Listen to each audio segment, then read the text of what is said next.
Chapter 127, Chapter 126, The True King and the Tourney. Gendry rode at the head of the column on a black Dornish courser, its powerful legs carrying him swiftly beyond Myr's eastern gate.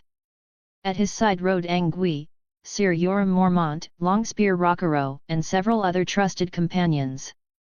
The early sunlight bathed the land east of Myr in warm gold, revealing gentle hills and wide, fertile plains that stretched as far as the eye could see. These lands were rich. Grain could grow here in abundance.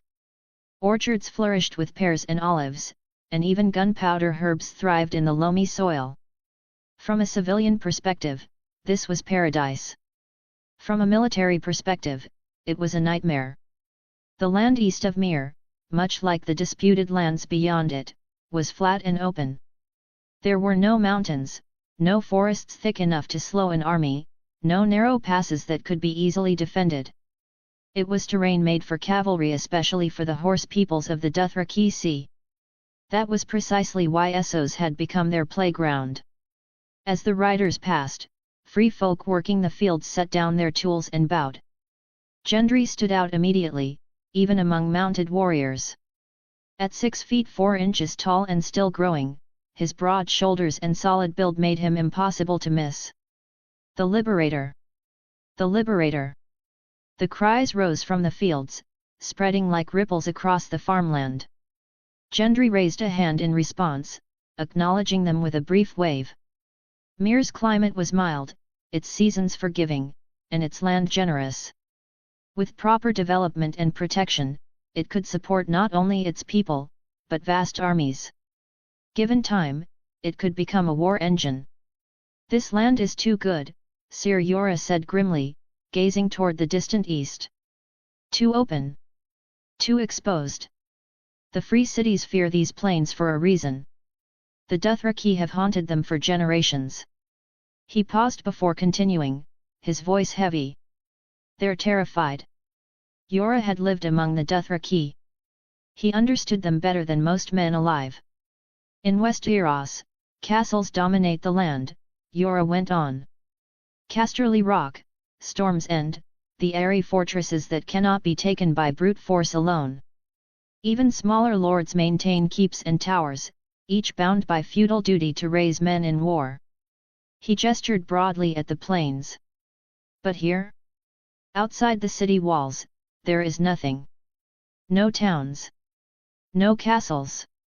Only farms and mines. The free cities dared not build more, fearing they would only give the Dothraki targets to burn. Myr is no different, Angui added. Beyond its walls, there's nothing to fall back on. Gendry nodded thoughtfully. Yora, he said, you've ridden with them. Fought beside them. Tell me plainly what separates the Dothraki from knights. Yora considered the question carefully. When I was first exiled, I thought them little more than naked savages, he admitted. Wild men on wild horses. He shook his head. I was wrong. Their horsemanship surpasses any knight. They fear nothing. Their bows outrange ours, and they fire them from horseback, advancing and retreating without breaking formation. Westerosi archers hide behind shields and stakes. Dothraki screamers shoot while charging. Well said, Gendry replied calmly. Their numbers are vast, and they don't fear death. He paused, then added quietly, but we have armor. Discipline. And position. True, Yora said, though concern still lined his face. But if Khal Drogo gathers 40 or 50,000 screamers? His voice trailed off. At the Trident, Prince Rhaegar brought 40,000 men, Gendry said evenly. Less than a tenth were knights. When he fell, the rest broke. Times have changed, Angui said with confidence. We have a standing army now. Gendry smiled faintly. Drogo is fierce, he said. But he is predictable. He despises sieges. He craves open battle. He turned his horse, gazing back toward Myr. He will come for me. Everyone fell silent. He calls himself the Khal of Khals. He won't allow his people's prestige to be eroded by another king. He will come to Myr for a decisive battle. Gendry's eyes sharpened. That's exactly what I want. Victory was not enough. He wanted annihilation. A battlefield had already been chosen, a broad semicircle east of Myr, shaped to force the Dothraki where Gendry wanted them. Trenches were being dug, earthworks raised, and chevaux de frise carefully placed to break cavalry charges. 2 trench lines. 2 raised embankments. Above them, ballistae, catapults, boiling oil, and trebuchets. The sea itself would be part of the defense. Myr faced the water, and Gendry had no intention of ignoring that advantage. The Myrish fleet stood ready. And so did his armies. Heavy cavalry. Light horse. Infantry. Longbowmen. Unsullied. Norvos Holy Guard. Even escaped gladiators from Mirian. This battle will break the Dothraki myth, Gendry said softly. Blunt their charge. Bleed their morale. Then take the head. 2 kings. 1 battlefield. Dash. Across the narrow sea, another kind of war was unfolding. In King's Landing, outside the city walls, tents had been raised along the riverbank, more than 100 of them. The tourney had drawn crowds from every corner of the realm. Hundreds of thousands of common folk gathered, filling the fields with noise and color. Jon Snow stood among them, breath caught in his chest. Shining armor gleamed beneath the sun. War horses stamped and snorted, draped in silks of gold and silver. Banners snapped in the wind as cheers rolled like thunder across the grounds. Jon wore plain clothes, his scarred face unnoticed among the masses. Beside him stood Mycon, eyes wide with awe. But Jon wasn't here merely to watch. He studied. He listened. He observed. Only now did he truly understand why the common folk loved tourneys. Not just for spectacle, but for livelihood. Wagers were made. Food was sold. Songs were sung. Make the people happy. Let them profit. Among the nobles, Jon spotted a familiar figure. Sansa. She descended from a yellow silk sedan chair, accompanied by Septa Mordane and Jane Poole. Her green gown shimmered, complementing her auburn hair. How beautiful, she said happily. Their eyes met for a fleeting moment. Sansa saw him. She pretended not to. Jon sighed inwardly. King's Landing was no place for dreams. The King's Guard drew the loudest cheers. White cloaks flowed like snow, armor polished to brilliance. And at their center, Sir Jaime Lannister. Gold from head to toe. Lion helm. Golden sword. The Kingslayer. Jon felt the tension rise. Then the ground seemed to tremble. The mountain appeared. Sir Gregor Clegane towered over all others, 8 feet tall, shoulders like a fortress, arms as thick as tree trunks. He moved with frightening speed for someone so massive. Jon's heart sank. Kingslayer. The Hound. And now this. No one in the north could match him, Jon realized bitterly. Not Jory. Not any of his father's guards. The truth stung. As the justs continued, Jon identified knights by their banners: Redwyne twins, Summer Islander princes, Royce heirs, Beric Dondarrion with his lightning bolt shield. Then, Sir Hugh of the Vale. Jon's breath caught. The boy lined up against the mountain. No, no. The lance struck beneath Hugh's gorget. Clean. Fatal. Blood flowed. The mountain did not apologize. Sansa watched from nearby. Jane cried. Jon felt ice crawl down his spine. This was power. The final 4 remained. Loras Tyrell. Jaime Lannister. The Hound. The Mountain. Flowers among beasts. Jon turned away, heart heavy. The Lannisters were everywhere. And danger was closing in. Chapter 128, Chapter 127, Anger and Argument. Night crept in quietly, cold and heavy, as candles were lit one by one in the tents lining the edges of the royal camp. The air smelled of smoke, tallow, and damp earth. Jon Snow stood outside a lonely tent with Ghost at his side. The dire wolf paced in slow circles, ears pricked, yellow eyes alert as he watched every passing shadow. Anyone who approached was met with a low, warning growl. Eddard Stark had chosen this place deliberately far from the king's pavilion, far from laughter, wine, and celebration. No one wanted the corpse of a dead knight anywhere near the king's tent. Without Jon's guidance, Eddard might never have found it. Inside, the Knight of the Vale lay still upon a simple bier. The Silent Sisters had done their work well, death had smoothed the harsh angles of the young man's face. Sir Hugh of the Vale looked almost peaceful now. Sir Endo Royce stood nearby, his expression solemn. He had never met Hugh in life, yet as a fellow man of the Vale, he felt bound to see him in death.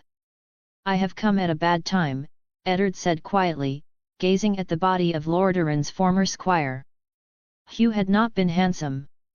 In life, his face had been rough, weathered beyond his years. In death, that roughness had softened. Eddard stared at the boy's face and felt a familiar weight settle in his chest. Had this boy died because of him? Eddard had barely spoken to Hugh, had never taken the time to know him. And now, that chance was gone, forever ended by the mountain's spear. "There will be no more work tonight," Eddard said softly. "Everyone out." The Silent Sisters halted at once. They had been preparing to clothe the knight in a velvet cloak, fine enough to honor his station. "You stay," Eddard said to Sir Endo. "The rest of you may go." "Yes, my lord," Endo replied. Outside, Ghost grew restless, pacing and whining softly, as if he sensed death's lingering presence. "I mourn him as well," Endo said after a moment. He longed for honor, and instead, he met Gregor Clegane. "He was too young," Eddard replied. "Too eager for glory." He paused, then lowered his voice. "But there are other matters we must speak of." Endo stiffened. "What matters, my lord?" "Lady Lisa," Eddard said. "And the veil?" Eddard met the young knight's eyes. "Before you answer, you must swear that what you tell me will go no further." Endo did not hesitate. "You have my word, Lord Stark." "My father raised me to speak truth." Eddard nodded. "Then tell me. How fares Lady Lisa?" Endo exhaled slowly. "Badly, or perhaps too well." He thought for a moment, then spoke carefully. "She does not seem touched by Lord Arryn's death. At least, not in the way one would expect." Eddard's jaw tightened. "Lord Robert," Endo continued, "is still a child in every sense. He cannot leave his mother's side. He is weak, frail, and still nursed as though he were an infant." Eddard closed his eyes briefly. "And Lady Lisa? She has grown indulgent," Endo said. "She eats, drinks, and surrounds herself with flatterers. Men eager to warm her bed and rule the Vale through her." Anger stirred beneath Eddard's calm expression. While he struggled in King's Landing, Lisa Arryn sat safe in the Eyrie, untouched by grief, untouched by fear. Did she feel nothing for Jon Arryn? Eddard knew their marriage had never been happy. Jon had been older than Lisa's father, and the union had been born of politics, not affection. But still. "Tell me," Eddard said quietly, "who are these men?" Endo did not need to think long. "Great lords. Minor lords. Knights. Adventurers. They gather in the Eyrie like flies to honey." He shook his head. "Two are spoken of most often. Lord Hunter, older even than Lord Jon was. And Lyn Corbray, a dangerous man with a sharp sword and sharper vanity." "There is one more," Eddard said. Endo's expression darkened. "Peter Baelish." Disdain crept into his voice. "No matter the flaws of the others, none compare to his. Many believe Lady Lisa favors him above all others." Eddard said nothing. Some whisper that they shared a relationship in their youth, Ando continued. Lady Lisa advanced him quickly in King's Landing. A man of low birth, raised high through her influence. So these rumors, Eddard said, are they truth or poison? That is hard to say, Ando admitted. But her favor toward Littlefinger is real.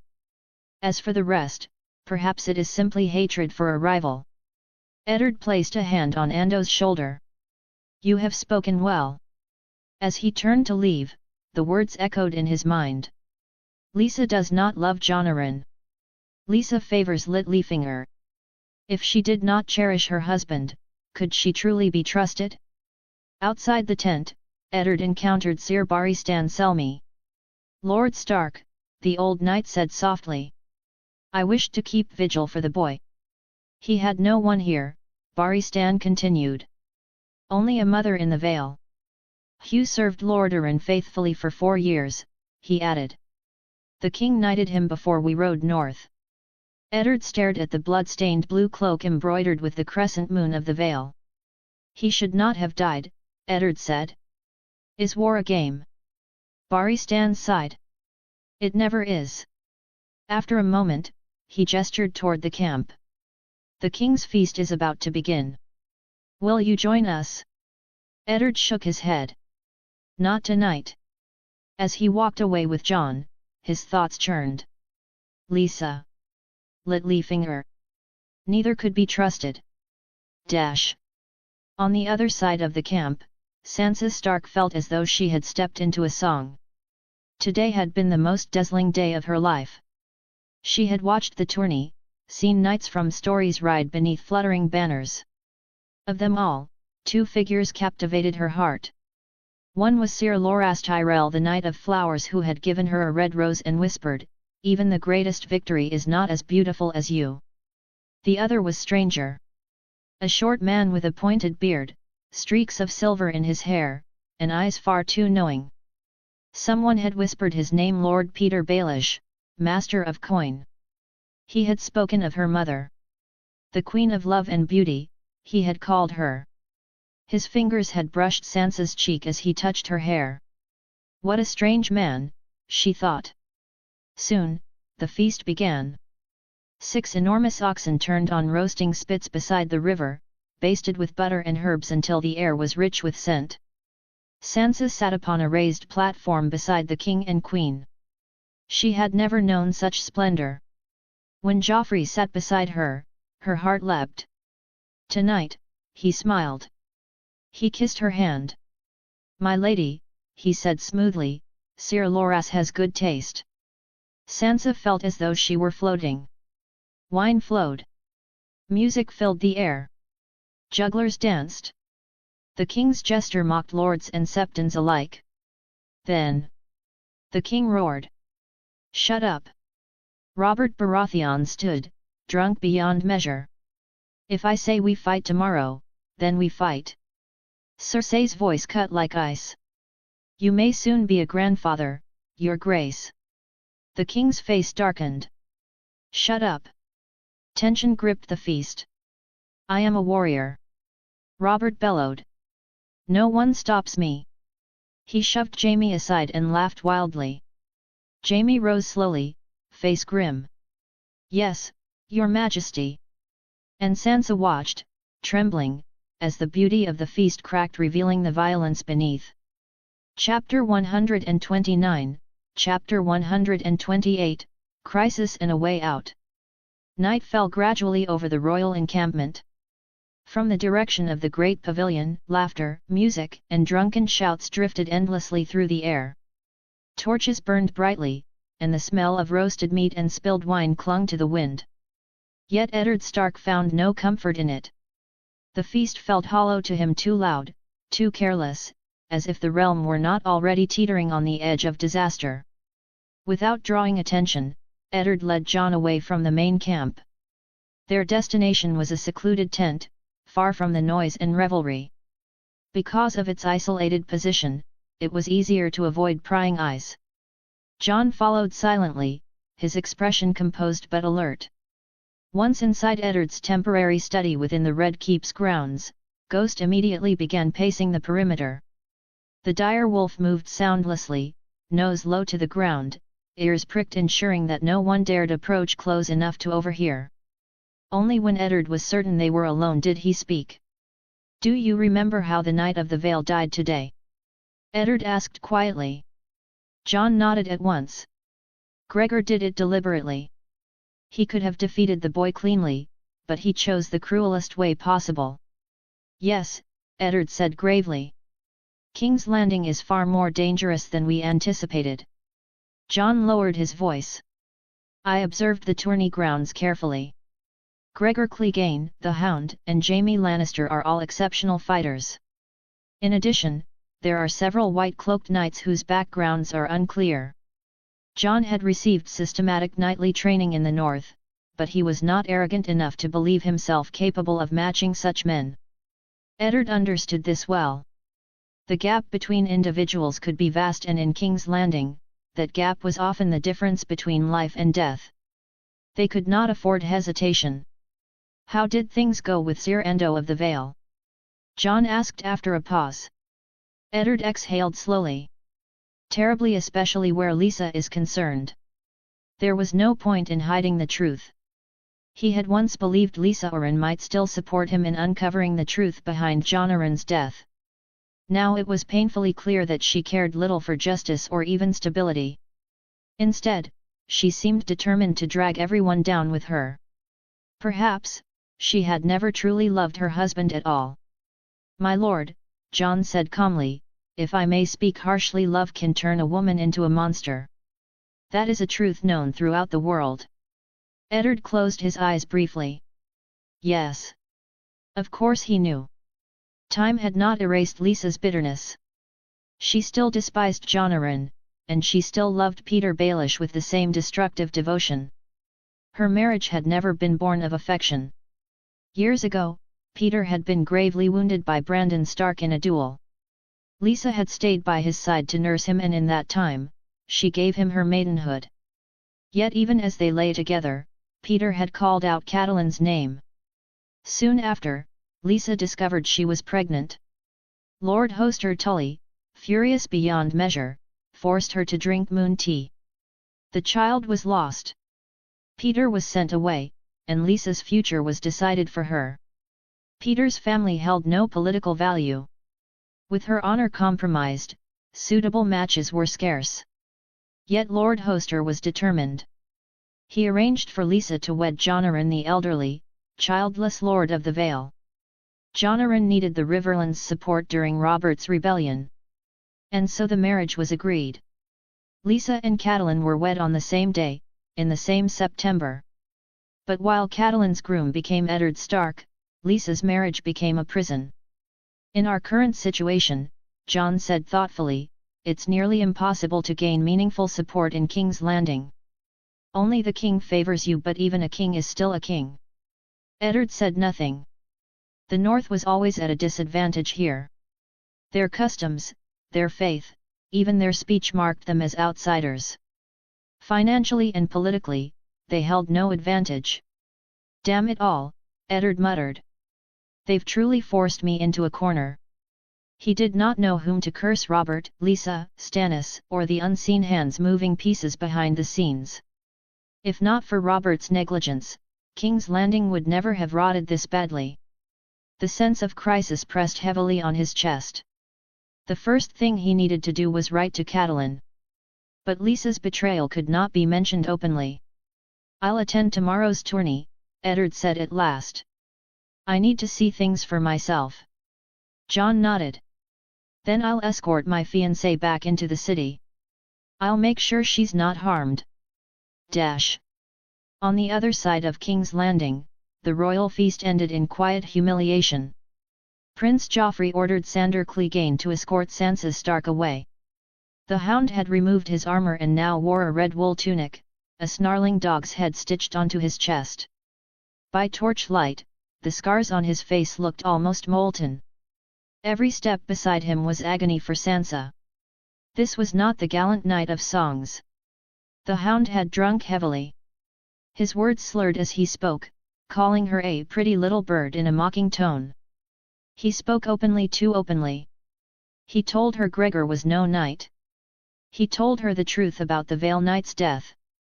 That boy today, you saw him, didn't you? Sander said harshly. No money. No squires. No one to fasten his armor properly. His gorget wasn't even secured. You think Gregor didn't notice?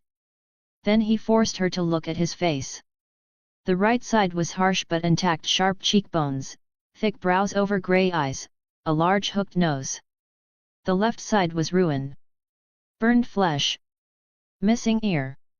Cracked, leathery skin stretched over bone. As he spoke, he told her how his brother had burned him. When Sansa finally returned to the Red Keep, she was shaking. Sander seized her wrist. If you tell anyone what I said, he growled, Joffrey, your sister, your father, anyone, I'll kill you. I won't, Sansa whispered. I promise. At dawn, Eddard sought out Sir Barristan Selmy. Only the old knight had kept vigil through the night for the fallen Vale boy.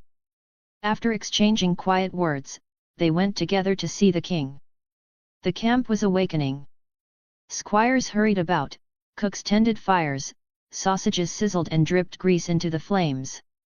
Shields bearing sigils stood outside tents' reach, riverlands, stormlands. The north was scarce among them. The king plans to fight in today's melee, Barristan said. Eddard grimaced. Melees were slaughterhouses. He remembered a tourney at Last Hearth where dozens died. When they reached the king's tent, Robert was already drinking, shouting as attendants struggled to force his armor closed. 7 hells! Robert bellowed. Pick that up! When he saw Eddard, he laughed. Look at these fools! They can't even armor a king. Eddard replied calmly, it's not their fault, Robert. You're too fat. Robert froze, then roared with laughter. Damn you, Ned, he said. Why are you always right? Far away, in Mere, beneath the wolf's den, Qyburn reported to Gendry. The spider claims Daenerys is pregnant. Gendry frowned. False. Likely, Qyburn agreed. But rumors are Varys' true weapon. It will throw the small council into chaos, Gendry said. Strengthen security. He intended to deal with Varys and Illyrio eventually. The situation in King's Landing is nearing collapse, Qyburn warned. Yes, Gendry said. But war will come soon enough. If Stark stays, he will lose, Qyburn concluded. And badly. Then that is his fate, Gendry said quietly. Catelyn rode east through rain. Not to Winterfell but to the Eyrie. The road narrowed, cliffs rose, and snow-capped peaks loomed ahead. The most dangerous path had begun. And Westeros marched ever closer to the storm. Chapter 130, Chapter 129. The Wong Party and the Empress Party. The king's 2 attendants exchanged nervous smiles as Robert Baratheon turned his gaze back toward them. Eddard Stark could not help but study the pair more closely. It was obvious at a glance where they came from. House Lannister. Both boys were handsome in the way only the Westerlands seemed capable of producing, fair-skinned, tall, and well-proportioned. One, with golden curls, looked to be about Sansa's age. The other appeared a little older, perhaps 15 or 16, with yellow-brown hair, the faint shadow of a mustache on his upper lip, and striking emerald-green eyes that were unmistakably inherited from the Queen. Robert snorted, then pointed at them with a grin. You two, yes, you two. Did you hear what the hand said? He barked. The king has grown too fat for his armor. Go find Sir Alan Sant Agar and tell him I need pincers to stretch the breastplate. He waved them off impatiently. Well? What are you waiting for? Run! The 2 boys scrambled out of the bedchamber in a panic, nearly tripping over each other as they fled. The moment the door closed behind them, Robert's stern expression shattered. He leaned back against the bed and burst into loud, unrestrained laughter, wiping tears from the corners of his eyes. Eddard shook his head faintly. "Are both of them Lannister men?" he asked. Robert nodded, still chuckling. "Cersei's cousins. Sons of my good father-in-law's brother," he said vaguely. "The one who died, or maybe the one who's still alive. Hell if I remember." He shrugged. "My wife comes from a very large family, Eddard." Eddard did not reply at once. House Lannister was indeed vast. Tywin Lannister had 3 brothers, each with children of their own, and the family's hunger for power was legendary. Gold, influence, offices at court, nothing was ever enough. Eddard had no personal grievance against the 2 boys. They seemed harmless enough. Yet he could not help thinking that it might have been better if the king were attended by young men of House Baratheon, or sons of loyal Stormlands lords. Instead, Lannister colors surrounded Robert day and night. And yet, the king himself seemed utterly unconcerned. "I heard you had a disagreement with the queen last night," Eddard said carefully. The laughter vanished from Robert's face as if it had never been there. "That woman tried to stop me from riding in today's tourney," Robert said darkly. "She's sulking somewhere in the castle now. Let her choke on her anger." He snorted. "Your sister would never have humiliated me like that." Eddard looked at his old friend with quiet sadness. "Robert," he said gently, "you don't know Lyanna as well as you think. You loved her beauty, but you never understood her stubbornness." He met Robert's gaze squarely. "If she were still alive, she would tell you plainly that you have no business riding in this tourney." Robert opened his mouth to argue, then stopped. In the end, after much grumbling and a great deal of persuasion, he reluctantly abandoned the idea of entering the lists himself. As they continued talking, the king's dark mood gradually lifted. They spoke of the Iron Throne, the Queen, and the burdens of rule, but soon the conversation drifted elsewhere, back to their youth at the Eyrie. They laughed as they recalled hurling oranges through the halls, filling the lofty corridors with flying fruit and youthful mischief. For a moment, Eddard allowed himself a dangerous fantasy. Perhaps Robert was still the same man he had known, loyal to Jon Arryn, steadfast at heart, capable of ruling wisely if only he chose to. Compared to the Lannisters or Littlefinger and his ilk, Robert still held supreme power. That thought alone gave Eddard a small measure of comfort. Together, they made their way toward the tourney grounds. Eddard had promised Sansa he would watch the final match with her. The Queen, still angry with the king, had chosen not to attend. The first bout was already drawing attention. The Hound versus Jaime Lannister, the Kingslayer. The arena buzzed with anticipation. Sandor Clegane entered first, clad in smoke-grey armor, an olive-green cloak draped over his shoulders. His hound-shaped helm was his only ornament, brutal and plain. When Jaime Lannister rode out, the contrast was striking. His blood-bay warhorse was draped in gilded chain mail. Jaime himself gleamed from head to toe, golden armor polished to perfection. Even his long spear was carved from rare golden wood imported from the Summer Isles. Wagers were still being placed. 100 gold dragons on the Kingslayer, Littlefinger called lazily. "I'll take that," Lord Renly replied with a grin. "The Hound looks particularly hungry this morning." "Even a hungry dog knows not to bite the hand that feeds it," Littlefinger shot back coolly. 200 gold dragons on Sir Jaime. The voice came from below the stands. Tyrion Lannister hurried into the arena, wrapped in a shadowcat fur cloak that only made his small stature more conspicuous. Bronn and 2 hired swords followed him closely. "Thank the gods," Tyrion muttered. "I didn't miss my brother's match. Who do we have here, if not our short friend?" Renly said cheerfully. "Thank you for remembering me, Lord Renly," Tyrion replied dryly. "How could I forget that big head of yours?" Renly laughed. "I've missed you." Littlefinger smiled at Tyrion. "My lord, I thought I was the only one still backing Sir Jaime." "You won't lose my gold," Tyrion said. "Though I'd dearly like to carve that smile off your face." He didn't say that last part aloud. Tyrion scanned the crowd. His sister was nowhere to be seen. That could only mean one thing: the king and queen had quarreled again. Littlefinger felt a flicker of unease, but quickly dismissed it. Fools were useful tools, and he had always known how to handle them. Tyrion spotted Eddard Stark standing beside the king. Ned wore a rare smile today, though it faltered briefly when he noticed Tyrion. It seemed Lord Stark was already aware of what had happened at the inn. Jon Snow also saw Tyrion in the crowd, but prudence kept him silent. Jaime waved cheerfully toward his brother, blew a kiss to a lady in the stands, and lowered his visor. The Hound ignored such theatrics entirely. The horns sounded. Both knights lowered their spears and spurred their horses forward. The stands shook as the horses thundered across the field. Few truly favored the Hound, but neither did the small folk hold much love for the Kingslayer. Jaime's spear struck true. The Hound's was deflected at the last moment. The crowd roared as Sandor nearly lost his seat.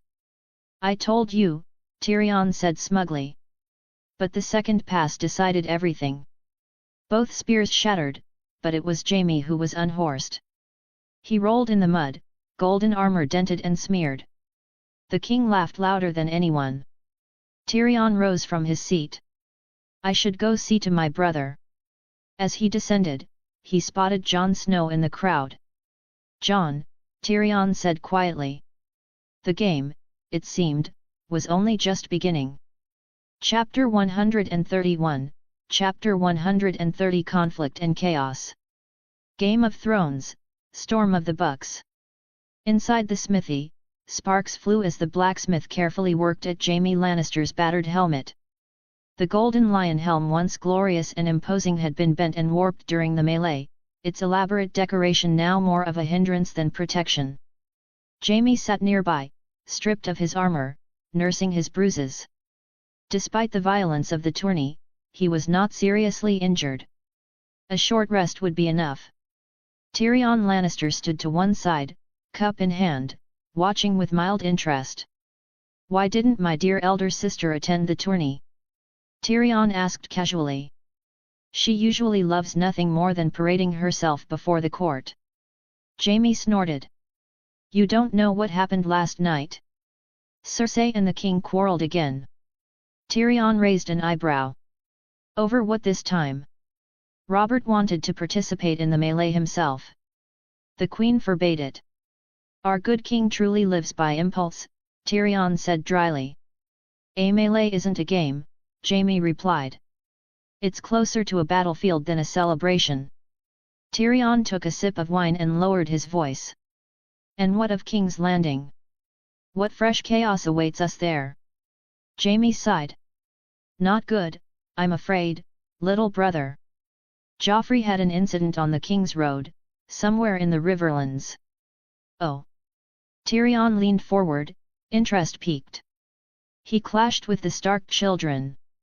Drew a sword and cut the bastard boy's face. Then the little Stark girl frightened him with her wolf." Tyrion nearly choked on his drink. "Cut someone's face and then cried over a wolf cub," he said incredulously. "My good nephew never ceases to amaze." He shook his head, a bitter smile tugging at his lips. If it had been a true-born Stark, this could have sparked a blood feud. Robert brought Ned Stark south to stabilize Joffrey's rule, and this is how the boy repays him. "Foolish child." "It's not entirely Joffrey's fault," Jaime said mildly. "You know Ned Stark has never been friendly toward us. Still, Joffrey lacks chivalry.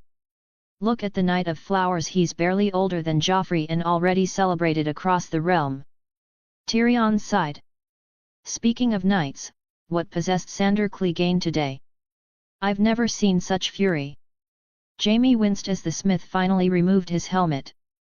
Perhaps he was imagining a different battle, one where he faces his brother directly. Tyrion understood. With Jaime eliminated, he would miss the second half of the tourney, the clash between the Knight of Flowers and the Mountain. A pity. He considered mentioning Lady Stark's rudeness toward him, but decided to wait. News like that would spread soon enough. Perhaps Lord Tywin himself was already waiting for such an opportunity. After a moment, Tyrion summoned his servant, Jack, a boy who had travelled with him to Winterfell and could recognize the Stark household. "Take this to the young master of House Stark," Tyrion said, pressing several gold coins into his hand. A folded note lay hidden beneath them. "Tell him it's a gift from me. Life in King's Landing is expensive, best he be prepared." Jack bowed. "Yes, my lord." As the boy left, Tyrion exhaled softly. "Perhaps this is my final kindness," he murmured. "The storm is gathering. Lannister and Stark, once blades are drawn, there will be no turning back." He did not know whether this act would help or harm him. Once blood was shed, his father would march beneath the Lannister banner and set the Riverlands ablaze. And yet, Tyrion still needed a way to deal with Petyr Baelish, the man who had already placed him in danger once. After the Kingslayer was escorted from the field, the crowd's attention shifted eagerly. Now came the true spectacle. The Mountain and the Knight of Flowers. Jon Snow watched with rapt attention. The contrast between the two men was striking. Gregor Clegane stood like a living siege tower. Taller than any knight Jon had ever seen, his reputation for cruelty was as immense as his size. Nearly 8 feet tall, with shoulders as broad as castle doors, his arms looked like tree trunks wrapped in steel. His warhorse seemed pitiful beneath him, like a child's toy. The long spear in his hand resembled a broomstick. The Knight of Flowers, by contrast, was elegance incarnate. Handsome, youthful, and adored by the ladies of the court, Sir Loras Tyrell was everything the Mountain was not. Slender and graceful, he wore ornate silver armor polished to a blinding shine. Black vines curled across its surface, inlaid with tiny blue forget-me-nots crafted from gemstones. Even from the stands, the extravagance was obvious. His cloak was woven with real forget-me-nots, hundreds of fresh flowers sewn directly into the fabric. "He's so handsome," voices cried out across the stands, especially from noble women. Eddard Stark could not help but remark, "A fine young knight." Sansa clutched her father's arm. "Father, please don't let Sir Gregor hurt him." Jon said nothing. His eyes were fixed on the Mountain. Even wielding a tourney spear, Gregor Clegane radiated danger. His strength alone was enough to kill. Then something unexpected happened. As Sir Loras's beautiful grey mare entered the arena, the Mountain's massive stallion grew restless, stamping and snorting. The Knight of Flowers bowed to the king, lowered his spear, and charged. The result was instantaneous. Thud! Gregor Clegane crashed to the ground like a collapsing tower, dragging his horse down with him. The arena erupted. Cheers! Gasps! Whispers! Laughter! The hound's laughter was loudest of all. Sir Loras removed his helmet, his smile dazzling, and the crowd roared in approval. But Jon saw something else. The Mountain was rising. His face twisted with fury, Gregor tore off his helmet and bellowed, "Bring me a sword." In one savage stroke, he slew his own horse, nearly severing its head. Blood sprayed across the sand. The joy vanished instantly. Sword dripping red, the Mountain advanced on the Knight of Flowers. "Stop him!" Eddard shouted. "A spear!" Jon yelled. "Use the spear!" Sir Loras hesitated, stunned by the sudden violence. The Mountain struck, shattering the tourney spear, then swung again. The mare panicked at the smell of blood and reared, throwing Loras to the ground. Death was moments away. Until Sandor Clegane stepped in. The hound intercepted his brother, blade against blade. The two fought savagely, locked together in a brutal dance. Men rushed in, dragging Sir Loras to safety. Jon watched in horror as Gregor struck Sandor's helm again and again, yet Sandor never once aimed for his brother's unprotected head. "Stop this madness!" King Robert roared, rising to his feet. Though he cared little for House Tyrell, the death of Lord Mace's son in King's Landing would bring catastrophe. Baristan Selmy entered the field alongside the king. More men! Robert shouted. Put down this mad dog! Knights surrounded them. At the king's command, Sander broke away and dropped to one knee. Gregor's final swing missed. The mountain froze. Slowly, he lowered his sword and glared at Robert Baratheon. Surrounded by the king's guard and dozens of knights, he said nothing, then turned and strode away. Let him go, the king ordered. And so it ended. Thousands stared in stunned silence, shocked that such brutality went unpunished. Jon felt sick. Northerners loved their horses. They did not butcher them in rage. Later, the victory fell to the Hound. Sir Loras thanked his savior and yielded without protest.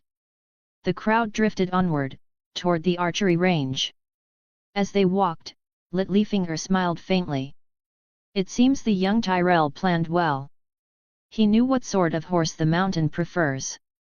There is no honor in such tricks, Sir Baristan scoffed. No honor, Renly replied lightly, but 20,000 gold dragons all the same. Lost in thought, Jon noticed a man approaching. Life in King's Landing is expensive, the man said quietly, handing him gold. Your dwarf friend sent this. Jon stiffened. Beneath the coins lay a folded note. Never trust Littlefinger. He is a liar and an opportunist. Your loyal dwarf friend. Jon's heart pounded. The game was deeper than he had imagined. Far across the narrow sea, beneath the towering bronze horses of Vizda Thrak, Khal Drogo led his Khalasar into the grasslands. The bronze steeds loomed above, their hooves forming a vast arch. Farewell, holy city, Drogo thought. Though he cared little for Khaljez Khan, an insult to Dothraki honor demanded blood. He surveyed his riders thousands strong. Only one thing was missing. A woman worthy of him. Is the dragon princess truly there? A merchant asked. Yes, Khal, the man replied eagerly. On the white shores of Myr. Silver-haired. Peerless. Drogo remembered the prophecy. His son would ride the world. But first, he must claim the dragon's mother. Chapter 132, Chapter 131 Deployment and Determination. Casterly Rock fully deserved its reputation as the seat of the richest house in Westeros. Carved directly from a colossal mass of stone, the fortress rose like a grey fist thrust violently toward the heavens. Its sheer walls and layered structures merged seamlessly with the mountain itself, forming defenses so formidable that even Storm's End paled in comparison. From a distance, Casterly Rock appeared almost unreal, nearly 3 times the height of the Wall or the High Tower of Old Town, stretching close to 2 leagues from east to west. Within its vast interior lay an entire world, winding tunnels, deep dungeons, immense cellars, barracks capable of housing thousands, grand halls, stables, spiraling stairways, hidden courtyards, airy balconies, and terraced gardens clinging impossibly to the rock face. As dusk settled, the noise of the bustling stronghold faded into stillness. The golden glow of torchlight replaced the sun, and the only sound that remained was the endless roar of the ocean below, waves crashing relentlessly against the cliffs like a drumbeat heralding war. Lord Tywin Lannister strode through the golden gallery with measured, unhurried steps. At his side walked Sir Kevan Lannister, following half a pace behind, as he always did, silent, attentive, and loyal, like a shadow cast by Tywin himself. Tywin wore a deep crimson velvet doublet embroidered with a golden lion, its threads catching the torchlight with every movement. His cloak bore the same sigil, flowing behind him like a banner of authority. Kevan, Tywin said at last, his voice low and absolute. I have made my decision. We march into the Riverlands immediately. Yes, Kevan replied without hesitation. Tywin was tall and lean, his posture straight despite his years. Though just past 50, there was nothing frail about him. Having begun to lose his hair long ago, he shaved his head completely, leaving only thick golden sideburns framing his stern face. His pale green eyes flecked with gold were cold, sharp, and utterly merciless. Kevin, by contrast, was broader and stouter, with a square jaw softened by age and a neatly trimmed beard. His shoulders were rounded, his waist thick, and his expression far gentler than his brother's. Though also mostly bald, his remaining hair and beard retained their golden hue. Where Tywin radiated dominance and severity, Kevin carried patience and restraint. However, Tywin continued, "We will not commit the full host. Our dogs will suffice." Kevin understood at once. The dogs were men like Gregor Clegane, brutal, obedient, and perfectly suited for terror. "You may wonder why," Tywin went on, "despite Tyrion returning unharmed to King's Landing, I still intend to ravage the Riverlands." Kevin's brow furrowed slightly. "Tyrion is safe," he said carefully. "That much is true." A trace of pity flickered across Kevin's face. He knew all too well what Tywin's dogs would do: villages burned, fields destroyed, men butchered, women violated. War, conducted without restraint. "I do not care whether Tyrion lives or dies," Tywin said flatly. "But the arbitrary arrest and attempted abduction of a Lannister is an unforgivable insult to our house." His gaze hardened. "No one mocks the honor of House Lannister and escapes unpunished." "What happened that day was coincidence," Tywin continued. "Had it not been for those suspicious wildlings, Tyrion would have been carried off by that foolish Stark woman." "Those wildlings?" Kevin murmured. "Whether the story is true or false is irrelevant," Tywin said coldly.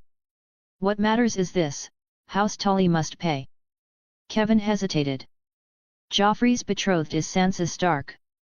King Robert arranged the match to bind the great houses together: lion, stag, wolf, falcon." "I know precisely what you mean," Tywin interrupted.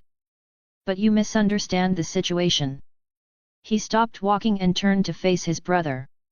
"I will never tolerate a fool's affront to our dignity. Strength silences mockery.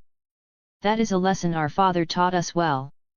As for the Stark girl," he continued, "do not be naive. There is only one king, but queens can always be replaced. They are not even married." Tywin's voice hardened. "I want you to be ruthless in this campaign, Kevin." Kevin considered this carefully. In truth, he had always trusted Tywin's judgment. From a young age, he had recognized his brother's extraordinary talent for rule and command. Serving Tywin was not a burden, it was his chosen purpose. "Very well," Kevin said at last. "I will have Sir Gregor disguised as a bandit," Tywin said. "The Riverlands will bleed, and House Tully will learn the price of defiance." Kevin nodded, following his brother as Tywin resumed his march down the gallery. "We must prepare," Tywin continued. "The situation grows worse by the day. They have chosen provocation. I will not tolerate that madwoman and her family." "What of our forces?" Kevin asked. "Should the North or the Vale respond?" "They will be slow," Tywin replied dismissively. "Hoster Tully is dying. His heir is a fool. And if the North or Vale move, it will take them time. Our armies are ready now." "We must win decisively," Tywin said. "Cleanly. Beautifully." Then, for the briefest moment, a shadow crossed his face. "What concerns me far more is what lies ahead. Across the narrow sea, fleets stir. Robert's bastard and the remnants of the Targaryens will soon contend for the Iron Throne." Kevin frowned. "That future is not yet upon us." "No," Tywin said. "But when it comes, we must be ready. Opportunity such as this does not come twice." He did not say aloud what he truly understood: whoever controlled the Riverlands controlled the crossroads of Westeros and therefore, King's Landing itself. Thanks to the wealth and population of the Westerlands, their armies were larger, better equipped, and more disciplined than most. And Tywin's centralized authority ensured a unity unmatched by other great lords. "We should also thank the late Frey for his help," Tywin added with disdain. Kevin chuckled. "Valder Frey sent 3 letters, one to us, one to Riverrun, and one to King's Landing. He offends no one." He has survived 80 years by knowing when to bow, Tywin said. Still, Tyrion's letter has yet to arrive. Curious. Perhaps it is delayed, Kevin offered. Tywin snorted. More likely he is afraid. Afraid of war. Outside, the ocean thundered louder, waves crashing like a lion's roar. War had begun. Across the narrow sea Mere. The harbour of Mere was alive with motion.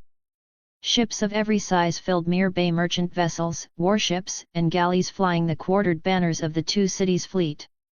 The banners snapped violently in the wind, their colours sharp against the grey sky. Yet beneath the bustle lay tension. Khal Drogo was marching. A vast Dothraki host gathered on the horizon, young warriors eager for glory, blood, and plunder. This would not be a quick raid. This was war. Outside the white city of Mere, the land was being reshaped into a battlefield. New fortifications stretched across the plain, earth mounds, trenches, wooden horse barriers, all carefully arranged. It was not a single line of defense, but a layered system designed to grind down cavalry charges and break momentum. At the center of it all stood Gendry's vision. Mere formed the core, surrounded by two concentric rings of earthen ramparts of differing heights. Trenches ran between them, deep and wide. At the base of the mounds stood sharpened fences angled outward like the teeth of a beast. Atop the mounds, small catapults and heavy ballistae were already in position, their fields of fire overlapping. They were designed not for siege, but for slaughter, high-angle death raining down upon clustered riders. Open field battle favored the Dothraki. To meet them on the great grass sea would be madness. So instead, Mere would bleed them dry. Gendry worked alongside the soldiers, stripped of armor, wearing only a black shirt soaked with sweat and dirt. He hauled timber, sharpened stakes, and bound fences with rope, just as any common soldier would. Behind the fences waited crossbowmen and long spearmen. Mere's newly developed repeating crossbows capable of firing 5 bolts in rapid succession made close-range assaults terrifying. Westerosi longbowmen were positioned behind the earthworks, using elevation and cover to rain arrows into advancing ranks. The Second Sons on the left, Gendry ordered. Free Legion on the right. Wolfpack holds the center. He surveyed the field. The Giscari chariots, Norvosi axe fighters, and his heavy cavalry held in reserve. This was not merely defense. It was determination made manifest. The storm was coming. And this time, Mere would be ready. Chapter 133, Chapter 132, Feast and Quarrel. The dining room assigned to Tyrion Lannister was filled with the rich fragrance of food. Tyrion sat at the head of the table, surveying the spread with clear satisfaction. When it came to food, he could confidently call himself a gourmand. Life had already denied him many pleasures. He refused to let meals be one of them. On the long table were blackberry and nut honey cakes, thick slices of cured ham, crisp bacon, breaded and fried starfish meat, ripe autumn pears, and a skillet of onion cheese and eggs prepared in the Dornish style, generously seasoned with pepper. Beside the food stood a large pot of dark black beer and a jug of low-alcohol golden sweet wine. "My dwarf friend," Bronn said with a grin as he looked over the feast, "you really do know how to enjoy yourself." "This is a celebration," Tyrion replied lightly. "After all, we've been through life and death together. It would be ungrateful not to eat well." He was referring to his small entourage, 2 attendants and 2 mercenaries. Not much of a retinue for a Lannister, perhaps, but enough to keep him alive. Among them, Tyrion valued Bronn the most. The sellsword was cunning, quick, and strong. Though his loyalty was bought with gold rather than blood, Tyrion had always believed that honest greed was far more reliable than false honor. "Come," Bronn said, lifting his cup. "A toast to our great Lannister giant." "Cheers," Tyrion echoed. The black beer was rich and bitter, far superior to anything he had tasted in the north. Tyrion laughed softly at the word giant. How he wished it were true. If he had been born a giant, his life might not have been an endless struggle against mockery and disdain. But we're still missing someone, Tyrion said after a moment. A pity I couldn't invite him. Let me guess, Bronn smirked. A whore. No, Tyrion said, shaking his head. Someone special. The person he meant was Jon. The situation in King's Landing was far too complex now. The political currents were shifting daily, and a meeting between them would raise too many questions. Tyrion could not afford awkwardness or suspicion. The capital felt suffocating. He couldn't explain it clearly, but something was wrong. Perhaps it was the sudden reshuffling of power, Jon Arryn dead, Stannis Baratheon fled to Dragonstone, and Eddard Stark stepping into the game. The pieces at the table kept changing, and no one could see the full board. When we leave, Tyrion asked casually, where do you think that foolish woman will go? Anywhere she pleases, Bronn replied. The Eyrie. Riverrun. Winterfell. But wherever she goes, she'll bring trouble. Especially to the Riverlands. Tyrion nodded slowly. I value my honor, he said quietly, but it will never match my father's. Tywin Lannister's obsession with family honor bordered on cruelty. Tyrion suspected it stemmed from wounds too old and too deep to heal. Perhaps I should write to him, Tyrion continued. Even if it changes nothing. After a long moment of thought, he finally did. He wrote a letter to Tywin Lannister at Casterly Rock. Even as a half-man, even as a dwarf, he was still a Lannister. He did not believe the letter would alter the course of events, but writing it was a statement. Tywin had been waiting for an excuse to intervene in the Riverlands. Now he had one. Ravage the lands, provoke Eddard Stark, draw House Tully into open conflict, and crush them while they were weak. One move, many gains. It doesn't hurt to write, Bronn said. Word of that incident has already spread. Especially to that old fox Frey. 20 men at his bridge, and not one lifted a finger to help Lady Catelyn. Bronn snorted. I hear the old man likes young girls. A coward like that values his life more than honor. He's probably already written to your father. And those hedge knights in the inns, he added. They'll smell gold soon enough. Still, Tyrion said, sealing the letter, it must be done. Jack, see that this is delivered. Yes, my lord. Lord Eddard probably doesn't know what his wife did, Bronn said.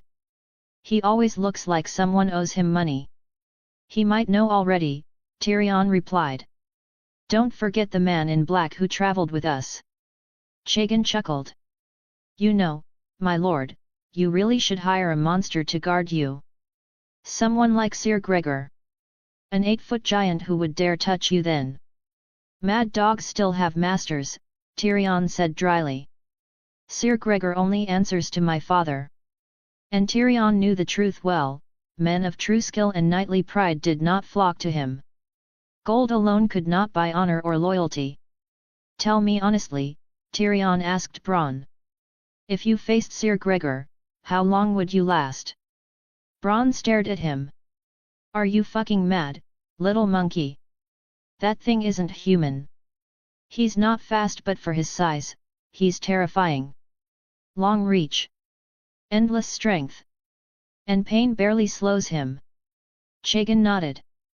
Bronn's only chance would be to exhaust him, trip him, and pray he falls. One mistake, and he'd be dead. Tyrion sighed. I suppose that's the truth. The Lannisters had countless warriors, but none truly his.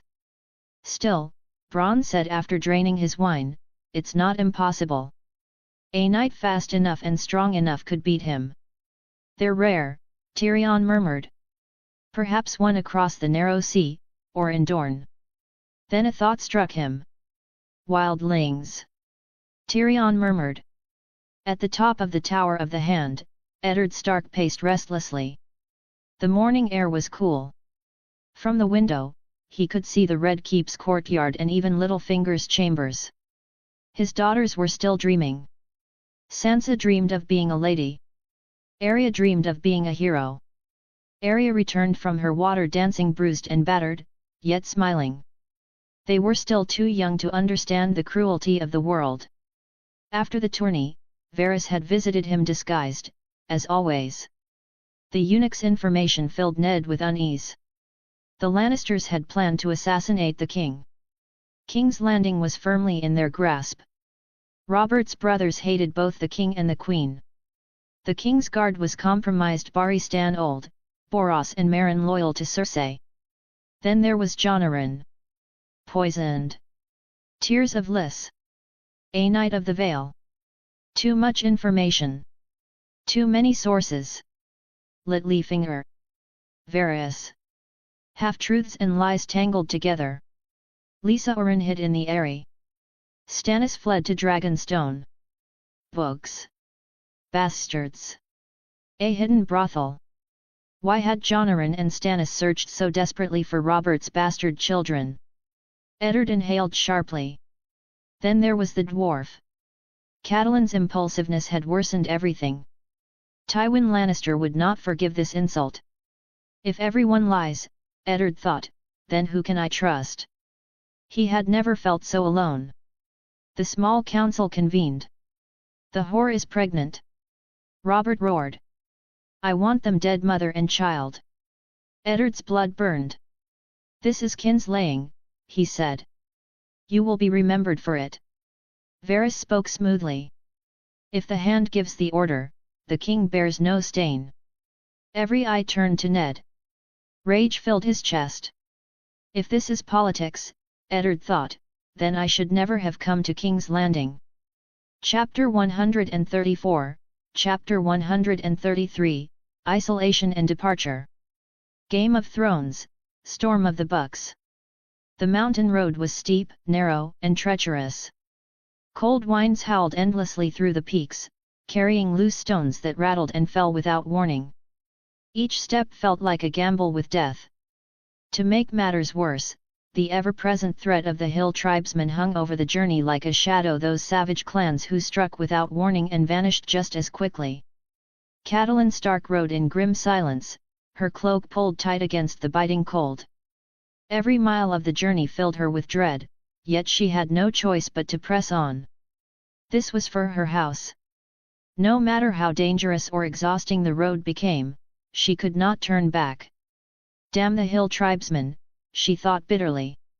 If not for their interference, the Imp Tyrion Lannister would already be in her custody. They would have travelled together toward the Eyrie under guard, rather than creeping through the mountains like hunted animals. Instead, blood had been spilled. Lives had been lost. It was only when she saw the banner fluttering in the mountain wind, a blue field bearing a white crescent moon and a soaring falcon, that Catelyn finally allowed herself to breathe. House Arryn. Relief washed over her like warmth after a long winter night. My lady, said Sir Donnell Waynwood as he approached her, his voice respectful but firm. You should have sent word ahead. We could have dispatched an escort. These mountain paths are no longer safe, and you travel with too few men. Catelyn nodded stiffly. The hill tribesmen attacked us twice, Sir Donnell continued grimly. We lost 3 men in the first encounter alone. His words struck painfully close to home. She remembered their faces. Men who had sworn loyalty to House Stark. Men who had died because she had underestimated the dangers of the Vale. Since Lord Jon's death, Sir Donnell went on, the hill tribesmen have grown bolder by the day. Lawless and arrogant. He gestured ahead, toward the massive stone structure looming in the distance. If it were my decision, I would take 100 mounted knights and scour these mountains clean. But your sister will not allow it. Catelyn's lips tightened. Lady Lisa refuses to spare even a single knight, Sir Donnell said with clear frustration. She wouldn't even allow our men to attend the hand of the king's tourney. Every sword must remain here, guarding the Vale. Guarding it from what? He added bitterly. No one can say. Catelyn sighed quietly. Had she been too rash? Several men had already paid with their lives for this journey, and she had yet to reveal her true purpose. If she were to announce openly that she had seized a Lannister, one of the most powerful houses in the realm, these knights might not be so calm. or so willing to help. The council chamber in King's Landing was a place of splendor, but Eddard Stark felt no comfort within its walls. Valyrian sphinxes guarded the entrance, their black marble bodies polished to a mirror sheen. Garnet eyes glowed coldly in their carved faces. The floor was covered with rich Myrish carpets rather than simple rushes, and the walls were draped with tapestries from Norvos, Qohor, and Lys, each depicting scenes of war, conquest, and glory. Yet despite all this grandeur, the air felt heavy. Oppressive. It was rare for King Robert Baratheon himself to attend a meeting of the small council, but today he sat at the head of the table, his massive form slouched, a cup of wine already half empty. Eddard Stark felt no joy at his presence. "My lord," Eddard said sharply, turning his cold gaze upon Varys, "is this truly your brilliant idea?"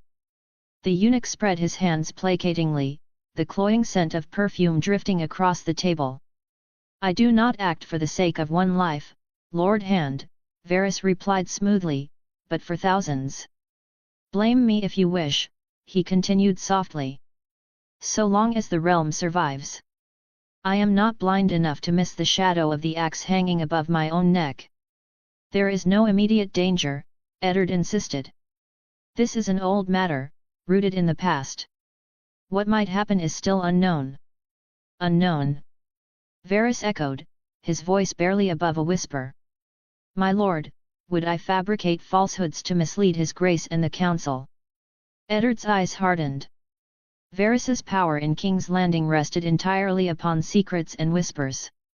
He alone claimed knowledge of the Targaryen siblings and now, of the king's own bastard as well. "My lord," Eddard said evenly, "your information comes from traitors thousands of leagues away. It could be mistaken. Or lies." "My little birds do not lie to me," Varys said with a thin smile. "The princess's pregnancy is no mistake." "That may be so," Eddard replied, "but even then, we have nothing to fear if she miscarries. Nothing to fear if the child is a girl. Nothing to fear if the child dies in infancy. But what if it is a son?" King Robert growled. "What if he lives?" Varys leaned forward. "And you forget something else, Lord Hand. Daenerys's husband is no less ambitious. The fires of the east will one day reach the west. The fleet of the Triarchy now controls Myr, Tyrosh, and the Stepstones. Warships are not built for decoration. We have seen this before during the Dance of the Dragons." The three daughters blocked the gullet. Robert drank deeply from his cup. "Where is Stannis?" the king muttered bitterly. "He should have returned by now. The royal fleet needs him." Eddard frowned. Stannis likely had no desire to return. "If we act rashly," Eddard warned, "we may provoke the free cities. They will count their ships and soldiers and seek revenge." "Revenge?" Robert shouted. "He is a traitor." "Your Grace," Eddard said quietly, "he is still your blood. Both the old gods and the new despise kinslaying. Perhaps envoys would be wiser than blades." "That," Varys said gently, "is why we need you, Lord Stark. Give the order." Eddard shook his head slowly. "I cannot. If it were open war armies meeting on the battlefield I would not hesitate. But this..." He sighed deeply. "This is murder. Gods above." Robert slammed his fist on the table. "You always were stubborn, Stark. Are you all mute? Will no one reason with this frozen fool?" Renly Baratheon shrugged casually. "To me, this is simple. Viserys and his sister should have been slain long ago. His grace only spared them because he once believed Jonaran's counsel." "Mercy is never a mistake," Eddard replied firmly. He spoke of Sir Barristan Selmy wounded, surrounded, spared on the Trident despite having slain many loyal men. The king himself had ordered his wounds treated. Yet Robert's face only darkened. "We will kill every last Targaryen," he roared. "Your Grace," Eddard said coldly, "I remember when even Rhaegar Targaryen did not frighten you. Has your courage truly grown so small that the shadow of an unborn child makes you tremble?" Silence fell. Then voices rose one after another. All agreed with the king. All except Eddard Stark and Sir Barristan Selmy. It is glorious to face an enemy in battle, Sir Barristan said at last, his pale blue eyes lifting. But there is no honor in striking before a child is born. Forgive me, your grace, I must stand with Lord Eddard. The Grand Maester disagreed. If the death of one woman spares thousands, he said solemnly, would that not be mercy? Robert turned back to Eddard. You see? That is the truth of it. Poison was proposed. The tears of Lys. All eyes turned to Eddard. Slowly, he rose to his feet. Robert, he said quietly, I will not be party to murder. Do as you will, but I will not set my seal to this. Robert stood as well, red-faced and shaking with rage. Then I will find a new hand. Eddard unfastened the silver clasp at his cloak and laid the badge of office upon the table. Then I pray you find someone fit for the role. Get out! Robert bellowed. Eddard bowed once and left. The door closed behind him. And for the first time since coming south, Eddard Stark truly felt alone. Chapter 135, Chapter 134 Family, Duty, Honor. The weather was gloomy and oppressive, the sky hanging low over King's Landing like a leaden curtain. A damp wind swept through the Red Keep, carrying with it the scent of rain and stone. Eddard Stark walked through the outer halls of the castle, his boots echoing softly against the cold floor, and returned to the Tower of the Hand. Perhaps this place had never truly belonged to him. To Eddard, King's Landing felt like a borrowed coat, heavy, ill-fitting, and never meant to be worn for long. No matter how many days passed, he could not shake the feeling that he was only a transient here. Winterfell was his home. He entered his study and closed the door behind him. After a brief pause, he called for John to come in. John, Eddard said gravely once they were alone, there is an urgent matter I must tell you in advance. John straightened at once. Yes, my lord. The king and I quarreled today, Eddard continued. Badly. We are preparing to leave King's Landing and return to Winterfell. John froze, his expression momentarily blank. He had not expected matters to escalate so quickly. The friendship between Eddard Stark and King Robert Baratheon was known throughout the Seven Kingdoms. They had been brothers in all but blood, fighting side by side to overthrow the Targaryen dynasty. It was difficult to imagine that a single argument could drive such a wedge between them. My lord, John said carefully, this is very sudden. Preparing to leave. I'm afraid it would take at least 2 weeks. I fear we do not have 2 weeks, Eddard replied.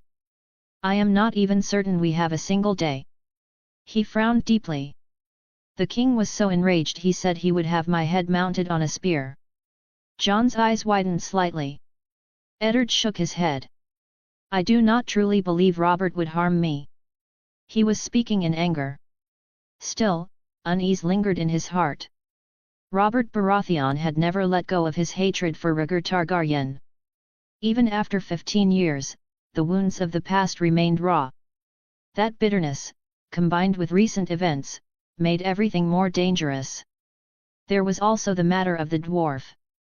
Though the dwarf himself had wished to keep things quiet, ravens had already flown.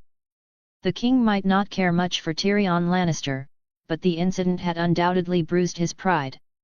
And the queen never forgot a slight. John studied Eddard's expression. His lord rarely spoke lightly, and the lines on his face told John that this conflict was far deeper than a simple disagreement. Then perhaps, John suggested after a moment, we could leave by sea. But Littlefinger controls the harbour and the customs, Eddard said. I fear rumours would spread before we could escape. Even so, his eyes brightened slightly. Northerners were not fond of the sea, and Eddard himself had travelled it rarely. Yet desperate times demanded desperate measures. They could sail, perhaps stopping briefly at Dragonstone. Stannis Baratheon had isolated himself there, refusing all contact with King's Landing. Eddard knew Stannis possessed crucial knowledge, but the man's silence was as stubborn as iron. Besides Littlefinger, Eddard asked quietly, did the dwarf tell you anything else? John shook his head. Only that Littlefinger cannot be trusted. He said Baelish never tells the truth. Eddard exhaled slowly. That alone is warning enough. He straightened. We will leave as soon as possible. I will take you and a few guards first. The others can follow once preparations are complete. Only the steward and Captain Jory will be informed later. The Red Keep is full of watchful eyes. This plan must not be leaked under any circumstances. As he spoke, Eddard felt a sharp longing in his chest. Winterfell called to him. He missed the snow, the quiet of the Wolf's Wood, the solemn strength of the ancient walls. His sons were there. His lady waited for him. I understand, my lord, John replied. Then he hesitated. There is one more thing, concerning Littlefinger. I believe you should know. What is it? Eddard asked. John lowered his voice. On the day of the tourney, Littlefinger approached Lady Sansa. He even touched her hair and spoke to her. Eddard's eyes widened sharply. What? I couldn't hear what he said. I was too far away. Eddard's jaw tightened. Littlefinger had gone too far. That is enough, Eddard said coldly. I will speak to Sansa myself. He left John in the study and went to see his daughter. When Eddard returned, his face was dark with fury. That girl didn't tell me a word, he growled. John looked at him steadily.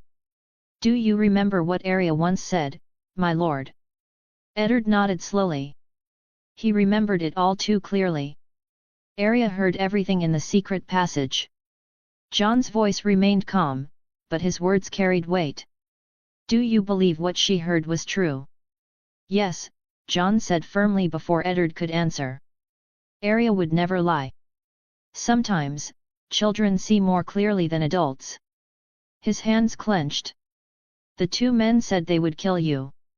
They said you had found the bastard and obtained the book. If the first hand could die, then so could the second. One was fat, with a yellow forked beard and rings on his fingers. He said they needed more time. The other wore armor and claimed he could not use magic. They said the wolf and the lion would soon tear each other apart. John paused, then added, the armored man also said the prince had no children but that the cull had to be dealt with swiftly. Silence fell. Eddard felt a chill creep up his spine. There are forces in King's Landing beyond the wolf and the lion, John continued. For them to know the secret tunnels, they must be deeply embedded. If those two truly exist, Eddard said slowly, then they are masters of the hidden ways. Only a few in King's Landing possessed such knowledge. Varys, without question, and Littlefinger as well. But Eddard shook his head. Not now. These shadows can wait. John nodded. The bastard is the key. A bastard should have no claim, yet Lord Arryn and Lord Stannis both acted as though bound by something greater. There must be a secret. You're right, Eddard admitted. But I lack one final proof. There is a brothel I must still visit. John frowned. My lord. What should we do? Eddard asked. John hesitated only briefly. We have no allies here. House Lannister and House Stark are nearing open conflict. Have you noticed? John said quietly. In King's Landing, only Littlefinger is overly enthusiastic toward you. He visits often. But he does not respect you. Not truly. Not because of Lady Catelyn. Eddard closed his eyes. Yes. Optimism was my greatest mistake. I trusted too easily, he said bitterly. I never imagined my friends would become this. John met his gaze. Then we should act first. Confuse the board completely. And then we withdraw to Winterfell. Eddard studied him. How? John's voice lowered. Begin with Littlefinger. You need not act yourself. I will. If a son defends the honor of his family, that is a knightly thing. Eddard was silent for a long moment. It is too bold, he said at last. John smiled faintly. What does a bastard's life matter, if it protects House Stark? Eddard closed his eyes. Then he shook his head. No. We leave tomorrow. A fast ship. An experienced crew. We are done with King's Landing. He looked at the dagger, the one that had crippled Bran. Too many secrets. Too many lies. He was tired. As you command, my lord, John said. Yet doubt lingered in his heart. Just then, footsteps echoed outside. My lord, Tomard announced, Lord Baelish seeks an audience. He seems anxious. Far away, beneath the shadow of the mountains of the moon, Catelyn Stark rode in silence. She felt like crying. But she would not. Her tears were for Bran, for her missing daughters, and for the 5 men who had died on the road to the Eyrie. Blood still danced before her eyes. Yet she forced herself to stand tall. She was the Lady of Winterfell. Because the imp had escaped, retaliation from Casterly Rock would come swiftly. She had no choice but to unite with her sister, Lysa. These mountain clans are troublesome, Sir Donnell of the Vale said. They know the terrain well. They fight like ghosts, strike and vanish. They are like the wind, Catelyn agreed quietly. The high mountain clans were poor, badly armed, yet relentless. They raided without mercy. At last, they reached the bloody gate. The fortress rose like a wall of stone and history. Catelyn stared in awe. No army had ever passed without permission. A knight rode forth to greet them. Blue and red. A black fish. Riverrun. Her heart stirred. Family. Duty. Honor. Had she lived up to those words? Who seeks passage? The knight called. Sir Donnell Waynwood and Lady Catelyn Stark, came the reply. The visor lifted. Little cat, the knight said warmly. Uncle Brynden, Catelyn whispered. Time seemed to fall away. In the name of the Lord of the Eyrie, Brynden proclaimed, I grant you passage. Catelyn heard the words clearly. The true Warden of the East. Lysa still remembered. And that meant opportunity.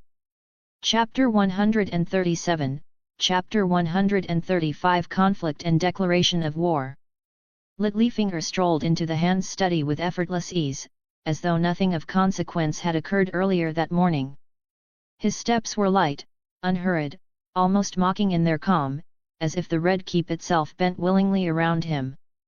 He wore a cream and silver velvet doublet, exquisitely tailored to his slim frame, and a grey silk cloak trimmed with black fox fur draped loosely over his shoulders. The garment was costly, tasteful, and carefully chosen, just like everything else about Peter Baelish. The familiar, infuriating smile curved his lips, that half amused, half insulting expression that suggested he knew secrets no one else did. Eddard Stark did not rise to greet him. Lord Baelish, he said coolly, his voice flat and restrained, to what do I owe this visit? Littlefinger clasped his hands behind his back and glanced around the study as if admiring the room. Must every visit have a purpose, Lord Stark? Sometimes I simply wish to enjoy your charming company. Eddard's mouth tightened. Their conversation unfolded exactly as he had expected: empty pleasantries, thin civility stretched over something rotten, and insinuations that slithered beneath the surface. He had no desire to humor this man, especially not today. Littlefinger soon steered the discussion where Eddard least wanted it to go, the small council. The king was lively after you left, Littlefinger said lightly. Quite red in the face. I believe 3 goblets were harmed in the process. Eddard said nothing. In the end, Littlefinger continued, strolling closer, we reconsidered the matter of hiring the faceless men. Far too expensive. Far too final. Eddard's jaw clenched. Instead, Littlefinger went on cheerfully, we've opted for a more economical solution. Varys will quietly spread word across the free cities. Whoever kills the Targaryen girl will be granted lands and a noble title. The words struck Eddard like a slap. So, he said coldly, we intend to turn assassins into nobles. Littlefinger shrugged. A title costs nothing. Faceless men cost kingdoms. And honestly, compared to your lofty morality, didn't I help the girl? Some drunken sellsword with delusions of grandeur is far more likely to fail. She'll gain better protection afterward. If we'd sent faceless men, they'd already be collecting her corpse. Eddard rose slowly from his chair. I haven't forgotten, he said, that you supported her assassination in the council chamber. And now you claim to be her protector. Do you take me for a fool? Littlefinger chuckled, soft and amused. Well, he replied pleasantly, you are a fool. For a long moment, Eddard simply stared at him. He tried to understand the purpose behind this visit. Littlefinger had not come merely to provoke him. He was probing, testing boundaries, stealing reactions, gauging how far Eddard might bend before breaking. I've had enough, Eddard said at last.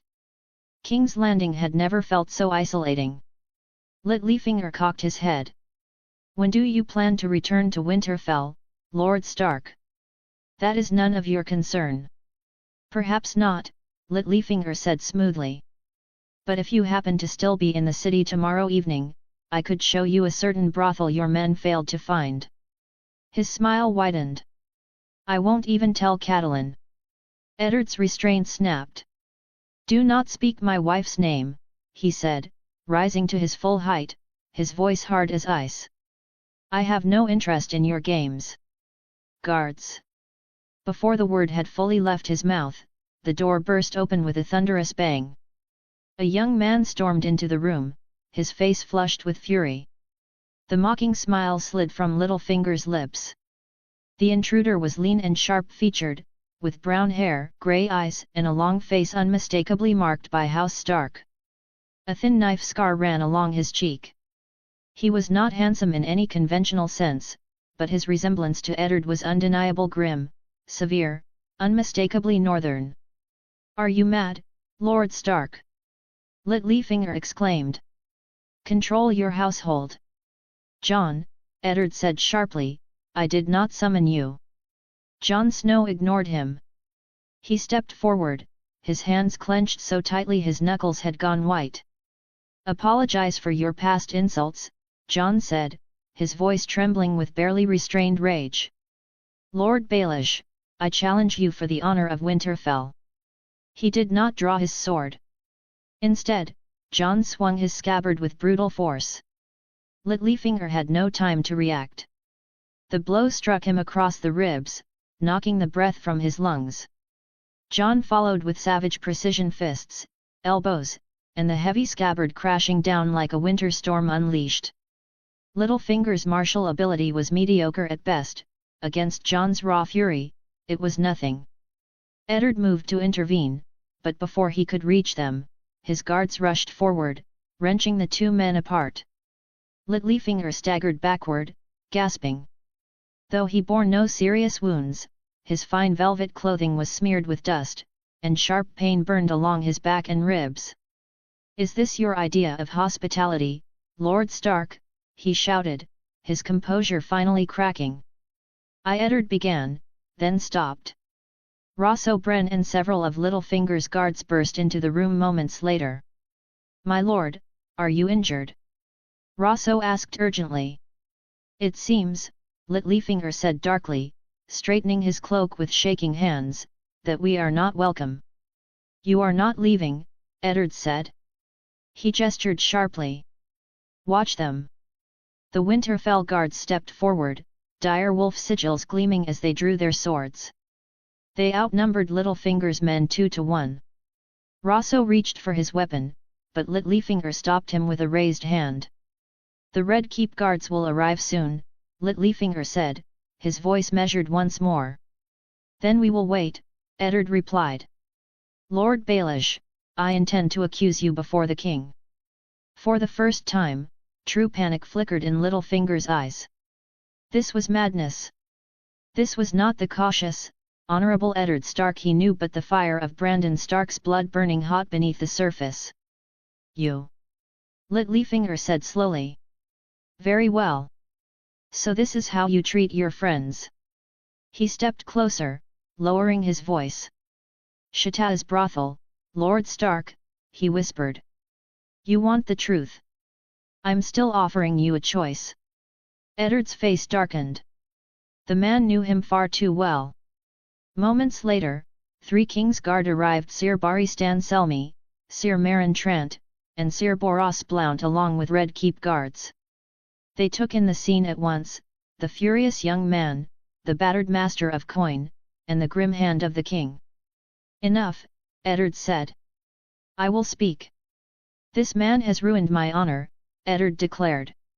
In the king's name, I demand justice. Honor? Sir Barristan asked, startled. Before further questions could be asked, King Robert arrived drunk, irritated, and already weary of conflict with Renly Baratheon at his side. What in the 7 hells is all this noise? Robert demanded. Littlefinger bowed deeply. Your Grace, I was assaulted without cause. Jon snarled. Cut out his tongue. Enough. Robert roared. Explain yourselves. The Vale of Arryn. Beyond the bloody gate, the mountains opened like a dream. Catelyn Stark rode onward, breath caught in her throat as the Vale of Arryn spread before her, green fields rolling endlessly, silver rivers winding through fertile land, and snow-capped peaks glowing beneath the morning sun. The Vale was sheltered by the Mountains of the Moon, a natural fortress both rich and beautiful. Barley and wheat swayed gently in the breeze, lakes shimmered like mirrors, and the air itself felt cleaner, lighter. I need Lysa's help, Catelyn said softly. And the Vale Cavalry. They rode deeper into the valley, the giant's lance towering above all else, its peak lost in mist. Alyssa's tears cascaded down its dark stone face like a ribbon of silver. There, Sir Brynden said. The Eyrie. How long? Catelyn asked. By evening, we'll reach the mountain, Brynden replied. Another day to climb. Time felt like an enemy. When privacy allowed, Brynden finally asked, tell me what happened.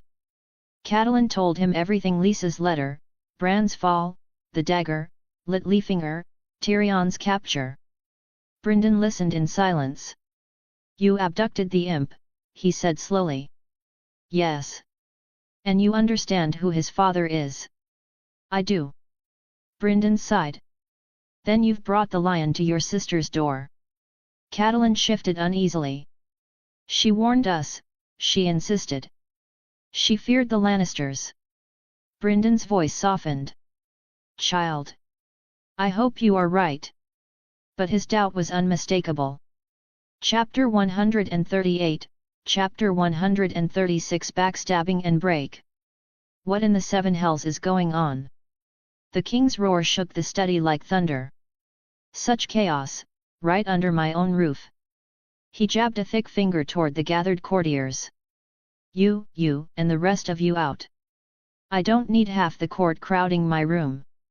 The gold cloaks in attendance withdrew at once, boots scraping against stone.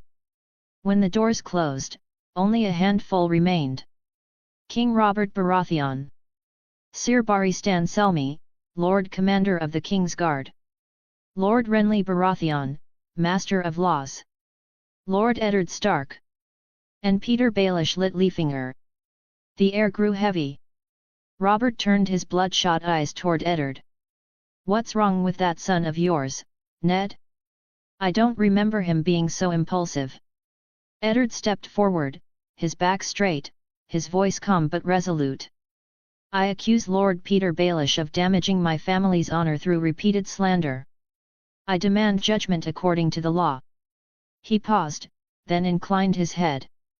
I also beg your grace's forgiveness for Jon's rash behavior. The king snorted. Is that so? Robert frowned, scratching at his beard. He remembered Littlefinger as a clever jester, sharp-tongued, yes, but rarely foolish enough to provoke open conflict. Before Baelish could speak, Renly stepped forward. My royal brother, Renly said lightly, I sit often on the small council. If memory serves, Lord Peter has indeed been fond of boasting, claiming intimacy with 2 ladies of House Tully. These words may not have been spoken before Lord John directly, but many within the Red Keep have heard them. Strictly speaking, such talk is an offence. Littlefinger stiffened. Of all people, Renly. In the past, Renly had often echoed Baelish's sentiments, laughing along with his jokes, benefiting from his schemes. But now, when the winds shifted, Renly was the first to drive a dagger into his back. It was only natural. In Renly's eyes, the favour of a great lord mattered far more than the goodwill of a master of coin. Sir Barristan said nothing. His weathered face revealed neither approval nor disapproval. Politics, after all, rarely followed logic. Robert's gaze snapped back to Littlefinger, cold and dangerous, like an enraged bull. "Is that true, Lord Peter?" Littlefinger's knees hit the floor. "Please forgive me, Your Grace. Please forgive me." He bowed deeply, first toward Eddard, then toward the king. His voice trembled, not entirely an act. For the first time in years, fear crawled up his spine. Money and influence had always been his weapons, but those things existed only because others allowed them to.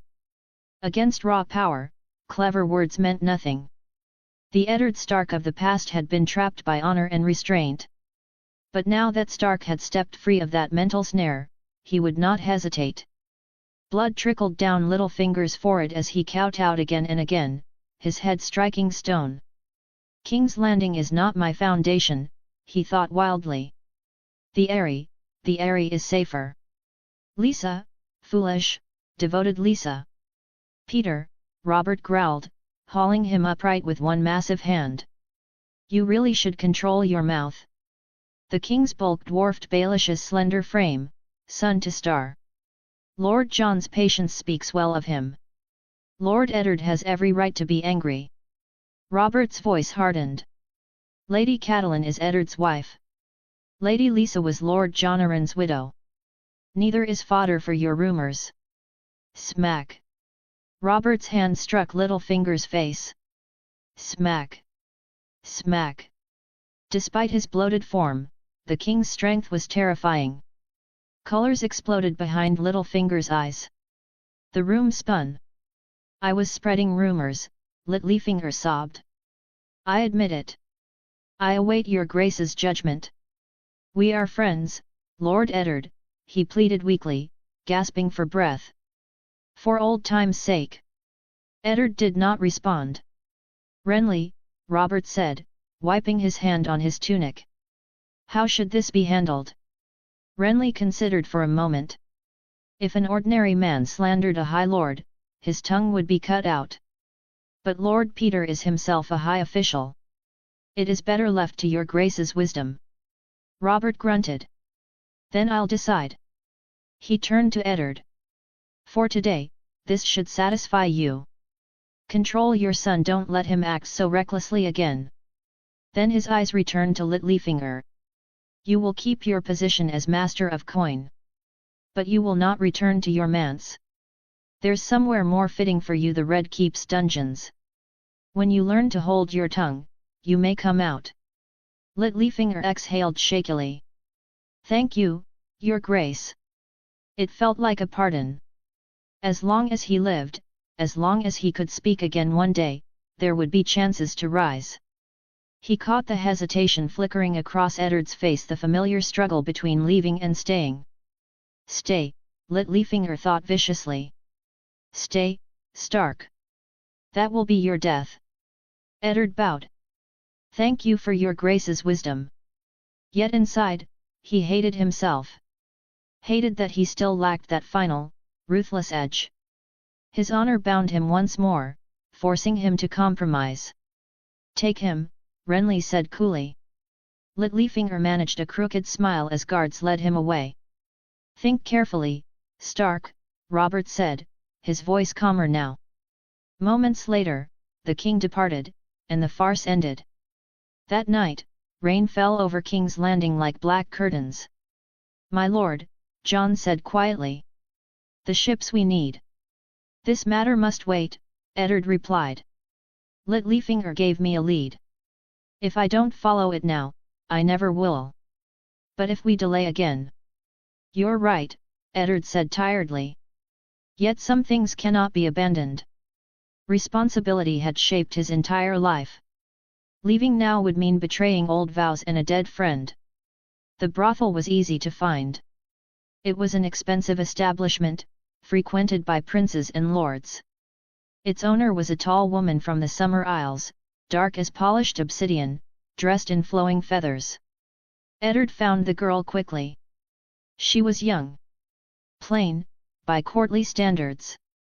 When she undid her dress to feed the child, he noticed freckles across her skin.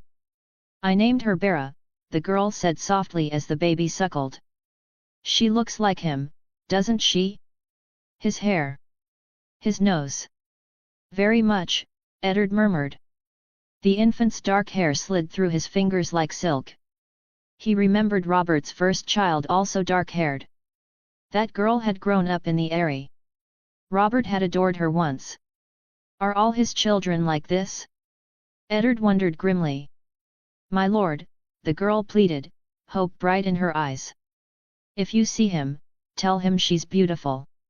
I will, Eddard promised. But his heart felt heavy. Robert swore love and forgot it by nightfall. A Stark kept promises, no matter the cost. I swear, the girl whispered. I've been with no one else. I only want him. I will see that the child is cared for, Eddard said. She will never go hungry. Her smile pierced him like a blade. Later, riding through the rain, John followed behind him. How many now? Eddard asked quietly. The fourth, my lord. One in Storm's End. One across the narrow sea. One in King's Landing. One in the Eyrie. There are more, Eddard thought. John spoke again. 3 years ago, in the Westerlands, twins. Cersei had them killed. Eddard said nothing. The rain intensified. Then John shouted, my lord. Steel gleamed through the downpour. It's the lions. Lannister soldiers blocked the road. More closed in behind them. Jaime Lannister emerged, golden and smiling. Lord Stark, he said lightly. Remember my brother. I permitted that matter, Eddard replied. Good. Jaime laughed. Kill the horses. Steel flashed. Jon's horse screamed and fell. Jory charged and died. Mud swallowed Eddard as he dismounted. Jory lay still. Jaime laughed in the rain. What a poor Stark! Chapter 139, Chapter 137, Slaughter and War. The Riverlands were among the most fertile regions of Westeros. Nourished by the winding Trident River, the land had fed countless generations. Yet precisely because of its location at the crossroads of the Seven Kingdoms it had also become a perpetual battlefield. Where armies marched, blood followed. Sheer Village had once been an ordinary, peaceful settlement in the Riverlands. Tonight, however, it had been transformed into a living hell. Bring out your finest wine, barkeep. A group of armored men stormed into the tavern at the edge of Sheer Village. The barkeep, Josabald, heavy-set man wearing a brewer's apron, froze when he saw them. Even in the dim candlelight, something felt wrong. These men rode tall war horses and carried long swords, axes, and crossbows. They laughed loudly, cursed freely, and moved with the confidence of veterans. Yet none of them wore sigils, family crests, or banners. Joss racked his brain. None of the nearby lords possessed troops like these. Bring us the best you have, one of the knights barked, slamming a gauntlet fist on the counter. He said nothing about payment. Yes, yes, my lord, Joss replied quickly. The ale here is the best in the neck. As the knights drank, one of them spat on the floor. What kind of swill is this? You call this good wine? Laughter erupted. Several men deliberately overturned barrels, spilling ale across the floor. The tavern descended into chaos. My lords, please. Joss protested despite himself. You should brew wine in hell instead. One knight raised a crossbow toward him, swaying drunkenly. Joss didn't wait. He bolted through the back door, sprinting into the fields. The darkness and his familiarity with the land saved his life. When he dared to look back, flames were already consuming his tavern. The fire glowed crimson against the night sky, like a devil's grin. The knights mounted their horses and began their raid. Sheer village was being butchered. They burned homes, slaughtered livestock, killed men without hesitation. Children screamed. Women were dragged away. These were not men, they were demons unleashed from the seven hells. Joss ran until his legs nearly gave out. He could hear the cries clearly, but he never looked back. The stone manor at the center of the village became a refuge. Villagers poured inside, clutching each other in terror. The bell rang endlessly, but no help came. Some were not fast enough. Joss watched as the blacksmith's apprentice, a boy barely old enough to hold a hammer, tripped while running. Knights chased him down, laughing as they prodded him with spears. The boy screamed until his strength failed. One massive knight charged and drove a spear straight through him. Joss felt sick. Crossbow bolts whistled through the air, cutting down women and children alike. Father above, Joss whispered. What sin have we committed? The blacksmith beside him wept silently. They're not ordinary bandits, an old man said grimly. Those are war horses. That's real armor. The knights approached the manor, but stone walls deterred them. They piled wood, preparing to smoke the villagers out. The towering leader snorted. Forget it. Let's head upstream. Bitch's pool will be richer. The knights rode off, leaving behind ashes, corpses, and silence. King's Landing. At the Tower of the Hand, Eddard Stark did not see the king until the next day. But he saw the queen. Jaime Lannister had fled the city overnight. Robert Baratheon entered wearing his finest velvet coat, the crowned stag of House Baratheon embroidered in gold. A goblet of wine hung loosely in his hand. Behind him came Queen Cersei, glittering with jewels. You're lucky, Robert said bluntly. Another fall and your leg would have snapped. I don't want a drink, Eddard replied. I wish your leg had broken, Cersei sneered. Quiet, woman, Robert snapped. You know what Catelyn did? Robert demanded. I do, Eddard said. And the responsibility is mine. I am displeased, Robert said heavily. 3 men are dead. 2 died by Lannister blades first, Eddard replied. This ends now, Robert declared. You and Jaime make peace. Everyone forgets this. They murdered my captain in front of me. You were drunk in a brothel, Cersei spat. With your bastard. I was visiting your daughter, Eddard roared. Bera. Silence fell. Cersei's face went pale and cold. Robert drained his wine. Enough, he sighed. This ends here. Essos. South of Pentos, Khal Drogo's Khalasar advanced like a storm. They plundered Qohor and Pentos, then turned toward Myr. From a hill east of the city, Gendry observed through a Myrish lens.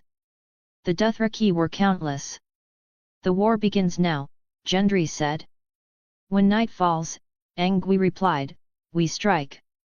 Chapter 141, Chapter 138, Hunting and Prey.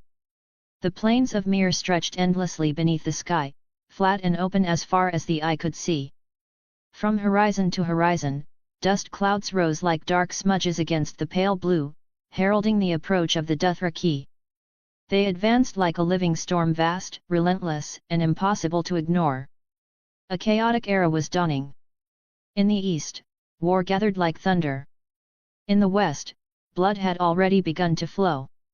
Gendry stood atop the earthen ramparts, his cloak snapping sharply in the wind. Below him, the ground had been transformed into a fortress of preparation and intent. Several layers of anti-cavalry fences were driven deep into the soil, sharpened stakes angled outward like the teeth of a beast. Beneath them, wide trenches had been dug, some concealed, others filled with sharpened wooden spikes meant to break both horse and rider. 4 great banners fluttered above the fortifications, each bearing a different sigil. Their bold colors stood defiant against the open plain, symbols of unity and power meant to strike fear into the hearts of the Dothraki. Behind Gendry stood Qyburn. Though the old maester's hair was white and his face lined with age, his posture remained straight, his eyes keen and observant. Time had not dulled his mind. To Gendry's left were Angui and Grey Wolf, both silent, both watching the distant horizon. "Your Highness," Qyburn said, his voice calm but deliberate, "the situation in King's Landing and across Westeros has changed significantly." Gendry did not turn. "Because of Tyrion?" "Yes. Because of the imp, the wolf and the lion have fractured completely." Qyburn clasped his hands behind his back. "The Kingslayer attacked Lord Eddard in the streets at night, killing his men, and fled King's Landing before dawn. Meanwhile, the Mountain and other forces sent by Lord Tywin are ravaging the Riverlands under the guise of banditry." Gendry's eyes narrowed slightly. "So Tywin has chosen blood?" "He always does," Qyburn replied. "In King's Landing itself, matters are no less turbulent. Lord Eddard has temporarily imprisoned Littlefinger in the dungeons beneath the Red Keep." "That is unexpected." Gendry finally turned. "Littlefinger has always been a man who slips through nets. Stark must be truly desperate." "Or truly determined," Qyburn said. "Still, as long as Lord Stark remains in King's Landing, the situation is at a stalemate. The Riverlands won't be so fortunate." "No." Qyburn sighed softly. "They are already bleeding. Lord Hoster Tully is gravely ill, barely able to rise from his bed.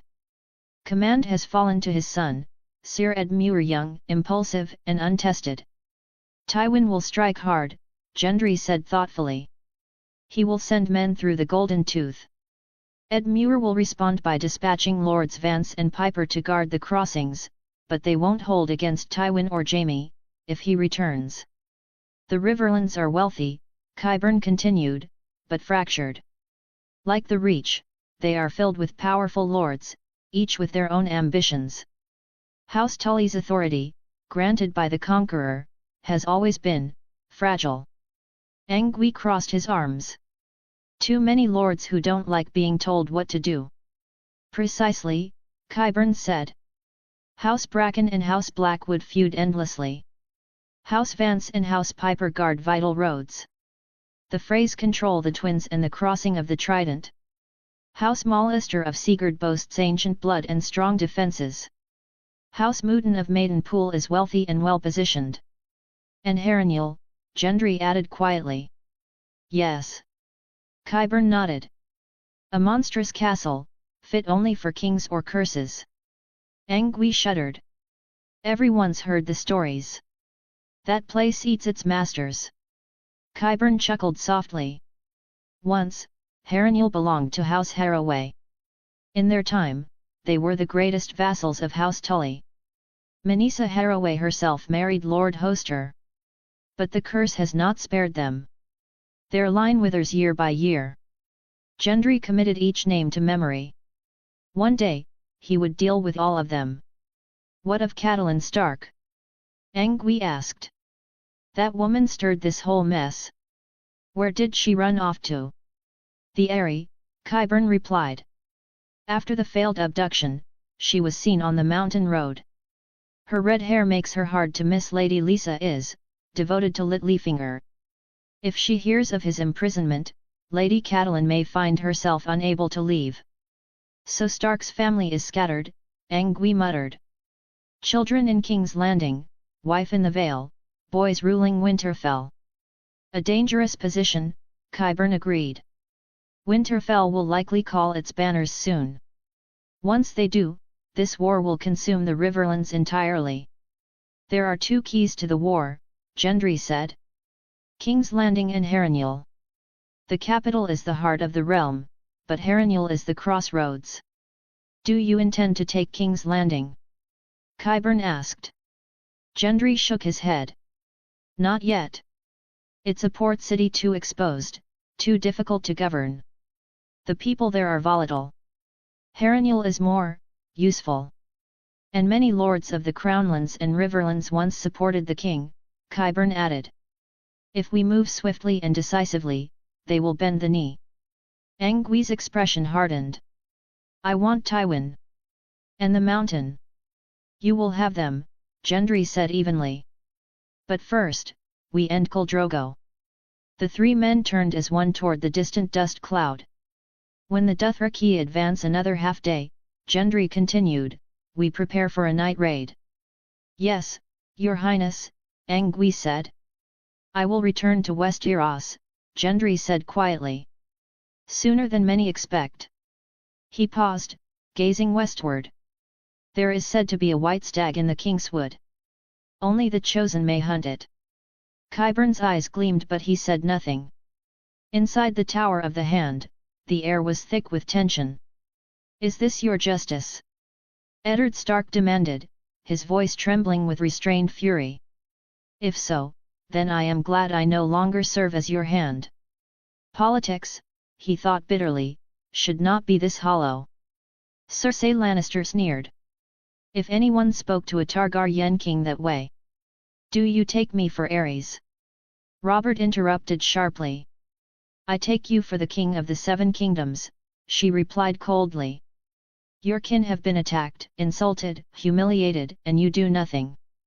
Robert's face darkened. Enough.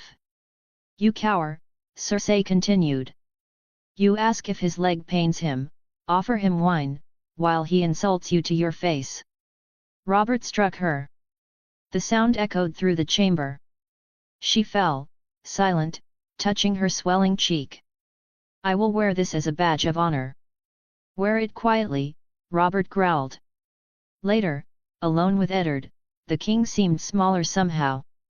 Come hunting with me tomorrow, Robert said softly. We'll talk then. Eddard nodded.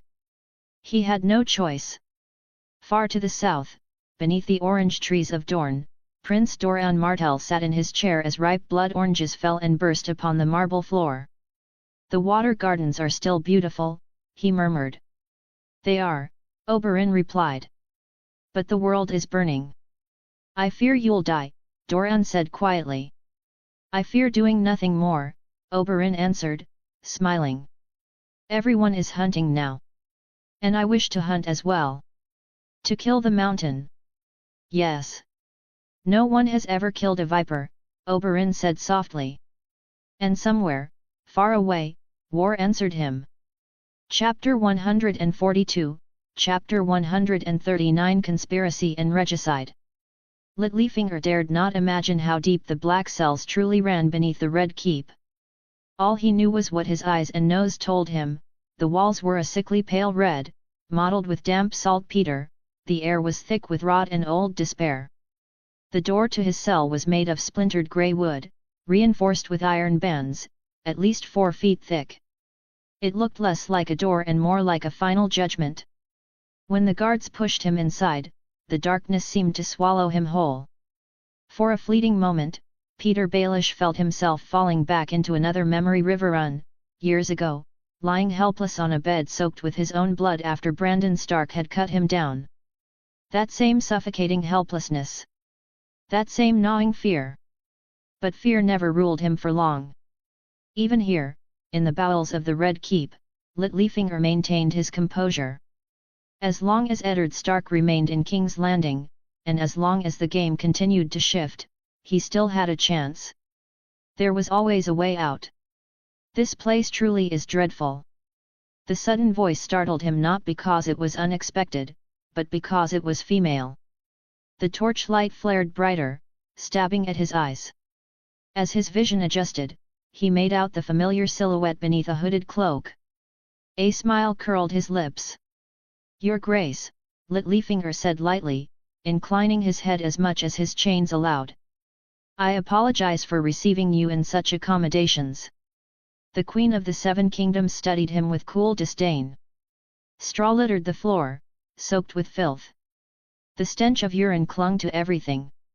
The black cells had no windows, no beds, no mercy. Without the solitary torch burning between them, Peter would have been blind. "You look well enough, Lord Peter," Cersei Lannister said. "Considering your circumstances." She studied that infuriating smile, the same one that used to liven the small council chambers. "Lord Renly was quick to abandon you," she continued. "Rather heartless, given that you once called each other friends." "In a storm," Littlefinger replied calmly, "how many friends can one truly count on?" "I don't blame Lord Renly at all." Cersei's gaze sharpened. "The brothel the old wolf visited," she said. "If I'm not mistaken, you know it very well." "I know the madam quite well," Littlefinger said smoothly. "In fact, I once tried to buy the establishment." Sadly, she refused. Cersei gave a thin smile. "Then you must know why Lord Eddard went there." "I can only speculate," Peter replied. "But I hear Lord Stark has been searching the city for the late king's bastards. A persistent man, our hand. What he intends to do with them, who can say?" Cersei's eyes flickered. "Your little hint caused quite a stir," she said coldly. "Jaime attacked Stark. Both of my brothers have now left King's Landing. The Seven preserve us," Littlefinger said softly. "What a scandal!"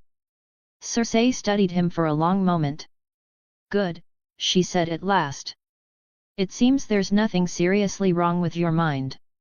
She turned to leave. "I can't stay long. But rest assured you won't remain here much longer either." Peter's smile deepened. "I would gladly offer your grace my wisdom," he said carefully, if you are inclined to lend a helping hand." Cersei snorted. "You are clever, Lord Baelish," she said. "But counting coppers is where your true talents lie." Her lips curved cruelly. "Stark underestimates me. I'll remind him that I am a lion even if I wear a skirt." Peter bowed his head slightly. "Your words move me deeply, Your Grace. In return for Stark's generosity, perhaps I should share something useful." Cersei paused. "What?" "Watch the docks," Littlefinger said. "The old wolf may be looking for a ship north to Winterfell." Cersei laughed softly. "Letting you live was Stark's greatest mistake." "I intend to live well," Littlefinger replied lightly. "I'd hate to miss the look on Lord Stark's face when he realizes his error." The Queen turned and left, her torchlight vanishing into the darkness. Left alone, Peter Baelish smiled to himself. Cersei would need time to arrange things properly. How much Stark knew no longer mattered. He had already brushed against the truth. And truths, in King's Landing, had a way of getting people killed. "King's Landing does not welcome us, Jon." Eddard Stark sat heavily, exhaustion carved deep into his face. "I must consider your safety. My captain of the guard is dead. And what does the king do? He takes me hunting in the Kingswood." Jon Snow listened in silence. "Do we still need to find the fastest ship, my lord?" he asked quietly. "Yes," Eddard replied. "I want you to take Sansa and Arya first." "And you?" Jon asked. Eddard hesitated. "I will remain. My task is unfinished." Jon frowned. "With respect, my lord. Arya will obey you. But Sansa won't. She still dreams of courtly splendor of becoming queen." Eddard cursed softly. "I've failed her," he admitted. "I sheltered her too well. King's Landing is already bleeding and I fear it's only the beginning." "She cannot stay," he said firmly. "I must take her away." "I'll speak to Arya first," Jon said. Quietly. "If it comes to it, harsher measures may be needed. Sansa must not know." Eddard nodded grimly. "You're right. Joffrey is no prince of legend." Jon hesitated. "He doesn't look like a king at all," he said. "More like a lion." The words struck Eddard like lightning. "A lion? The pieces fell into place. His hands trembled. This was the answer, the truth he had been circling all along. "You are a good child," Eddard said at last. "I trust you with this." He sighed. "Littlefinger is confined within the Red Keep. We may still find ships at the docks. I must send you away quickly." "I don't want to leave you," Jon said quietly. Eddard looked at him, words forming then dying on his lips. Some truths were too heavy. "I have a guest," he said finally. "Wait here." Moments later, Eddard's steward ushered in a travel-worn man. "Lord Derry," Eddard said in surprise. Sir Raymond Derry bowed. "Your Grace, this matter is urgent. Tywin Lannister's men have ravaged the Riverlands, burning villages, slaughtering small folk." Eddard's jaw tightened. "Are you certain it was Tywin's men?" "There is no doubt," Raymond said bitterly. "The mountain leads them." "Damn him," Eddard muttered. War was kindling everywhere. "I will bring this before the king," Eddard said. "Justice must be done." Raymond shook his head. "My lord, justice is difficult when the king is Tywin's son-in-law." "Even so," Eddard said, "the law must stand." "What of the Riverlands now?" he asked. "Ed Muirgather's men at Riverrun," Raymond replied. "But the mountain has already withdrawn." Eddard frowned. "Troops spread thin. Defense without offense. King's Landing is not safe," Raymond said suddenly. "Gold poisons all it touches." "You and I swore to the king and the law," Eddard replied. "And the Riverlands still wait for justice," Raymond said. "If it does not come, they will seek it elsewhere." Eddard saw both hope and doubt in the man's eyes. Division was coming. "You have no friends here," Raymond said quietly. "No soldiers." Eddard nodded. "I will remember your words." "You must," Raymond replied. "Either return to Winterfell, or choose your allies carefully." Chapter 143, Chapter 140, Deer Hunting and Contest. Through the narrow, lofty windows of the Red Keep's vast throne room, the final rays of the setting sun slanted inward, casting long, dark red stripes across the cold stone floor and walls. Once, enormous dragon skulls had loomed over this hall, their hollow eye sockets watching all who entered with silent menace. Robert Baratheon despised such reminders of the Targaryens, and so the skulls had long since been dragged away and discarded into the shadowy underground tunnels beneath the castle. In their place now hung vast tapestries, rich with greens and browns, depicting kings and lords at the hunt, stags brought low by spears, boars pierced by arrows, riders laughing beneath autumn leaves. Yet in Eddard Stark's eyes, the throne room was still stained crimson. No matter how many tapestries were hung or skulls removed, the hall remained soaked in blood, just as it had been the first time he saw Jaime Lannister seated casually upon the Iron Throne, sword across his knees. Eddard Stark sat upon that same throne now, and everything about it felt wrong. The king had not yet ridden out to the Kingswood. Robert had been drunk for days on end, drowning himself in wine, feasts, and women. The White Hart had not yet appeared, or so the hunters claimed, and so the king lingered in King's Landing, indulging himself without restraint. Matters of state bored him, rulership weighed upon him like chains he no longer wished to carry. As for the infant girl Eddard had mentioned, Robert's reaction was entirely predictable. The king himself, Eddard thought grimly, was still a child, willful, selfish, and ruled by impulse. How could such a man be expected to care for the fate of an infant he had never seen? Today, Eddard wore a simple white linen tunic embroidered with the dire wolf of House Stark upon his chest. Over it hung a black wool cloak clasped at the neck with a silver badge shaped like a hand, the symbol of his office as Hand of the King. Black, white, and grey. To Eddard, these were the only colours that mattered, the only shades of truth. What a cursed, uncomfortable seat, he thought. The Iron Throne was not a chair so much as a cruel mockery of one. Forged from twisted blades and jagged steel, it bristled with spikes and edges, its back rising like the teeth of some monstrous beast. There was no way to lean back without risking injury. The throne demanded vigilance, pain, and blood. Around him sat the remaining members of the small council and high officials, the aged Grand Maester, Varys with his powdered face and unreadable smile, and several lords of lesser influence. Renly Baratheon was absent, no doubt drinking himself senseless alongside the king. Within the throne room, hierarchy was rigid and unforgiving. Only the royal family and the highest officials were permitted to sit. All others stood or knelt as required.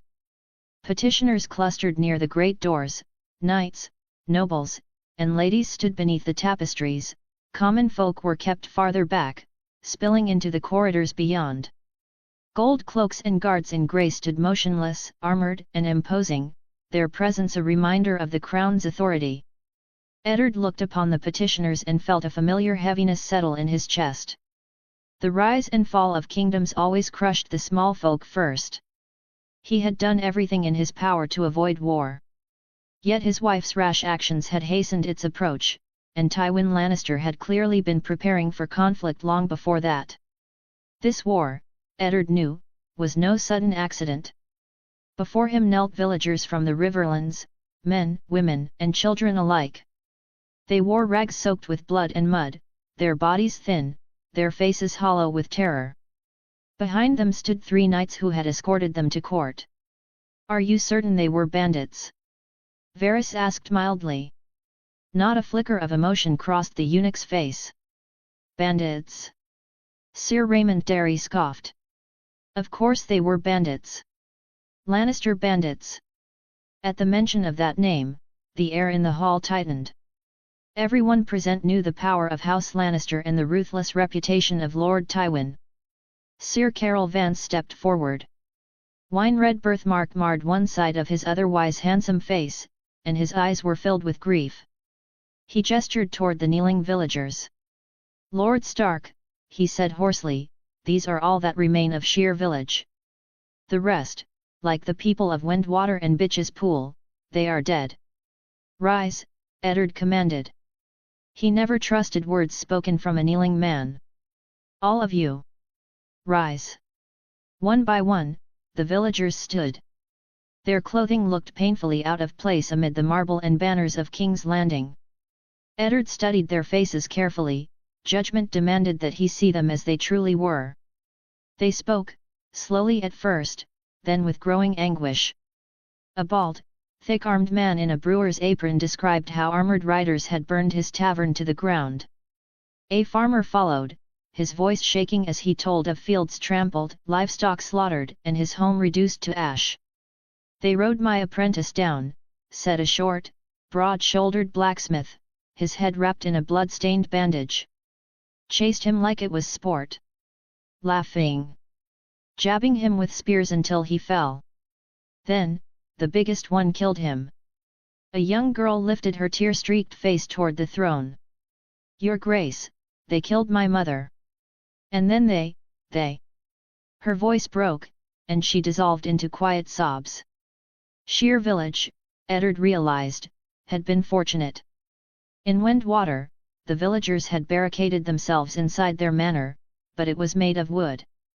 Straw had been piled against the walls, and the house set ablaze. Those who fled the flames were cut down by arrows, women and infants alike. These attackers had been careful.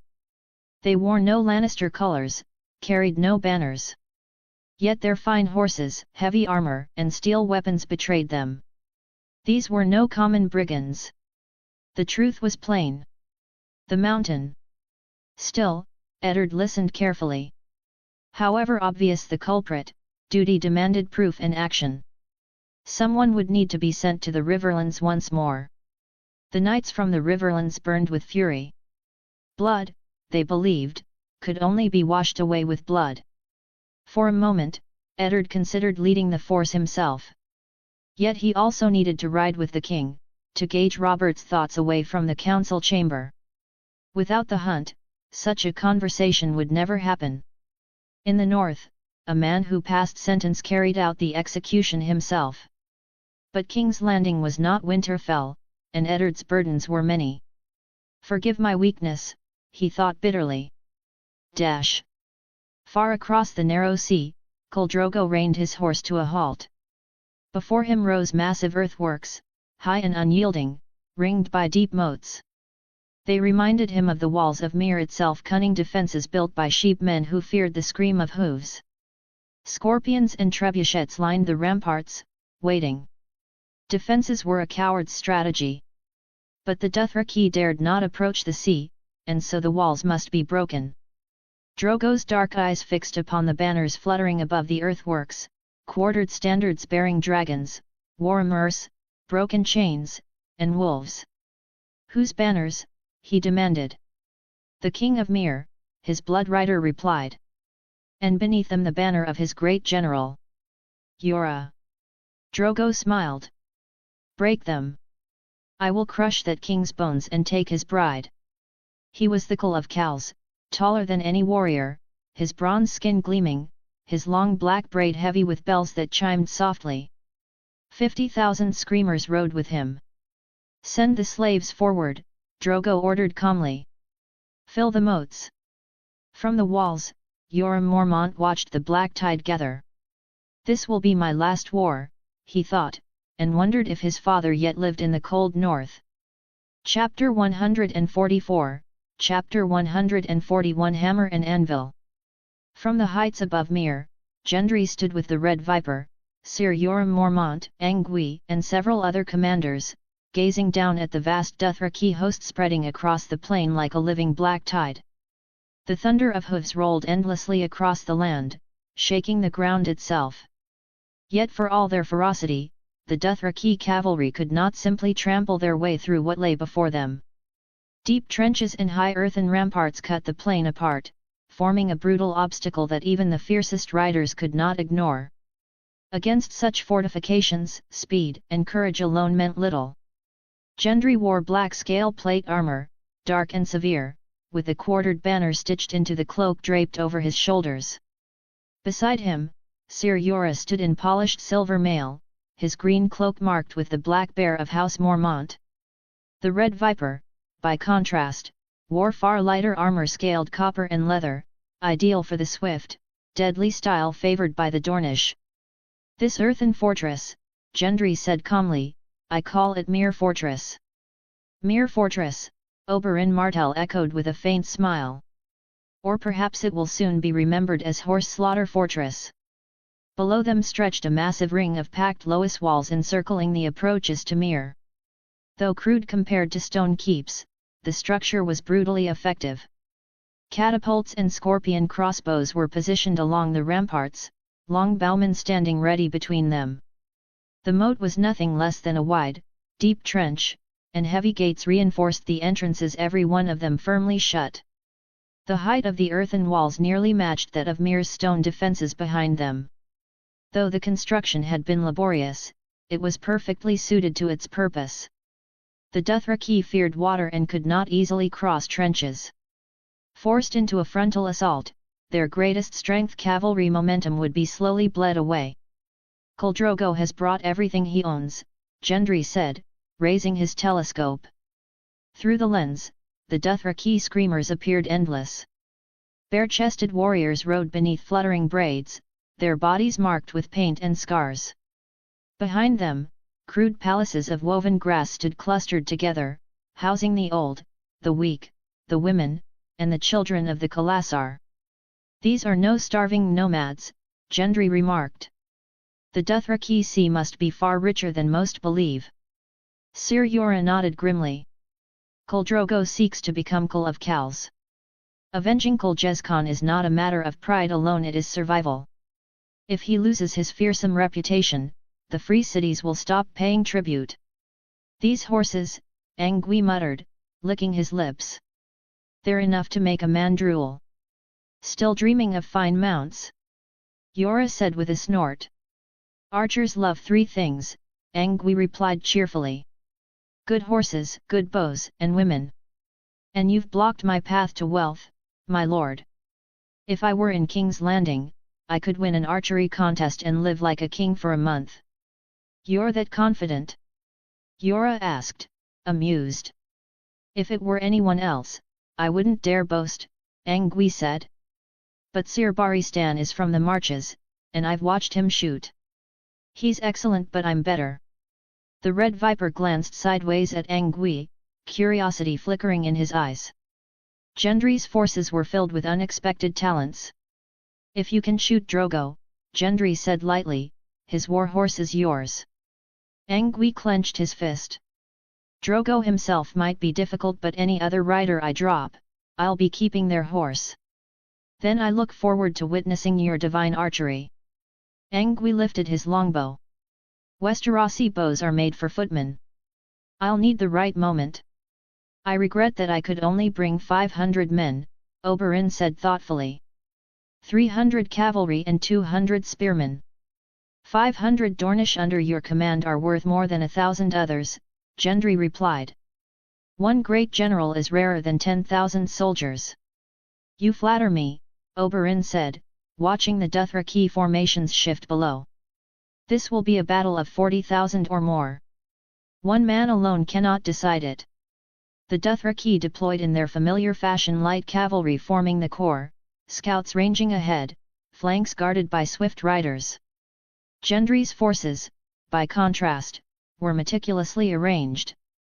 Sir Jorah and a portion of the Second Son's Legion manned the fortress defences. The Free Legion under Grey Wolf and the Wolf Pack Legion under Steel Fist waited behind the ramparts as the primary striking force. Gendry's own cavalry and elite King's Guard remained in reserve, his decisive blade. Prince Oberyn would lead the Dornish light cavalry and the Norvashi Holy Guard, forming the hammer. This battle will follow the hammer and anvil, Gendry said quietly. Mere fortress is the anvil. And I, Oberyn replied after a pause, will be your hammer. Exactly as I intended, Gendry said. You will command the elite cavalry, Dornish riders and Norvashi axemen alike. As you command.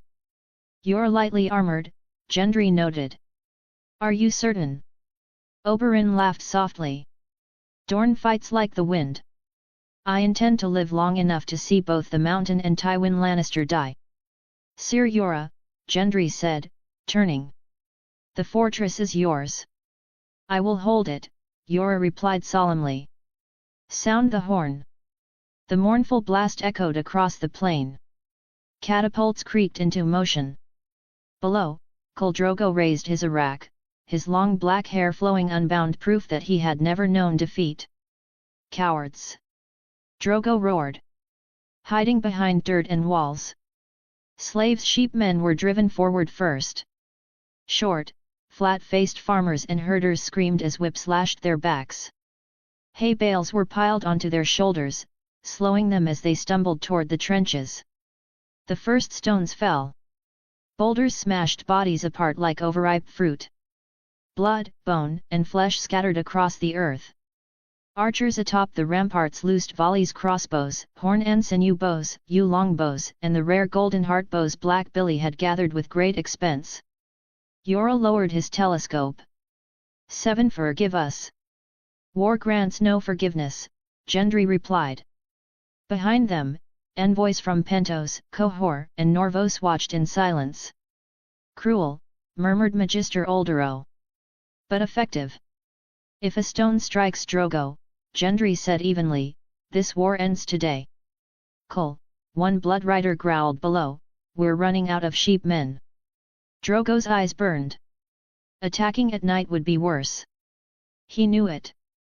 But pride would not allow retreat. The hammer was ready. The anvil already soaked in blood. Chapter 145, Chapter 142, War and Mobilization. At dusk in Essos, above the towering walls of Mere Fortress, the four-quartered banner still flew proudly in the wind.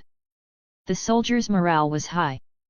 It was not merely because the defenders were well supplied or protected by strong walls, but because their leaders and commanders were present among them. In theory, a commander-in-chief could remain safely behind the lines, issuing orders from the rear. Yet there was an undeniable difference between ruling from afar and standing at the forefront of danger. Leading from the front forged cohesion, strengthened resolve, and inspired courage in a way that no written command ever could. From the battlements, Gendry and the others watched as the Dothraki began a measured withdrawal, retreating just beyond the effective range of the catapults. Though the horse lords were famous for their fearlessness, they were not fools. They would not waste lives charging headlong into stone and iron. Below the walls lay a grim sight. The field was littered with the corpses of sheepmen, their bodies crushed and torn apart by catapult stones.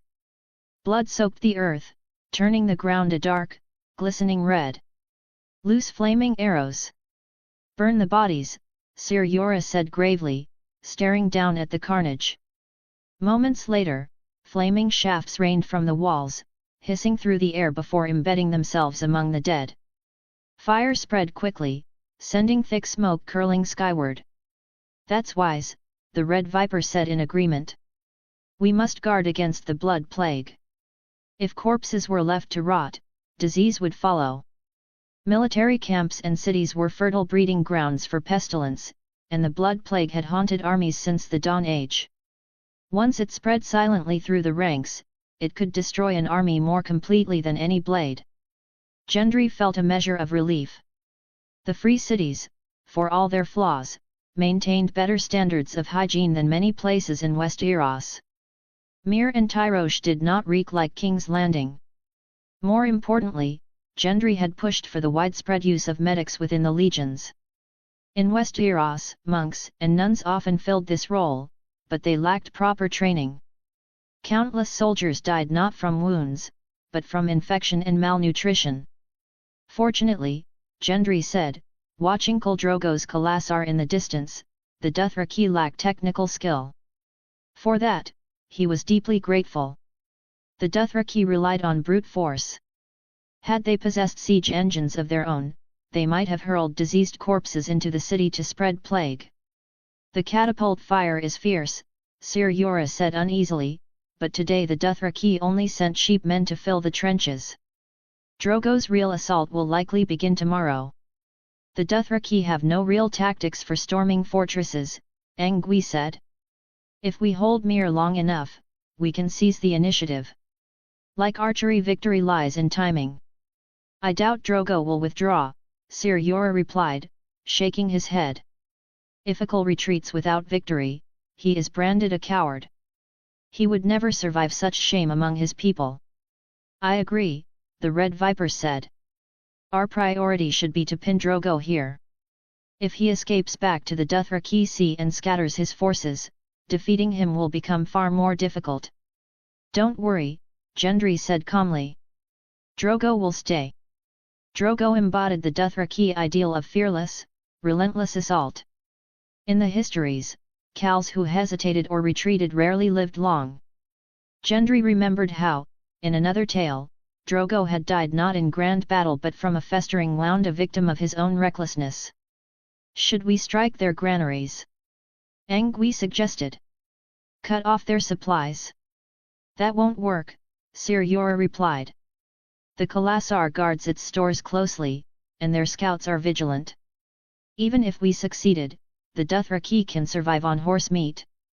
Then we hold the fortress, Gendry decided. I will send light cavalry to harass their scouts at night. I can do that, the Red Viper offered. I've fought the Dothraki before. Not yet, Prince, Gendry said, shaking his head. Your cavalry will be more valuable elsewhere. Dornish horses endure where others falter. He turned to the Red Viper. Have the Giscari made contact? In Lys, yes, the Red Viper replied. But the Sarabi are terrified. They can offer little support.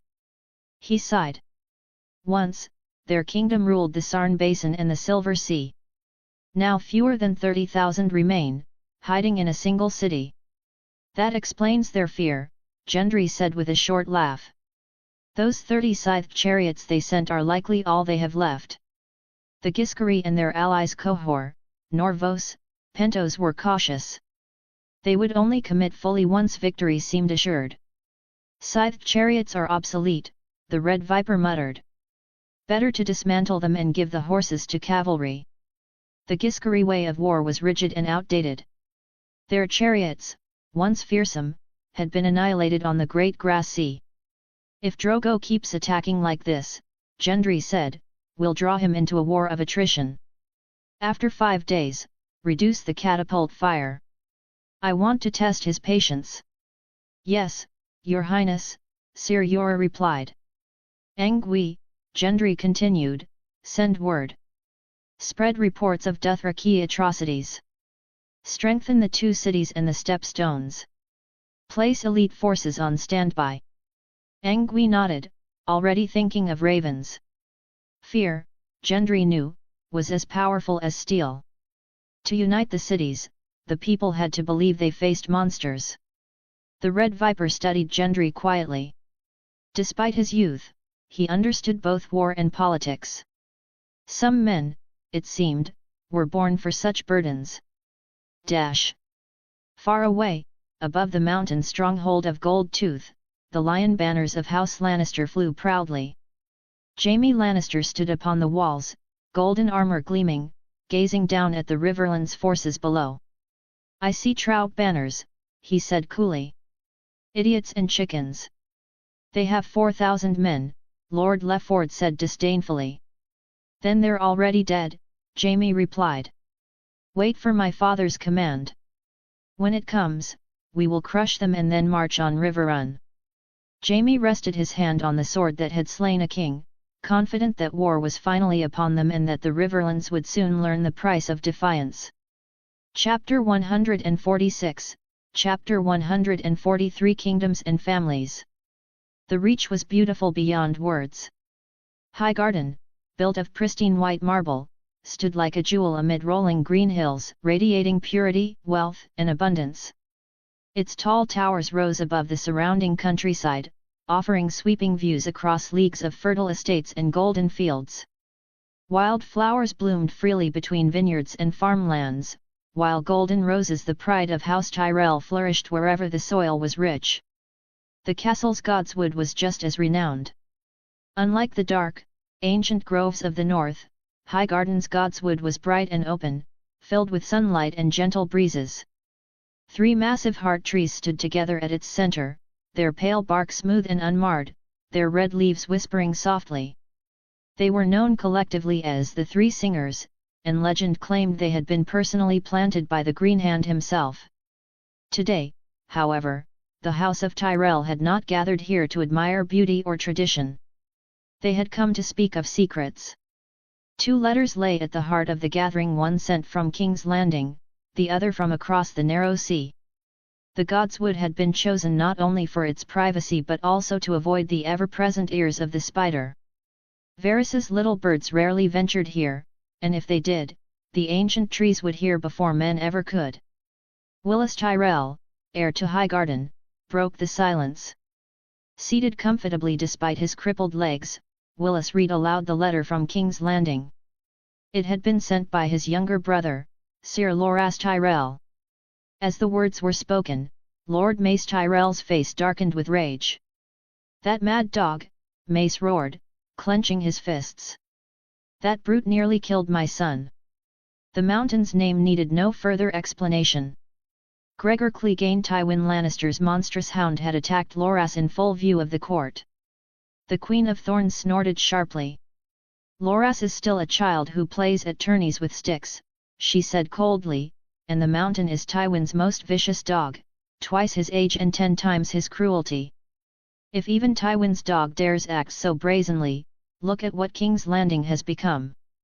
Loras had used clever tricks to defeat the mountain in the lists, but Clegane's response had been to attempt murder against the son of one of the realm's greatest houses and then walk away without punishment. Such arrogance spoke volumes. The 7 be praised, Marjorie said softly.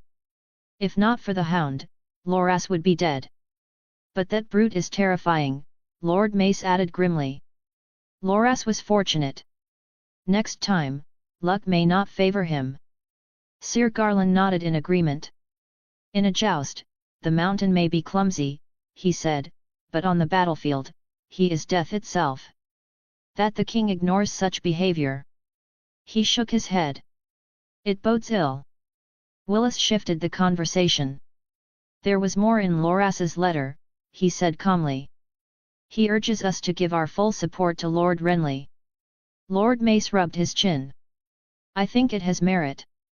Robert never favoured us, and we hold no true power in King's Landing. If Joffrey takes the throne, the realm will belong entirely to House Lannister. Supporting Renly may bring us far greater rewards. And what claim does Renly have to that ugly iron chair? The Queen of Thorns snapped. He is the third brother, and Robert's line still exists. Robert himself had little claim, Mace countered. What matters is strength. We have soldiers and grain, and the Stormlands have fierce warriors. Enough, you fool! Olenna barked. Do you think the Iron Throne is something one simply grabs? Look at your fat head and think for once. Willis inclined his head. I agree with grandmother. We should wait until the situation becomes clearer before committing. Though House Tyrell was already deeply entangled with Renly through alliances, feasts, and quiet promises, open rebellion was another matter entirely. The Riverlands are about to burn, Sir Garland said thoughtfully. House Stark and House Lannister are already on the brink. House Arryn resents losing the wardenship of the East. And ever since Lady Stark's failed attempt to seize Tyrion Lannister, House Lannister has been preparing for war against House Tully. If Stark, Tully, and Arryn truly unite, they will drag the realm into chaos. Is that not good for us? Mace asked. If Lion, Trout, Falcon, and Dire Wolf unite, what hope does anyone else have? You are playing a dangerous game, Olenna said sharply. We must win, not rush. Kingdoms rise and fall, but our house must endure. Mace lowered his head reluctantly. Yes, mother. Olenna turned to Marjorie, taking her hand. My little Rose, tell me how many people now desire the Iron Throne. Marjorie thought carefully. Prince Joffrey, backed by House Lannister. Lord Renly, supported by the Stormlands and by us. And Gendry across the narrow sea. The king of the Twin Cities, Robert's bastard, seeking legitimacy through marriage with the remaining Targaryens. Very good, Olenna said approvingly. But you missed one. Stannis, Marjorie realized. Yes. Renly resents being beneath his brothers. Stannis resents everyone. Olenna's eyes narrowed. With so many claimants, why rush? We hold grain, gold, and men. We are the weight that tips the scales. We will wait. Willis then lifted the second letter. This one is from Gendry. He read aloud. I have long heard of Duke Tyrell's renown and wish to hunt with you in the Kingswood, to the south. Let us hunt the stag together. Lord Mace's face flushed with pride. This boy writes well, he said, beaming. Olenna sniffed. Hunting the stag, indeed. A clever hint. Many hunt the throne, so do not rush. But is this not the same boy fighting horse lords in Myr? Yes, Garland confirmed. Khal Drogo besieges Myr. Gendry prepares to meet him in battle. A true Baratheon, Olenna said thoughtfully. Steel through and through. Not like Renly, who only knows silks and smiles. She leaned forward. Bring me his likeness. Garland opened a small Myrish pendant, revealing a detailed portrait. The young man depicted war armor, his black hair short, his gaze resolute. He is handsome, Olenna admitted. Cleaner than Renly, too. How many warships? She asked. Over 400. They dominate the stepstones. Olenna's expression grew serious. Enough to challenge the Iron Fleet, the Royal Fleet, and the Redwynes combined. Dangerous. She closed her eyes. We wait. The Eyrie. High above the clouds, the sisters of House Tully argued once more. Lady Lisa Arryn, though younger than Catelyn, looked far older. Years of childbirth, loss, and fear had ruined her health. She was bloated, pale, her blue eyes dull and wet with constant anxiety. You dared act without permission, Lisa shrieked. You brought the imp here and dragged us into your feud with the Lannisters. And you think this is only my feud? Catelyn shot back. You wrote to me, accusing House Lannister of murdering your husband. I warned you to stay away from them. Lysa cried. Not to provoke war. We must act, Catelyn insisted. Here, we are safe, Lysa said fiercely. The bloody gate cannot be breached. Catelyn fell silent. Blackfish had been right, Lysa would never move. Then Lysa's expression twisted. He still loves you, she hissed. Your husband even imprisoned Peter. What? Catelyn was stunned. You don't deny it, Lysa laughed madly. At that moment, young Robert Arryn appeared, clutching his rag doll. Make her fly, he whispered. Lysa smiled. Catelyn felt true fear. Chapter 147, Chapter 144 Family and Kingdom. Mere Fortress rose before the Dothraki like an unbridgeable abyss. High stone walls and rammed earth fortifications stretched outward, cold and unyielding beneath the sun. For the horse lords of the grass sea masters of open plains and thunderous cavalry charges such defences were anathema. The Dothraki lived and died in motion. Stone walls mocked them. From a raised vantage point, Gendry studied the distant Khalasar. Khal Drogo's host resembled a rolling black cloud, thick and oppressive, stretching as far as the eye could see. 50,000 riders, roaring and restless, their presence alone enough to crush the morale of lesser armies. Strategically, Gendry disdained the Dothraki's recklessness. Tactically, however, he could not afford to underestimate them. That position of Khal, Oberyn Martell said calmly, his eyes fixed on the horizon, is one of the most fragile titles in the world. The Dothraki do not inherit power the way Westerosi lords do.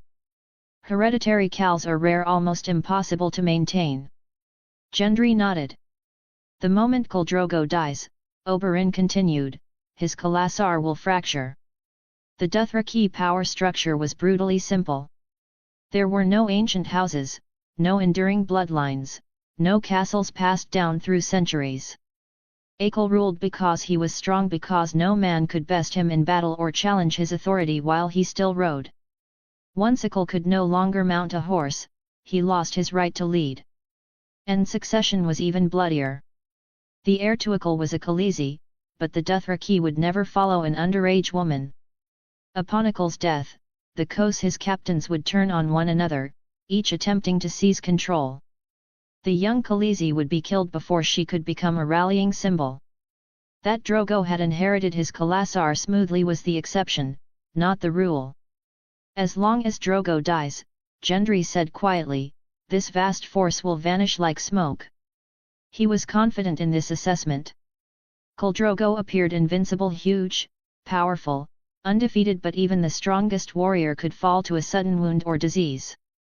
Brute strength had limits. As long as Drogo becomes trapped in the quagmire of Mere Fortress, Yoram Mormont added, he will not escape death. Yora's voice carried experience. Once a knight of Westeros, now a commander hardened by exile, he understood both worlds, the honor-bound armies of the Seven Kingdoms and the savage efficiency of Essos.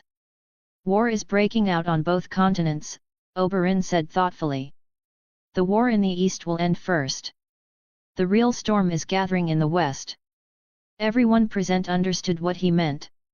Though they fought in Essos, Westeros was the true prize. Yet the Dornish prince knew how reluctant his homeland was to bleed again. Ever since their crushing defeat in Robert's rebellion, Prince Doran Martell had been cautious, almost paralyzed by caution. Dorne's population was too small to sustain reckless war. We must finish Drogo before the Westerosi conflict fully ignites, Gendry said. Fighting on two fronts would be disastrous. Defeating the Dothraki would not be easy. But only by crushing them could the two cities be fully secured. Only then would there be enough strength to intervene in Westeros, enough to demonstrate power to allies and terrify enemies. The main conflict in Westeros is between House Tully and House Lannister, Oberyn said. And House Tully will suffer.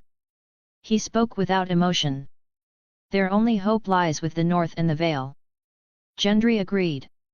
Ed Muir Tully lacked Jaime Lannister's brilliance, and the Riverlands forces were scattered and poorly disciplined. Against the Westerlands' professional armies, defeat was inevitable. It was only a matter of time. If House Tully falls, Yora said, their authority over the River Lords will collapse. The Tullys had always ruled precariously, lords of Riverrun commanding more powerful vassals through marriage and circumstance rather than sheer strength. But Lord Hoster still has 2 powerful sons-in-law, Angui objected. Would Stark and Arryn really abandon him? Stark will move, Gendry said. And when he does, the war will become unstoppable. And others will follow, Oberyn added. The Stormlands, the Reach, and the Iron Islands, Yora said grimly. King Balon will rebel again the moment he smells chaos. Oberyn snorted. A fanatical fool. The older he gets, the more stubborn he becomes. Gendry almost laughed. Balon Greyjoy had always lacked strategic sense. He had rebelled after Robert's rebellion had already ended when the realm stood united. His defeat had been inevitable. Now, once more, he waited for opportunity. Whether willingly or not, Oberyn concluded, we are entering an age where only the victorious families will survive. Gendry said nothing. Pike. The Iron Islands were bleak beyond words. Harsh winds, jagged cliffs, black stone, and endless waves shaped the land. Pike itself looked less like a castle and more like a ruin clawing stubbornly at existence. Asha Greyjoy stood on the shore, staring at her home. Every return reopened old wounds. Robert Baratheon's catapults had scarred Pike forever. The southern tower, rebuilt in pale stone, still lacked lichen, a permanent reminder of defeat. It was there that Robert had smashed through the walls with his Warhammer, Eddard Stark fighting at his side. Her father's ship, the Great Kraken, lay moored at the dock, its massive iron ram shaped like a kraken's head. Once feared across the seas, it now felt like a relic, much like its master. Captain, her sailors asked, shouldn't we stop for ale? Your ale tastes like horse piss, Asha replied. She wore a quilted coat, wool breeches, and salt-stained boots.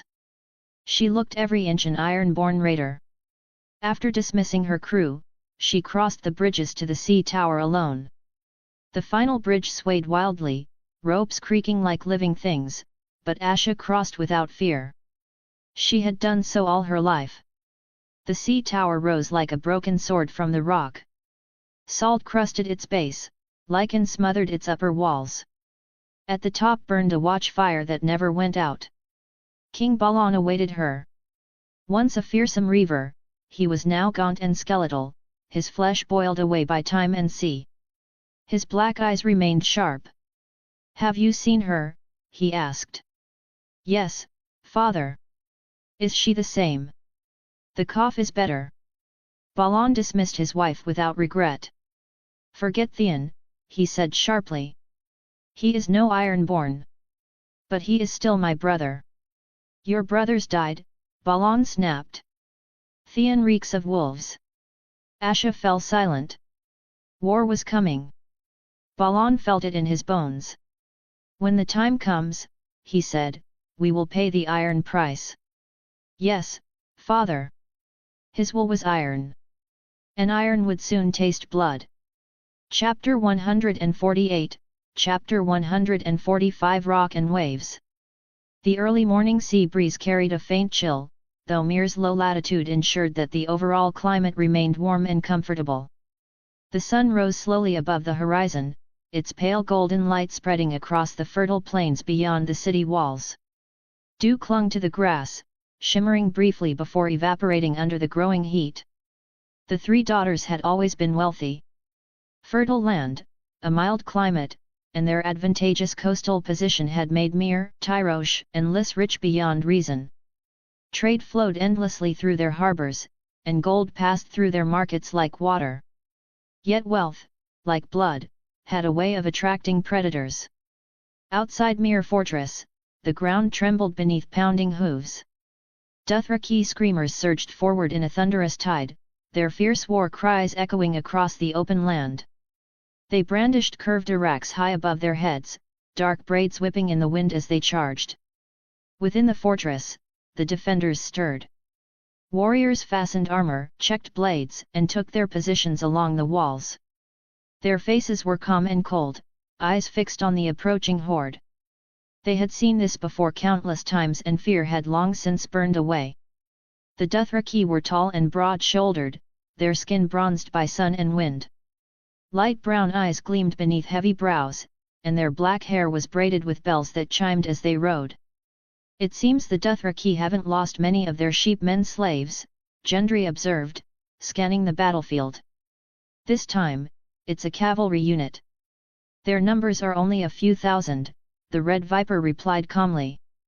"It looks like a symbolic probe by Khal Drogo rather than a full assault." A mournful military horn sounded from Mere Fortress, its chilling echo crawling across the plain like a warning from the grave.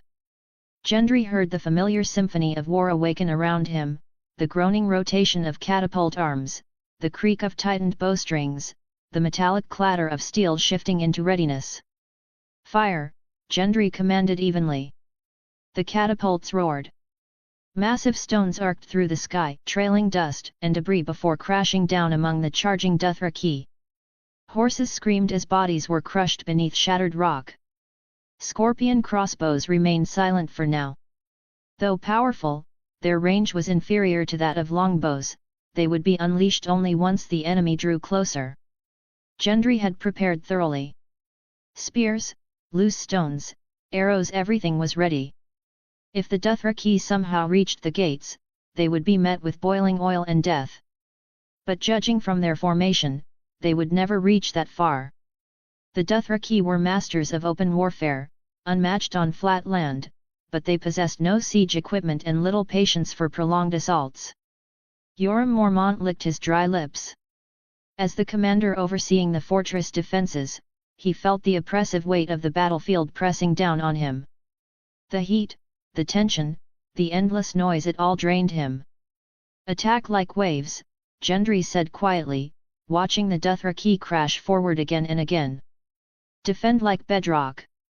Wave after wave slammed into Mere Fortress. And each time, they broke. "The Dothraki are within range," Gendry ordered. "Loose arrows." The horn sounded again, sharper this time. Longbowmen stepped forward. From their elevated positions, arrows rained down with deadly precision.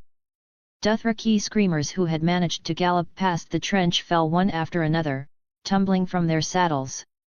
"Yes, Your Highness," Black Billy said, nodding sharply. His 100-man Summer Isles guard stood ready.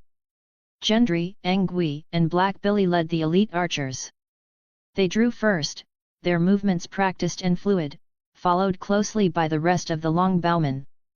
More than 1,000 longbowmen manned the walls of Mere Fortress, enough to withstand almost any assault.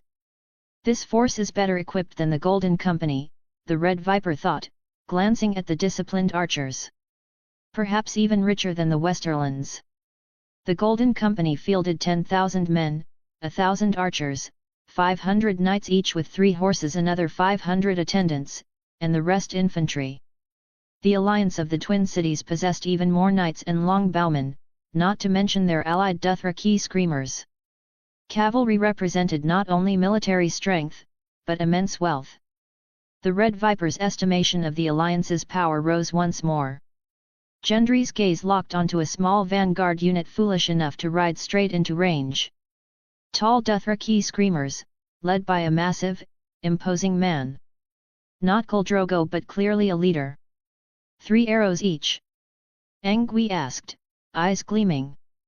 "Go ahead," Gendry replied. He picked up Angui's arrows from the ground. Their hardened tips could pierce plate armor, using them against lightly armored Dothraki felt almost unfair. Gendry raised his dragon glass bow. It was taller than Daenerys herself. Forged from black dragon glass with high iron content, the bow gleamed like frozen night. Light, strong, and unyielding, it was a treasure beyond price. Whoosh! The arrow flew. The Dothraki screamer fell instantly. The vanguard leader roared in fury, waving his arak. Then another arrow pierced his chest. He toppled from his horse. "My turn," Angui said eagerly. His longbow sang. Each arrow struck true. "The dragon glass bow really is unmatched," Angui muttered. "Even the reinforced bow the arrow maker gave me can't compare." "I heard Khal Drogo owns one too," Gendry said. "His blood riders carry it." "Then I'll take it from him," Angui said confidently. Black Billy's archers joined in, their golden heart bows thundering. Though slightly inferior in range, they were still deadly. The battlefield descended into chaos. Shouts, whinnying horses, ringing bells, and the crash of stone filled the air.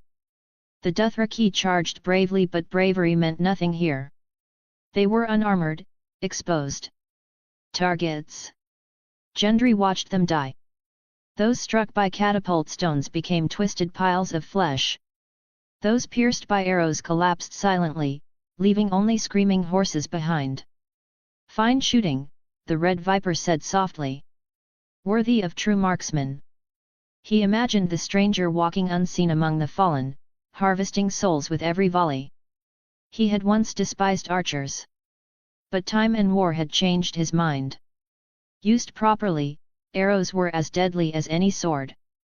The Dothraki left behind a carpet of corpses. They retreated at last. "Long live the Warhammer! Long live the Warhammer!" Cheers erupted from the walls. Victory belonged to the commander-in-chief. Gendry stared at the distant horizon. "What will you do next, Drogo?" This had been only a test. The real storm had yet to come. The waves had broken. The rock remained. "Why the long face?" King Robert asked, raising his wineskin. "A drink will fix that." They rode through the Kingswood, searching for the legendary white stag. The forest was quiet. Too quiet. Eddard Stark felt uneasy. King's Landing was a nest of schemes, and now war stirred in the Riverlands. Ed Muir Tully's deployment haunted him. 4,000 men below the Golden Tooth, an almost suicidal choice. If Lannister cavalry struck from above, disaster was inevitable. "Forget it," Eddard muttered. The mountain's atrocities weighed heavily on him. Burned villages. Slaughtered peasants. Justice in King's Landing felt hollow. "Robert," Eddard said carefully, "the mountain must be punished." "I gave the order," the king replied. "That brute is dangerous. Capture him alive if you can. Let Tywin deal with him." Eddard's unease deepened. "Balance. Always balance. But who did you send?" Robert asked. "Beric Dondarrion commands the mission," Eddard replied. "With Thuras of Myr. Less than 100 men. Too few," Eddard thought. He remembered the Knight of Flowers' angry face. "Perhaps I was wrong," he admitted inwardly. But justice was justice. "Look," Robert said suddenly. "That boy across the narrow sea is fighting the Dothraki." "If we were prepared," Eddard replied, "it might be the right time. But we're not." Robert sighed. "I'm old," he muttered. "The gods mock me." "I will still fight for you," Eddard said. "You, Stannis, and Jaime," Robert said. "That's my war council." Eddard said nothing. Lancel poured more wine. Lannister colors everywhere. "Not yet," Eddard thought. "I'll wait." Chapter 149, Chapter 146, Shield Wall and Flanking. Early morning light bathed the plains outside Myr Fortress in a soft, welcoming glow. The sky was a flawless blue, and the land beyond the fortress stretched endlessly toward the horizon. At this hour the sun was gentle rather than harsh, and under other circumstances the view might have lifted a man's spirit. Yet the plains of Myr were never free of death. A metallic scent lingered in the air, faint but unmistakable, the smell of blood that had soaked into the soil after days of slaughter. Bodies of fallen Dothraki and their war horses lay scattered across the field before the fortress walls, silent witnesses to the brutal clashes of recent days. From the heights of Myr Fortress, Gendry surveyed the battlefield. At his side stood Angui, the Red Viper of Dorne, Sir Yoram Mormont, and Grey Wolf, Commander-in-Chief of the Free Army. All of them watched the distant Dothraki camp with wary, calculating eyes. For several days, the Dothraki had hurled themselves against Mere Fortress with relentless ferocity. Wave after wave of riders had charged, only to be driven back with heavy losses. They had failed not only to breach the fortress but even to approach its gates, let alone threaten the wealthy city of Mere behind it. To make matters worse for the invaders, the Myrish defenders had launched frequent night raids, small in scale but devastating in effect, further exhausting the Dothraki and eroding their morale. Gendry could feel it now, the subtle shift in the enemy's spirit. The Dothraki were weary, their confidence fraying at the edges. They continued to fight not out of certainty, but out of fear, fear of their Khal Drogo, and fear of the shame that retreat would bring. The defences of Mere Fortress are exceptional, Gendry said at last, his gaze still fixed on the plains below. I leave everything here in your hands, Sir Yora. Rest assured, Your Highness, Yora replied without hesitation. Sir Yoram Mormont was no handsome knight of songs. His neck and shoulders were thick and powerful, bull-like in strength. Coarse black hair covered his arms and chest, while his scalp was bare. Yet on the battlefield, his presence inspired confidence. He was steady, dependable, and utterly fearless. Gendry turned to Grey Wolf. How are the preparations? Grey Wolf answered crisply. All is ready, my lord. As commander-in-chief of the Free Army, Grey Wolf stood with rigid discipline.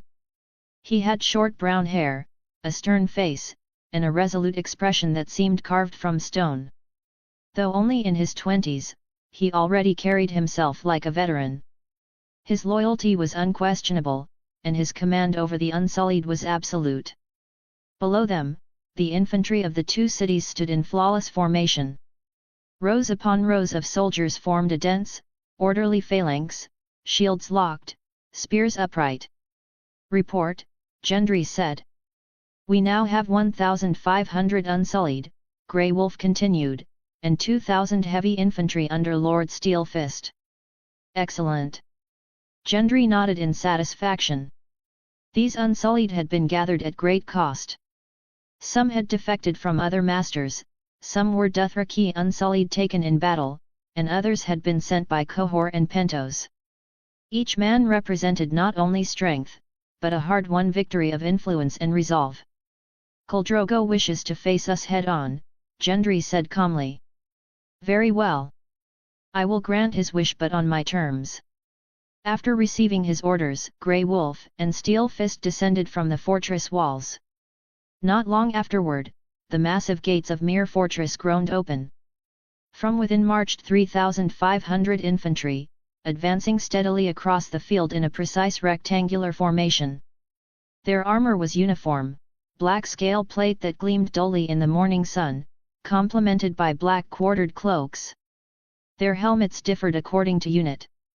The Unsullied at the front wore distinctive spiked helms, while the heavy infantry behind them wore flat-topped helmets. Together, they formed a solid wall of iron and discipline. From above, Gendry observed in silence. For Khal Drogo, the sight of an Unsullied shield wall was more than a tactical challenge, it was a reminder of humiliation and death. No Dothraki could forget what had happened beneath the walls of Qohor, where Kultima had failed again and again to break the Unsullied formation. That failure had ended not only in his death, but in the annihilation of his Khalasar. If Khal Drogo leads the charge personally, Gendry said to Yora, do not activate the trebuchets again. Let them commit fully. Draw them completely into the battlefield. Yes, Yora answered. For a time, the Dothraki camp was eerily quiet. Then, suddenly, a thunderous roar erupted like a tidal wave crashing against the land. Khal Drogo had made his decision. He could not endure the shame of retreat, nor could he tolerate the slow bleeding of his strength. With his reputation at stake, he chose to gamble everything on a single, decisive assault. Drogo rode before his warriors atop a blood-red steed, pacing back and forth as the Dothraki cries grew louder. He was taller and more imposing than other Khals, his presence alone igniting the fighting spirit of his people. His long black hair, oiled and heavy with fragrance, was braided thickly and adorned with dozens of small metal bells that jingled as he moved. The braid reached past his hips, its ends brushing against his thighs. "Kill them!" Drogo roared, raising his arak high. "Kill these cowards!" With that command, the Dothraki riders surged forward. Thousands of horsemen thundered across the plains, charging straight toward the immovable wall of shields and spears. Drogo understood Gendry's deployment. He knew he was facing the unsullied shield wall once more. But he was determined to break it. The losses he had already suffered before Mere Fortress were too great to accept without victory. To withdraw now would shatter his legend. "Let us go, Prince," Gendry said quietly to the Red Viper. "Our battlefield lies elsewhere." Watching Drogo hurl his cavalry forward with brutal confidence, Gendry felt his final doubts fade away. The Red Viper frowned, clearly puzzled. He had expected Gendry to rely on the same strategy used at Qohor, letting the Unsullied grind down the Dothraki through attrition. He had not anticipated anything more elaborate. Together with Angui, they descended from the fortress and entered the lower grounds, where cavalry waited in silence. "So many knights!" the Red Viper murmured. Before him stood a forest of lances. Heavy knights clad in black armor waited in disciplined ranks, their steel glinting coldly in the sunlight. They looked like living embodiments of iron and force, an elite corps commanded by Longspear. As the standard-bearer raised the banner, 4 distinct emblems bloomed upon a black field. Nearby stood light cavalry as well, nearly 4,000 strong under the command of Jalo Rhea, former leader of the Spear Company. Beyond them gathered a group of Dothraki warriors, former followers of Kuljes Khan, now sworn to Gendry's service. Altogether, these knights number over 10,000, the Red Viper calculated quietly, astonished. 7,000 heavy knights alone represented an unimaginable investment of gold, armor, and training. And from Gendry's tone, it was clear that this was not even his full strength. Commander-in-Chief, Longspear, and Jalo greeted him simultaneously. "Kul! Kul!" shouted the Dothraki warriors, still unarmored and unruly, a troublesome force, but a useful one. "You will obey Lord Jalo's commands," Gendry said sharply. "Yes," the Dothraki answered at once. Fear kept them obedient. "Jalo," Gendry continued, "you will take 1,000 light cavalry and 1,000 heavy cavalry. These Dothraki will serve as your reserve. Once we complete the encirclement from both flanks, you will strike and break through." "Yes, Your Highness." "Move out." The remaining knights followed Gendry along the length of Mere Fortress, heading north toward a temporary pier by the sea far from the Dothraki's sight. The Dothraki had always feared the sea. With ships constantly coming and going, their scouts had long since lost interest in watching the coastline. At this critical moment, with their full attention fixed on the unsullied shield wall, they would never imagine danger coming from the water. At the pier, the Red Viper beheld a magnificent sight. Warships of all sizes lay anchored offshore like a constellation of steel and wood. Their quartered banners fluttered proudly as they moved in slow formation toward the docks. "So this is your gift to the Dothraki," the Red Viper said softly, finally understanding. "A land and sea assault." "Yes," Gendry replied. "The victory at Qohor was sweet, but I intend to surpass it." The unsullied shield wall was unbreakable, but it was also static. True destruction came from mobility, from the thunder of cavalry striking where the enemy least expected it. To stand firm in defense, and to strike with surprise, this was Gendry's design.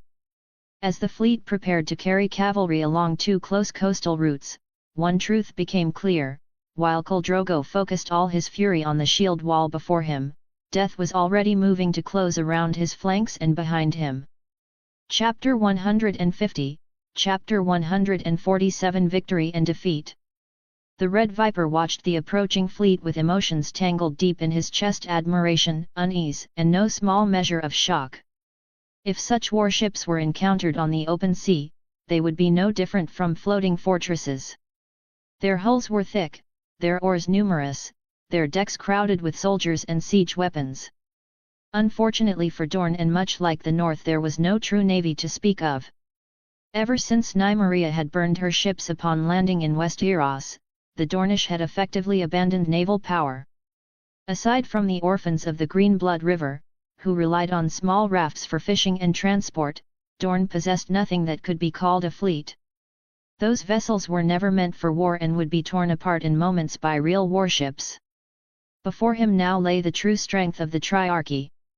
The most magnificent among them belonged to the alliance of the Twin Cities fleet, massive 400-oar flagships like the Wolf Pack, 200-oar frigates, and the long, narrow 100-oar warships constructed at Mere Fortress. Surrounding them were numerous smaller, swifter vessels of the Narrow Sea Fleet, lean ships designed for speed and maneuverability. "How many warships do you command?" the Red Viper asked Gendry, unable to hide his curiosity. "The Alliance fleet has roughly 400 vessels," Gendry replied calmly. "The Narrow Sea Fleet has another 300, though most of those are light ships. They're best suited for the stepstones rather than full-scale naval engagements." The Red Viper silently assessed the numbers. The Triarchy's fleet was at least equal to the combined naval power of Westeros and far superior to the royal fleet alone. Worse still for their enemies, Westerosi naval strength was scattered across different houses, while the Triarchy's ships now operated under a single command. "Your Highness," Moros of Myr said as he disembarked from the Wolf Pack, spreading his arms dramatically, "it is truly regrettable that my beautiful warships will not be the main force in this battle." "They will have their moment," Gendry replied. Moros sighed theatrically. "That would be ideal. Though I would rather face the Lyseni or Volantens than fight my old friend Davos." "I imagine the Onion Knight would say the same," Gendry replied with a faint smile. Gendry then turned serious and addressed the Red Viper directly. "Prince Oberyn," he said, "your task will be no less difficult. Khal Drogo has been bogged down for days now. The time is ripe. I intend to divide our forces into 3 routes," Gendry continued. "We will annihilate the Dothraki completely." The Red Viper straightened at once. "Give the command," he said. "I will not fail." "For the first front," Gendry said, "the Alliance fleet will transport the majority of our cavalry. I will personally lead them to strike Khal Drogo's main army from the north. For the second front, Lord Jalo will lead the reserve forces from Mere Fortress, advancing head-on with the Unsullied. And for the third," Gendry turned to the Red Viper, "you. The Narrow Sea Fleet will sail into the Mere Fortress River. You will advance upstream and strike Drogo's Khalasar from the south. The elderly, the wounded, and most of their wealth are there. Once the Khalasar is attacked, the Dothraki will collapse far faster." This plan was no accident. The flat terrain of the disputed lands made flooding tactics impractical, but the rivers, though modest compared to the Rhoyne, were sufficient for long, shallow draft warships. Gendry had briefly considered sending allied Dothraki riders with the Red Viper to burn Drogo's Khalasar, but Dothraki superstition regarding the sea made that impossible. The task was instead entrusted to Hiha and the Narrow Sea Fleet. "Leave it to me," the Red Viper replied confidently. He understood the terrain well and the cruelty of such a strike. This was not merely a hammer and anvil tactic. It was an enhanced execution. The more Khal Drogo exhausted himself against the Unsullied's shield wall, the more devastating the final blow would be. The Dothraki had already suffered attrition at Mere Fortress. Now, after days of futile charges, their momentum was fading. Gendry nodded. "I will assign you 1,000 heavy cavalry, 1,000 light cavalry, and the reinforcements from Pentos, Norvos, and the Giscari cities. It is time they earned their keep." "As you command," the Red Viper said.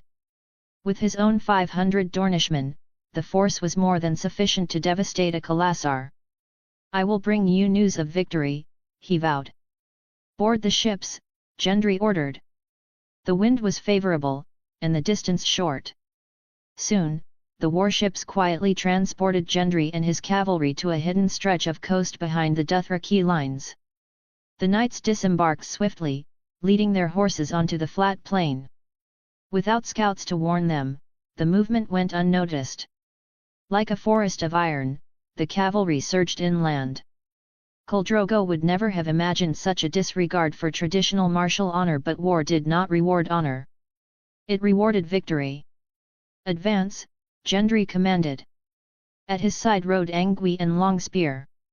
Behind him thundered his elite cavalry, 5,000 heavy horse and 2,000 light riders, an iron fist forged with gold, discipline, and blood. These men were expensive. Painfully so. But Gendry had forged them into a force worthy of any age. The cavalry galloped southward. The shoreline was soft and treacherous, forcing caution, but soon the terrain flattened into endless plains. Western Essos had always favored the horse, and now that strength would be turned against the Dothraki themselves. The moment arrived like a drawn blade. A war horn sounded low, desperate, urgent. Gendry's heart tightened. This was the signal agreed upon with Grey Wolf and Steelfist. More than 9 charges had struck the shield wall. The time had come. "Accelerate!" Gendry roared. The quartered banner unfurled behind him, snapping in the wind. Ahead, the unsullied formation stood firm, blood-soaked and bristling with spears. Long spears impaled charging riders, arrows fell in volleys, and yet the formation did not break. Khal Drogo led charge after charge. The shield wall had endured 12 assaults. The Unsullied, numb to pain, held firm. The levy infantry behind them bled, but did not flee. As the horn grew clearer, Gendry ordered his cavalry to sound their trumpets in reply. Reinforcements had arrived. Black-armored knights surged forward, their quartered emblems vivid warmers, dragons, broken chains, running wolves. 500 years of humiliation end today. Gendry shouted. The Dothraki made us kneel, but today, you will stand. Long live the warmer! The cry thundered across the battlefield. The iron tide crashed into the Dothraki screamers. Khal Drogo recoiled in fury. "Cowards!" he roared. "Stone-dwelling milkmen!" He understood at once. The enemy had been transported by sea. A cunning, unforgivable trick. But there was no time to dwell. "Turn!" Drogo commanded. "Destroy them!" Arrows fell like rain, but the Dothraki quivers were already depleted. Some knights fell. Horses screamed. But the wedge held. Then came the slaughter. Gendry's warhammer fell like judgment. The beaked side crushed skulls, the weighted head shattered ribs. Armor was useless against such force. Dothraki leather stood no chance. He met Khal Drogo amid the chaos. The Khal was unmistakable, taller than any man, bells ringing, gold gleaming. "Coward!" Drogo spat, charging. Their weapons clashed. Drogo was faster than any opponent Gendry had ever faced. His arak sang through the air, seeking gaps in armor. But Gendry held. Steel rang. Sparks flew. The shield wall roared behind them. Screams echoed everywhere. Then fire. Behind Drogo, flames rose. His Khalasar was under attack. Rage consumed him. He struck with everything he had, but exhaustion, wounds, and despair slowed him. Gendry waited. Then he struck. The warhammer smashed into Drogo's shoulder. Blood flowed. Drogo staggered but did not fall. The battle around them raged on. Victory and defeat balanced on a single breath. Chapter 151, Chapter 148 Blood and Crown. "Damn milkman, coward!" Khal Drogo rode atop his red steed, black eyes burning as he stared at the man before him. Gendry Baratheon, armored in black scale plate, warhammer in hand, stood like an immovable mountain amid the chaos. Drogo had fought countless battles in his life. He had crushed rival khals, broken cities, and ridden victorious across the Dothraki Sea. Yet never before had he faced an enemy like this. This was the strongest opponent he had ever encountered. And in the Battle of Myr, there was no retreat. Foracle of the Dothraki, defeat meant only one thing, death. As expected of the Khal of Khals, Gendry thought calmly as he watched Drogo circle him. Though he lacks the sheer size of Gregor Clegane, his stamina and speed place him among the strongest warriors of this age. Drogo was tall and powerfully built, his physique both graceful and lethal. He was the tallest among the Dothraki screamers and the most fearsome. His strength was natural, his movements agile and precise, like a hunting beast honed by years of war. What impressed Gendry most was Drogo's endurance. Before their duel even began, Drogo had personally led more than a dozen cavalry charges. Any ordinary warrior would have collapsed from exhaustion, yet Drogo still fought as if he had only just entered the battlefield, his breathing steady, his movements sharp. Only cowards hide behind iron. Khal Drogo roared, raising his arak. His braid swayed violently as he moved, black and glossy like an endless night. Scented oil coated his hair, and dozens of small bronze bells tied into the braid jingled with every motion. The braid reached past his hips, a sacred symbol among the Dothraki, proof that he had never been defeated. The arak flashed. Its curved blade spun through the air like cold lightning, leaving white afterimages that made onlookers instinctively recoil. Drogo's movements were so fast it seemed as if he had grown multiple arms. Gendry raised his spiked warhammer. One side was a blunt hammerhead, the other a vicious, bird-beak pick designed to pierce armor. He adjusted his stance, feet planted firmly into the blood-soaked earth. This was not merely a duel. It was a collision of storms. "Today, I'll kill you, Drogo," Gendry said coldly. The warhammer swung. Steel met steel with a thunderous crash. The Dothraki screamers fought without armor. To them, battle was blood, screams, and severed limbs. Death came suddenly, violently, and without mercy, a savage rhythm echoing across the open plains. Drogo was unfamiliar with warriors clad in full plate. The Dothraki relied on speed, mobility, and encirclement. They crushed enemies with momentum and arrows, not prolonged frontal engagements. But now, Drogo was forced into a head-on confrontation. Exactly as Gendry had planned. This was momentum, the art of forcing the enemy to fight on your terms. "Die!" Drogo bellowed. Blood streamed from a wound on his shoulder, yet he did not slow. Fear flickered briefly in his eyes, but it was swallowed by rage and unyielding resolve. The arak rose and fell in a deadly rhythm. Gendry allowed Drogo to attack, blocking only what threatened his life. Sparks erupted as curved steel struck black armor. When openings appeared, Gendry countered each blow, deliberate, crushing. The clash of warhammer and arak roared like thunder, steel screaming against steel. Each impact sent shockwaves through the battlefield. Then, woohoo woohoo woohoo! A long, desolate bugle call echoed across the plain. The sound pierced the chaos like a blade. For the Dothraki locked in combat, it brought instinctive dread. First came the horns of Gendry's main cavalry. Then, from Myr Fortress itself, answering bugles sounded in response.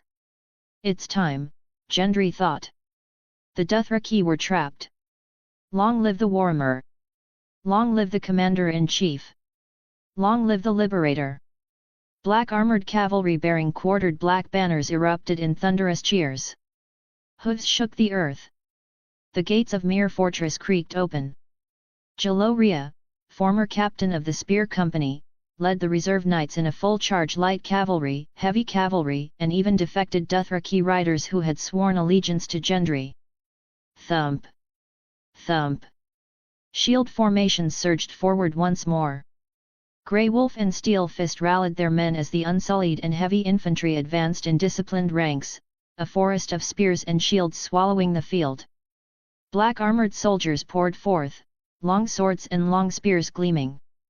In an instant, the roles reversed. Khal Drogo's Dothraki screamers became the ones surrounded. Weary from relentless fighting, their Khalasar was crushed from front and rear. The main cavalry slammed into them like a falling mountain, followed by shield walls and reserve charges. The Dothraki were swallowed by a crescent-shaped formation. "Damn milkman!" Drogo hissed. His gaze swept across the battlefield. Black-armored soldiers cut down exhausted Dothraki like wheat beneath a scythe. For the first time, fear reached his heart. The unsullied shield wall had been bait. The true killing blow was this encirclement. "My Khalasar, my camp!" Drogo's blood ran cold. "Kill! Kill!" From the river, chaos erupted.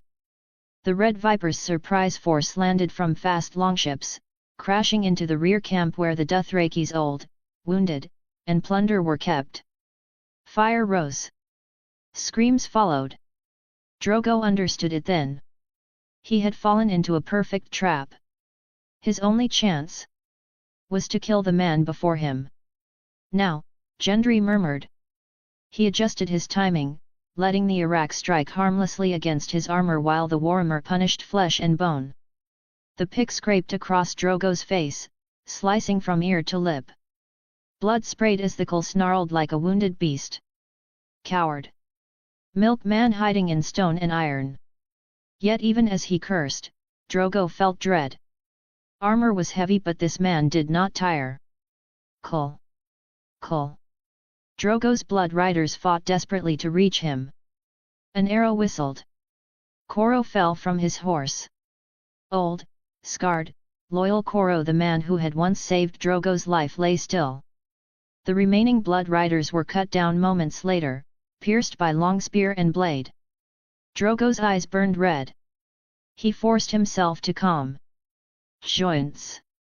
Gaps. The arak struck toward Gendry's armpit. But the warhammer struck first. Blood bloomed across Drogo's chest.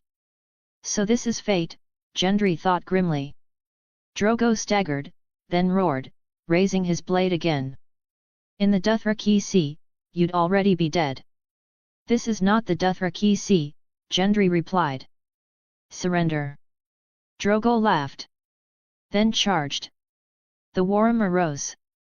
It fell. Bone shattered. Blood and grey matter sprayed as Khal Drogo collapsed, eyes wide in disbelief. "Drogo is dead!" Gendry roared. The battlefield froze. Then erupted. Long spear severed Drogo's head and raised it high. The braid. The bells. The golden belt. All ended here. The Dothraki broke. A Khalasar dissolved into fleeing shadows. Gendry stood amid blood and ruin. A king had fallen. Another had risen. The crown was not forged of gold, but of blood. Chapter 152, Chapter 149, Finishing Touches and Spoils of War. Woo woo woo woo woo woo. The desolate howl of war horns echoed across the plains, reverberating in every direction like the cry of a dying world. Iron-shod hooves thundered against the earth, tearing it apart again and again beneath the charge of the two cities' cavalry and the frenzied Dothraki screamers. War carved its scars deeply into the land, fields churned into mud, grass stained black with blood, and corpses strewn everywhere like discarded offerings to the gods of death. "The Khal is dead! The Khal is dead!" The words spread like wildfire across the battlefield. With Khal Drogo's death, his once mighty Khalasar instantly collapsed into chaos. The Dothraki had already wasted far too much time crashing themselves against an unyielding shield wall. Now, with their Khal slain, their final pillar of faith crumbled. Fear replaced fury. Pride shattered into panic. The only thought left in their minds was escape. "It's burning! It's burning!" Ahead of them, an even more terrifying sight unfolded. Mere Fortress burned fiercely, thick black smoke boiling upward into the clear blue sky. The cavalry led by the Red Viper had smashed into Drogo's rear camp, cutting down guards and setting fire to tents and wagons alike. That rear camp held everything the Dothraki cherished: women, children, slaves, livestock, gold, and the wealth they had plundered through years of bloodshed. When the rear was struck, the screaming warriors still fighting at the front fell into utter disarray. Their formation collapsed entirely, and discipline vanished in an instant.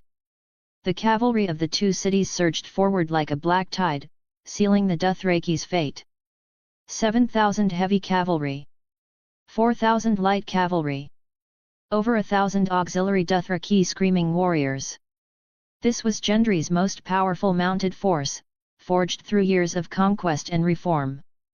The infantry formations led by Grey Wolf and Steel Fist, the main cavalry under Gendry himself, and the reserve knights commanded by Jalo advanced together. Their crescent-shaped formation pressed forward relentlessly, crushing everything in its path.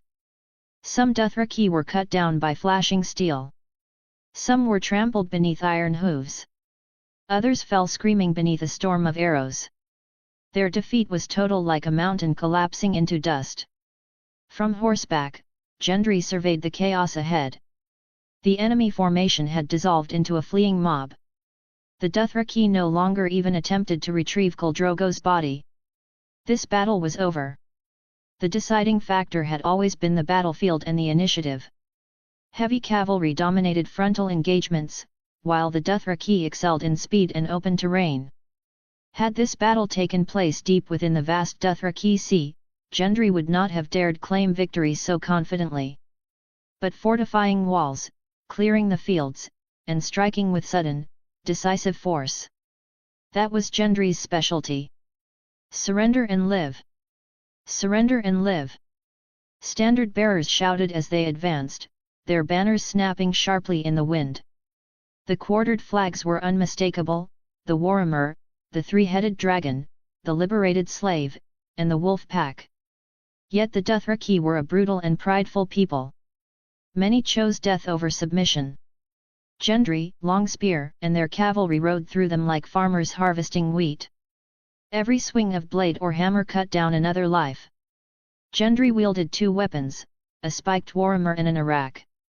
Though he had once favored the hammer, he now preferred the savage grace of the curved blade. The Valyrian steel arak gleamed like a pale, cold moon, sweeping through panicked faces and leaving only death behind. Those who died with Drogo were his elite, Gendry thought coldly. Many of the warriors falling before him were young and strong men who had followed Khal Drogo with absolute loyalty until the end. Kill only the combatants, Gendry commanded firmly. End this quickly. The battlefield was no place for sentiment. Long live the Warhammer! Long live Lord Gendry! The battlefield roared a symphony of clashing steel, screams of agony, the thunder of hooves, and the howl of victory. It was cruel, decisive, and merciless. Gendry rode through the aftermath. Dying horses lifted their heads and screamed. The wounded groaned or whispered prayers. Medics wearing white badges emerged, tending injuries with practiced efficiency. Gendry dismounted repeatedly, gripping wounded soldiers' hands, asking their names, their homes, their final wishes if they feared death. He ordered military judges to record every name. These men had fought for his cause, for the future of the Triarchy. He would remember them. After the battle, the land before Mere Fortress resembled a massive meat grinder. Blood soaked every inch of soil, darkening as it cooled. Severed heads, broken weapons, arrows, and discarded braids bore silent witness to the brutality of war. Gendry removed his helmet, revealing dark hair and deep blue eyes. Without armor obscuring his face, he appeared young, vigorous, and strikingly heroic. Maintain discipline, he told Yora. The wolf pack, the Free Cities troops, and the Second Sons follow strict order. Only the auxiliary Dothraki may still be unruly. If there is looting, arson, or unnecessary killing, deal with it. Yes, my lord, Yora replied. He wore a dark green surcoat over blackened refined steel armor. No one understood the Dothraki better than him. Nearby, Engui grinned broadly, holding a magnificent double-curved dragon bone longbow once belonging to Kotho, Drogo's blood rider. Gendry had gifted him both the bow and the horse. The spoils of war were immense. Drogo's warhorse, his golden belt, his gold-handled whip, and finally, his head. By dusk, a long spear stood planted in the earth near Gendry, Khal Drogo's head impaled upon it, the fatal wound still visible. Behind it, several gallows stood grimly. The Dothraki auxiliaries who had disobeyed orders were already hanging. The envoys of Myr, Tyrosh, Qohor, Norvos, Lys, and Pentos arrived trembling. What chilled them most was not the battlefield but Drogo's head. One Drogo had already terrified Essos. Now someone even more fearsome stood before them. The old king has fallen, they realized. A new king has risen. I notice Bravus and Lorith are absent, Gendry said calmly. Silence followed. The envoys quickly began flattering him, offering grain, gold, ships, and support. They understood the rules of power. Gendry accepted without excess enthusiasm. Everyone knew the unspoken truth, they hoped he would turn west toward Westeros, exhausting himself in that war rather than expanding further in Essos. Hoofbeats interrupted the flattery. Surrendered Dothraki approached, cutting off their braids and throwing them at Gendry's feet. Colwarmer. To the Dothraki, strength was law. You obey me now, Gendry said. Follow my commands. Yes, Col. These warriors properly reorganized were Gendry's greatest prize. Later, the Red Viper arrived with captives from Drogo's rear camp. You've done well, Gendry said sincerely. As dusk fell, bonfires rose across the plain. But new trouble approached. Qyburn arrived, pale and urgent. My lord. Prince Viserys. Far away, on the road to the Dothraki Sea, the defeated Khalasar fled like hunted animals. Kolpono snarled at a captured witch. You lied. She stared coldly at the sky. You destroyed my village, she said. I gave you the prophecy you deserved. Pono ordered her death. And so the wheels of fate continued to turn. Chapter 153, Chapter 150 Blood, Fire, and Dragon Eggs. Viserys' residence in Myr, though dignified by that name, was, in truth, little more than the confiscated estate of a rebellious merchant. It had been loaned to him by Gendry, a courtesy that carried the sharp aftertaste of humiliation. The manor itself was undeniably beautiful.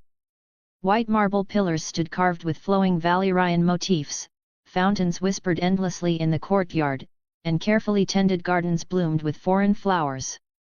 Yet despite all this splendor, the place felt hollow. Its corridors echoed. Its rooms were empty. Servants were few, and laughter non-existent. What pained Viserys most was not the loneliness, but the location. The estate lay far from the governor's mansions, the true center of Myr's power. That distance was not accidental. It was a message. He was tolerated, not trusted. Sheltered, not respected. Only Unsullied guarded the gates, their presence a reminder that they were not merely protectors but watchers. How do I look? Viserys asked abruptly. Beside him stood a woman, reclining against a carved marble column. Her name was Dalo, a courtesan from Myr. Though called a courtesan, she had once been a bed slave in a high-class brothel. In the free cities, such places were inseparable from trafficking and quiet cruelty. But after the fall of Myr's old ruling elite, many executed, others defecting, the brothels collapsed. Without patrons or masters, the former slaves were left to survive as best they could. Some fled. Some starved. Others, like Dalo, learned to choose their own clients. Since Daenerys had left Myr, Viserys, armed with a modest supply of gold dragons, had surrendered entirely to drink and indulgence. Wine dulled his fears. Women dulled his rage. Neither brought peace. Dalo studied him carefully. Viserys stood before a mirror, clad in a bright red silk tunic. A black velvet cloak draped over his shoulders, gloves to match. A long sword hung at his waist in a leather sheath, worn more as a symbol than a weapon. He was still handsome. The blood of old Valyria showed clearly in his pale violet eyes and silver gold hair. Yet madness clung to him like a shadow. His frame had grown gaunt. His fingers twitched restlessly. His gaze burned with feverish intensity. You are the true dragon, Dalo said softly. unmatched, incomparable. Viserys laughed bitterly. True dragon? Look at me. He gestured around the room. Look at where I live. The governor's mansions belong to that bastard and his sellswords. Even traitors like Yoram Mormont live better than I do. Even that corpse-lover Qyburn enjoys more comfort. His voice dropped, trembling with hatred. And Daenerys? His eyes flared. That traitor is no longer my sister. She's forgotten everything we suffered. Daelo said nothing. She knew better than to speak of such people. Viserys turned toward the window, where a quartered banner fluttered in the wind. Black and red, he snarled. Those are our colors. Not this mongrel banner. One day, Daelo said quickly, the dragon banner will fly again. His mood lifted slightly. The true dragon never forgets, Viserys said. That bastard deceived me. I will reclaim my birthright. He turned sharply toward her. Does this place suit a king? He beds my sister, yet refuses to lend me an army. I'm afraid for you, Daelo said quietly. There are Unsullied everywhere. We are watched. Viserys' hand shot out, gripping her chin painfully. What did you call me? She trembled. Why, Your Majesty, she whispered. Forgive me. Don't forget your place, Viserys hissed. Then he released her, pacing. The bastard is fighting horse savages in the wilderness. His defenses must be thinner now. This is my last chance. You have food, shelter, me, Daelo pleaded. Is that not enough? A king without land is no king, Viserys said coldly. Westeros belongs to the dragon. May I follow you? She asked. Viserys sneered, then paused. Very well, he said at last. Historians will say my reign began today. Daelo touched her belly instinctively, but said nothing. Viserys demanded to see his sister. The Unsullied complied. They escorted him through Myr's streets clean, orderly, untouched by war. Markets bustled. Children laughed. The city believed in Gendry's victory. Viserys believed in none of it. Dany's residence stood atop the old governor's estate, its towers visible from half the city. She stood high above, near a brazier, writing letters for wounded soldiers. She looked healthier now. Taller. Stronger. When Viserys arrived, something twisted painfully inside him. She wore their mother's crown. When will your husband march? He demanded. I will speak to him, Dany said carefully. He promised me a crown, Viserys snapped. The true dragon does not wait. You haven't changed, Dany said quietly. And you've forgotten everything, Viserys screamed. Dragon's Stone. King's Landing. The Iron Throne. They are ours. I haven't forgotten, Dany said. But I won't destroy everything for a dream. Viserys stepped toward the cedarwood chest. Give me the dragon egg. No. His eyes went wild. Unsullied closed in. Viserys drew his sword, shaking. I am the king. Daelo cried behind him. In his fury, Viserys lashed out. Steel flashed. Blood spilled. Let him stop. Dany shouted. The Unsullied advanced. Viserys stood alone, screaming into the fire. You are nothing, he roared at Daelo. Just my whore. Chapter 154, Chapter 151, Flames and Dragons. A tense standoff unfolded atop the tower. Viserys stood on one side of the brazier, a long sword clenched in his hand.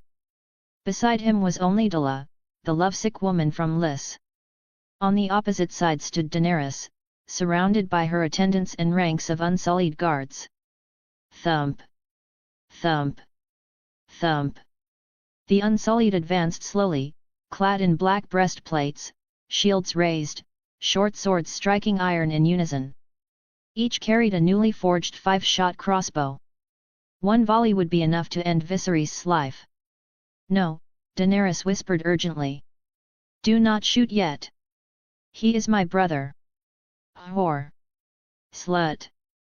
Viserys shrieked, laughter twisting into madness. He pointed his sword at Daenerys, cursing her with venom. Waving the blade wildly, he shouted at the night sky, give me 10,000 men, just 10,000, and I will crush the 7 kingdoms. The great houses will kneel before their true king. Tyrell, Redwine, Greyjoy, each of them hates the usurper as much as I do. Dorne still thirsts for vengeance for Elia and her children. Even the common folk will rise and roar for their rightful ruler. Brother, we will return one day, Daenerys pleaded through tears. I am the king. Viserys roared. A king does not beg for pity. Do you think me the beggar king? His voice cracked with fury. Without you, I will reclaim the Iron Throne myself. I will slay the usurper with my own hands, he swore grandly, forgetting that he had never killed anyone. And I will not spare the king slayer. I will avenge my father. You are the king, Della sobbed, clutching his arm. You are the true king. Daenerys stared at her brother, crushed beneath memories of loss, revenge, and delusion. The Iron Throne had broken him long before he ever touched it. Once, she had believed him mad. Now, she pitied him. Put down your sword, brother, she said softly. The Unsullied raised their crossbows. Cold steel gleamed in torchlight. Silence! Viserys screamed. You are no longer my sister. I gave you to that bastard, and how do you repay me? You send me no soldiers, no gold, and now you wish to bear his children, stealing my inheritance. I was abandoned in Myr, he ranted. Drinking, sleeping with whores. But I am still king. No one will take my crown. My sister died the day you were born, he snarled. You killed Rhaegar. You killed our mother. And now you want me dead as well. Daenerys's tears fell freely. Viserys had always blamed her, first for being born too late, then for their mother's death. The storm that destroyed the fleet at Dragonstone had taken Queen Rhaella's life, and Viserys had never forgiven the child born from it. Tell your guards to leave, Viserys demanded. I am taking the dragon eggs. He threw open a bronze-bound cedar chest.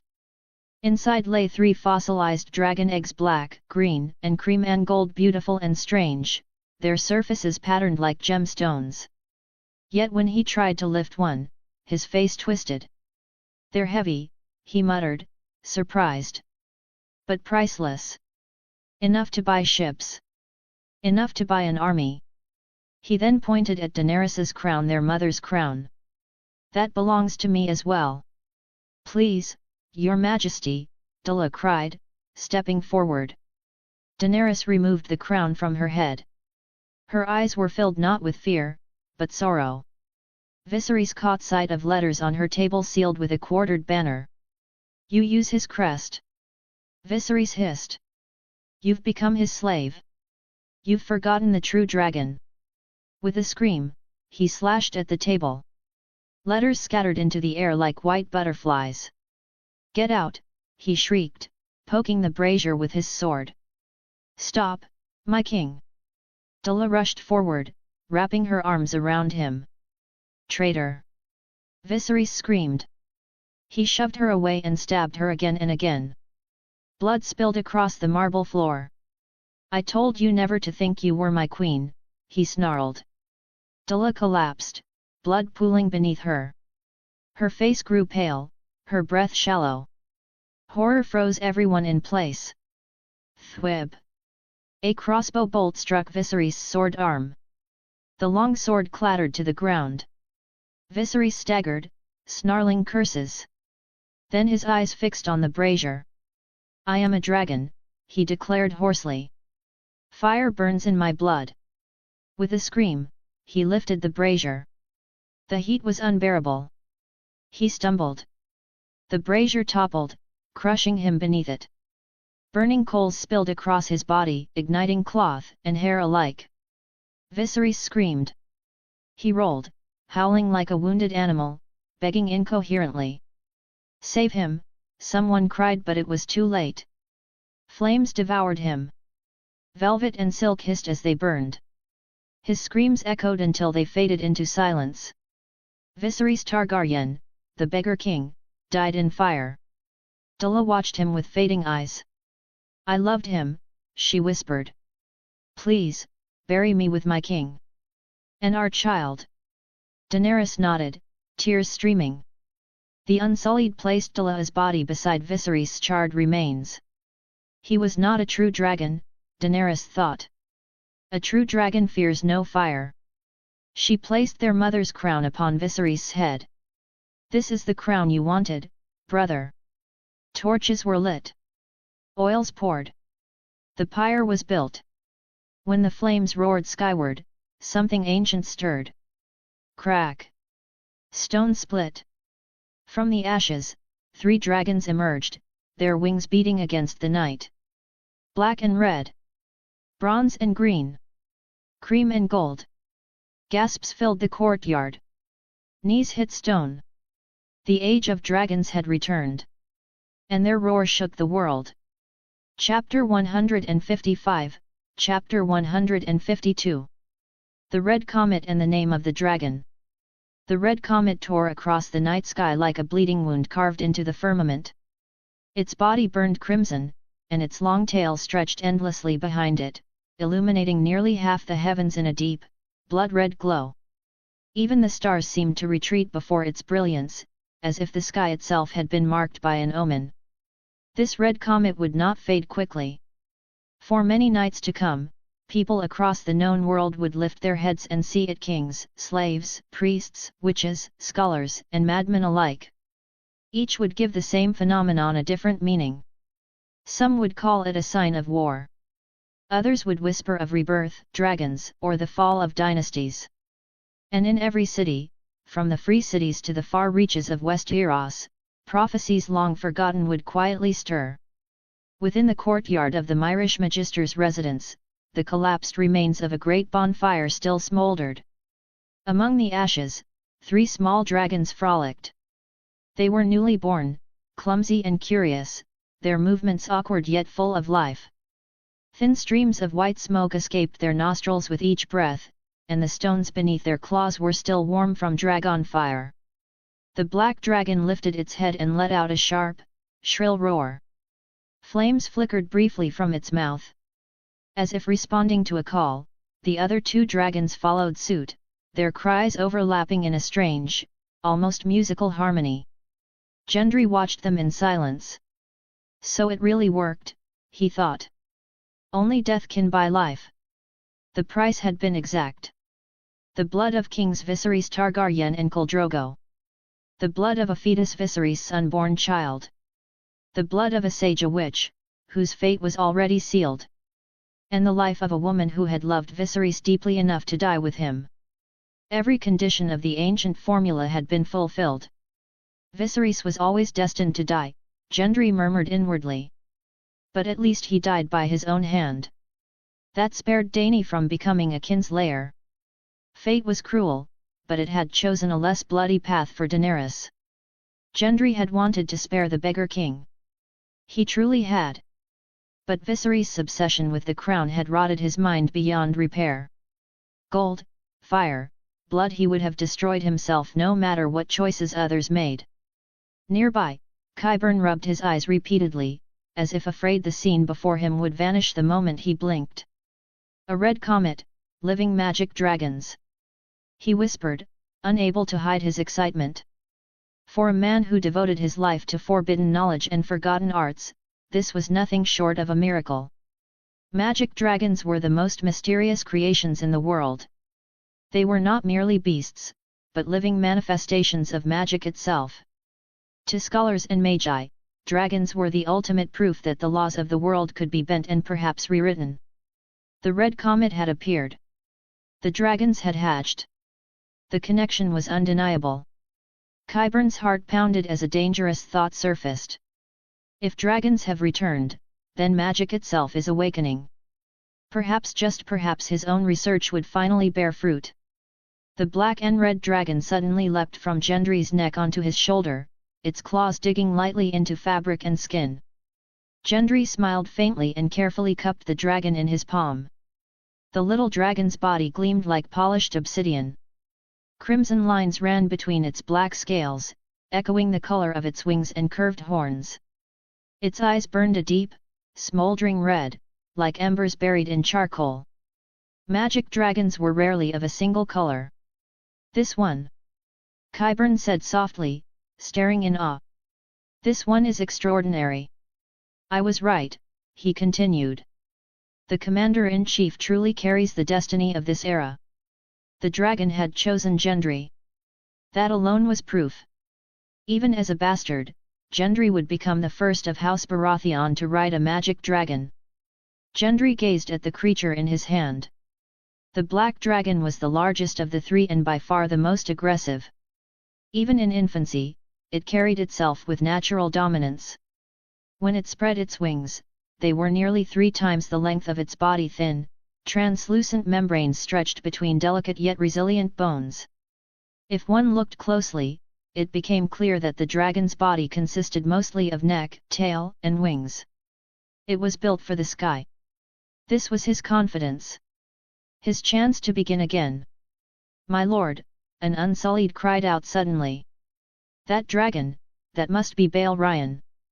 Even the Free Cities and the Dothraki had heard the legends. The Black Dread. The Black Death. The dragon whose shadow once swallowed cities whole. The green dragon and the pale platinum-white dragon remained close to Daenerys. She knelt beside them, her violet eyes wide with wonder. She had never seen creatures so strange, or so beautiful. How she wished her brother could have seen them. But it was too late. She was the last Targaryen. Dany leaned into Gendry's embrace as the 3 dragons intertwined, hissing softly. The black dragon claimed the best position instinctively, and the other 2 did not dare challenge him. They've only just hatched, Qyburn said in a low voice. A single sword stroke could kill them. And many will come for them, he continued gravely. Dragon eggs are worth more than gold. Living dragons are priceless. There are only 3 in the entire world. Anyone who sees them will covet them. They are Gendry's and mine, Daenerys said firmly. As long as we live, no one will take them. No, Gendry said gently, squeezing her hand. What happened tonight must not spread for now. He looked around the courtyard. Yes, Your Highness, the Unsullied, attendants, and servants replied in unison. Gendry met their gazes one by one. He did not need to speak further. Their loyalty was absolute not only because of his authority and kindness, but because of genuine admiration. Yet even with loyal hearts, secrets could not remain buried forever. The Red Comet marked the rise of magic. And with it, those sensitive to the arcane would sense the return of dragons. Bloodline status. Storm's Blood, activated, awakening 60%. True Dragon's Blood, activated, awakening 10%. First Men's Blood, not activated. Rhoynar Blood, not activated. Green Hand Blood, not activated. Gendry felt his blood surge violently. His strength, speed, agility, senses everything improved once again. Storm's Blood had nearly reached its mortal limit. Any further evolution would touch something deeper, something divine. The will of the Storm God. Then, True Dragon's Blood, activated. Gendry felt joy rise in his chest. A bond ancient and instinctive formed between him and the Black Dragon. From this moment on, his family would become something new. No longer purely Baratheon. No longer purely Targaryen. Baratheon blood had always been closest to the Dragon Lords. Robert's grandmother had been a Targaryen princess, and rumors of dragon seed ancestors were more than idle talk. Prepare roasted mutton, Gendry ordered. For the dragons. Yes, Your Highness. When the cooked meat was brought forth, the young dragons darted forward like serpents, snapping eagerly. Dragons, like humans, preferred cooked food. It seems my brother was right, Daenerys murmured. Only dragons and humans enjoy cooked meat. Dany, Gendry said quietly, we'll need to move soon. She nodded immediately. The dragons could not be allowed out of their sight. Look, Jen, she said softly. They're still smoking. Their scales radiated warmth, steam rising from their bodies in the cold night air. How magical, Gendry whispered. Qyburn, he said aloud, this is the most dangerous stage. I need you fully focused. I understand, Your Highness. My love, Daenerys said, smiling. They need names. The black one will be Balerion, Gendry said. Perhaps he truly has been reborn. The green one. Daenerys hesitated. Rhaego. Qyburn gently interrupted. Your Grace, that name may awaken old hatreds. After a moment, Daenerys nodded. Then Vhagar, she decided. And the pale one? Viserys. She kissed Gendry's cheek. Easy, my little princess, Gendry said softly. The birthing bed is a more dangerous battlefield than any war. After the courtyard was cleaned, Gendry escorted Daenerys to her chambers. Two dragons curled beside her. Balerion, however, refused to leave Gendry's side. Later, in the council chamber, Gendry spoke quietly. Strengthen the defences. No leaks. The handsome man bowed. Your Highness, perhaps it is time to turn our eyes toward Westeros. The red comet burned on. And the age of dragons had begun again. Chapter 156, Chapter 153 Wild Boar and the King. The dragon Balerion clung to Gendry's shoulder like a living scarf. His body was small, but his presence was overwhelming. From time to time, he let out a low roar, pale smoke puffing from his nostrils. His eyes burned a deep crimson, like smoldering embers in a dying fire. Old gods and new gods. The handsome man stared at the little black dragon in disbelief, his eyes wide. I never thought I would see a living dragon with my own eyes. The red comet appeared, and then a dragon was born, he murmured, almost reverently. For hundreds of years, dragons had existed only in songs and dusty histories. Faiths had risen and fallen, kings had ruled and died, yet no dragon had hatched since the last sickly creature of House Targaryen perished. To see one now was enough to shake any man's belief in gods. Not just any dragon, Qyburn added calmly, though even he could not completely hide his excitement. It is lively and strong. And Princess Daenerys has two more. That alone is enough to shake the known world, the handsome man said slowly. The last dragon, hatched during the reign of Aegon the Dragonbane, was nothing like this. A green female small, deformed, sickly, with withered wings. She could barely fly before she died. Dragons shaped Westeros, he continued. They forged empires. The dragons have already recognized the commander-in-chief. With your army, Princess Daenerys's claim, and the dragons themselves, our return to Westeros will be far easier. How many legal claims had Aegon the Conqueror truly possessed? Very few. Yet with dragons and his overwhelming presence, he united the Seven Kingdoms and carved his name into history forever. Dragons will certainly strengthen our cause, Qyburn said cautiously, but they will also draw greed and hostility. This dragon is still small, it requires protection. Even if we intend to advance into Westeros, it must be done with careful planning. The news is currently confidential, Gendry replied, nodding in agreement, but it won't remain hidden for long. He was not worried about ordinary men attempting to steal a dragon. What concerned him were darker forces, shadowbinders from Asai, warlocks of Qarth, and other practitioners of strange and dangerous magic. Indeed, Qyburn said quietly, his gaze lifting to the red comet blazing in the sky. Dragons bring us both opportunity and trouble, Gendry continued. Even without them, what we can rely on for now are soldiers and steel. We will invade Westeros sooner or later, but there is no need to rush. We must avoid fighting on multiple fronts or being dragged into a prolonged war. Your Highness, the handsome man asked, are you concerned about Lys and Volantis? Not only them, Gendry replied. If Braavos learns that dragons have returned, their stance will change. Our liberation of slaves aligns with Braavasi ideals, but if a single power were to stretch across Westeros, the Stepstones, the Three Daughters, and even the Dothraki Sea, Braavos would move from ally to enemy. That is my concern as well, Qyburn said. Before we are encircled, we must secure a rear base. The handsome man unfolded a map across the table. The North, the Vale, the Crownlands, the Stormlands, and Dorne all have access to the sea. Our fleet could land at any of them. Dorne and the Stormlands are closest to the two cities. King's Landing lies almost directly opposite Pentos. Sigurd no, Gulltown is closest to Braavos. White Harbour, however, is far to the north. The north is too cold.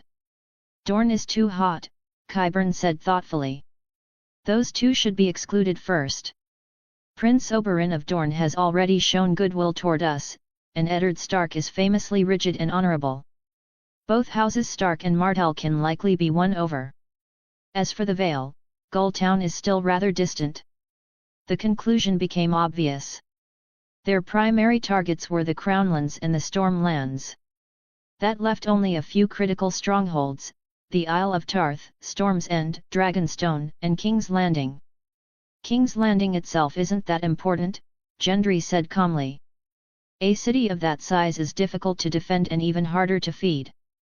Then only Dragonstone, the Isle of Tarth, and Storm's End remain, the handsome man said. And of those, only Tarth would be easy to take. Dragonstone, Gendry said without hesitation. That is what I want most. Dragonstone guarded the eastern approach to King's Landing. It was the ancestral seat of House Targaryen, built on volcanic rock, its castle strong and ancient. Taking it would allow contact with Targaryen loyalists on the Claw Peninsula and beyond. From a magical perspective, Dragonstone is ideal, Qyburn added. Dragons favor volcanic terrain. Dragonmont and its caves would be perfect for them. But Dragonstone is held by the royal fleet, the handsome man cautioned. It will be a hard fight. There will be a battle, Gendry said quietly. But it may not need to be a bloody one. The king in the Kingswood. Late at night, outside King's Landing, a large tent stood within the Kingswood. The king was in a foul mood. He had not seen the white stag, only the mangled remains of wolves it had slain. The sight had lodged itself deep in Eddard Stark's heart like an ill omen. Damn it, the king growled, drinking deeply. That white stag is too clever. It escaped the wolves and made fools of us as well. Perhaps that is a blessing, Eddard said cautiously. The stag is the sigil of House Baratheon. A white stag could be a sign of good fortune. Well, I didn't expect comfort from you of all people, the king laughed. But no matter. They say there's a monstrous bear in these woods. If I kill that, it'll make a fine story. Once the king set his mind on hunting the bear, nothing could stop him. By then, many had already returned to King's Landing: Prince Joffrey, members of House Royce, Balon Swan, and others. Only a small group remained with the king. Eddard watched Robert laugh and drink, his heart heavy. The truths he carried felt like poison on his tongue. The Lannisters were weakened, but so was he. Speaking now would plunge the realm into chaos. Worse still, a letter from the Vale weighed on his mind: Lady Lisa demanding Littlefinger's release, threatening to keep Catelyn imprisoned otherwise. If it's a bear, the king said cheerfully, all the better. Bear meat to eat, bear skin for a cloak. A cloak for winter, Eddard said softly. Winter again, the king roared with laughter. The gods must love me. Summer has lasted forever since my coronation. Summer never lasts forever, Eddard replied. Winter is coming, your grace. Gods damn you, the king groaned. First you tell me to execute Gregor Clegane, now you ruin my hunt with talk of winter. The king's breath reeked of wine. Drink, Robert ordered. More wine. The Lannister servants poured heavily. Later, the king grew quiet. "I haven't been a good father," he admitted suddenly. "So it's no wonder those children don't love me." "You've heard rumors?" Eddard asked carefully. Robert nodded. "War is brewing across the narrow sea. If that boy wins, I'll have to face him. History will laugh at me." He ran a hand through his black hair. "I was a hero once," he muttered. "But Joffrey on the throne, with Cersei whispering, it gives me a headache." "You mustn't think that way," Eddard said. "I must," Robert snapped. "I need to settle things now. You must help me." When Eddard protested about justice, Robert exploded. "Enough! A king must win first, justice comes later." They drank until Robert dismissed him. The next morning, chaos erupted. "The king," Jon said desperately. "He was gored by a wild boar." Eddard felt the world tilt. They hurried to the king's tent beneath the blazing red comet. "An ill omen," Sir Barristan murmured. Eddard stared at the comet. The red comet had brought him nothing but bad news. Chapter 157, Chapter 154 Death and Wills. Eddard Stark walked with desperate urgency, as though this short distance were the longest road he had ever taken, like the path that once led him to see his sister for the final time. "This was the boar," Sir Barristan Selmy said quietly, pointing toward the massive carcass lying some distance outside the king's tent. The stench of blood struck them immediately. "Old gods!" Eddard's face went pale. It was the fiercest wild boar he had ever seen. Its body was enormous, its tusks long and cruel, thick as a man's arm. It looked less like a boar and more like a monstrous beast of the north. Even worse, dark crimson blood coated its tusks and snout. The sight alone told Eddard how savage the struggle must have been. "Where was the king wounded?" Eddard asked, his voice tight. Sir Barristan lowered his gaze. "I have never seen injuries so grave, my lord." The boar gored his grace from the groin up to the chest. Eddard stared at him in silence. "I know what you're thinking," Sir Barristan said with difficulty. "It was the king's command. The king's guard was ordered to stand aside." "Damn it," Eddard muttered bitterly. "Damn it all. It was exactly Robert's way, reckless to the very end." "I warned him," Barristan continued in a low voice. "The red comet burns in the sky.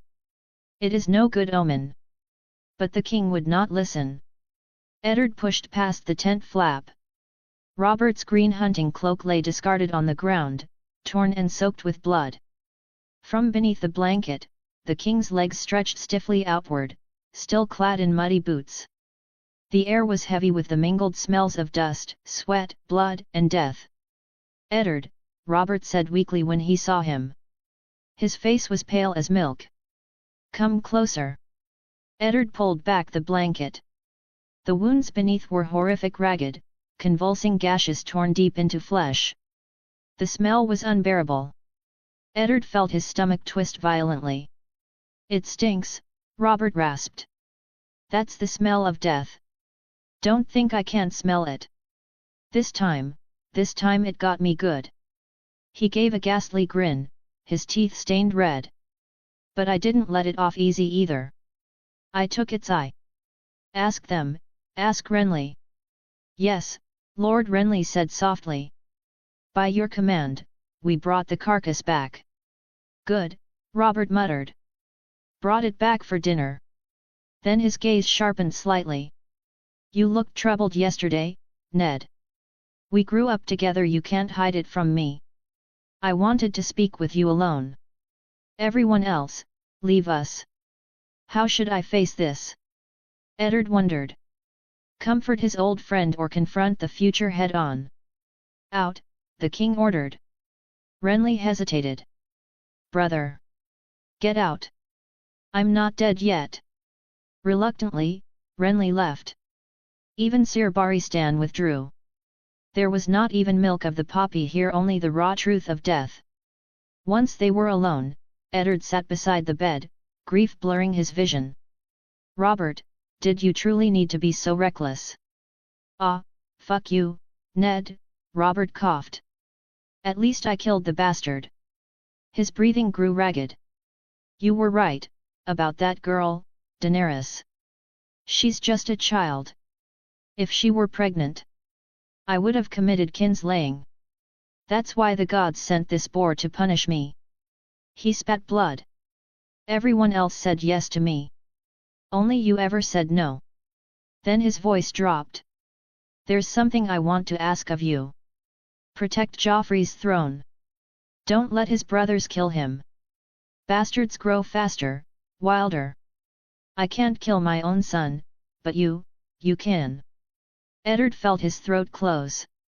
Lannister lies. Joffrey is not your son. Now speak, Robert said. You must have something to tell me. Eddard hesitated no longer. Your Grace, what I must say will wound you further. Forgive me. The seed is strong, Eddard said gravely. Lord Arryn's final words. He was not speaking of you, but of your children. Robert's eyes widened in horror. Joffrey, Tommen, Myrcella, they are not of your blood. Their father is Jaime Lannister. The king choked violently, blood spilling from his lips. Think, Eddard whispered. Has any Baratheon child ever lacked black hair? Fuck. Robert gasped. Rage, shame, and grief crushed him at once. At last, he whispered, get me pen and paper. Eddard obeyed. The following is the last will of Robert of House Baratheon. The king dictated. Eddard Stark is named regent and protector of the realm, until my eldest son, Gendry, comes of age. The words would plunge the realm into war.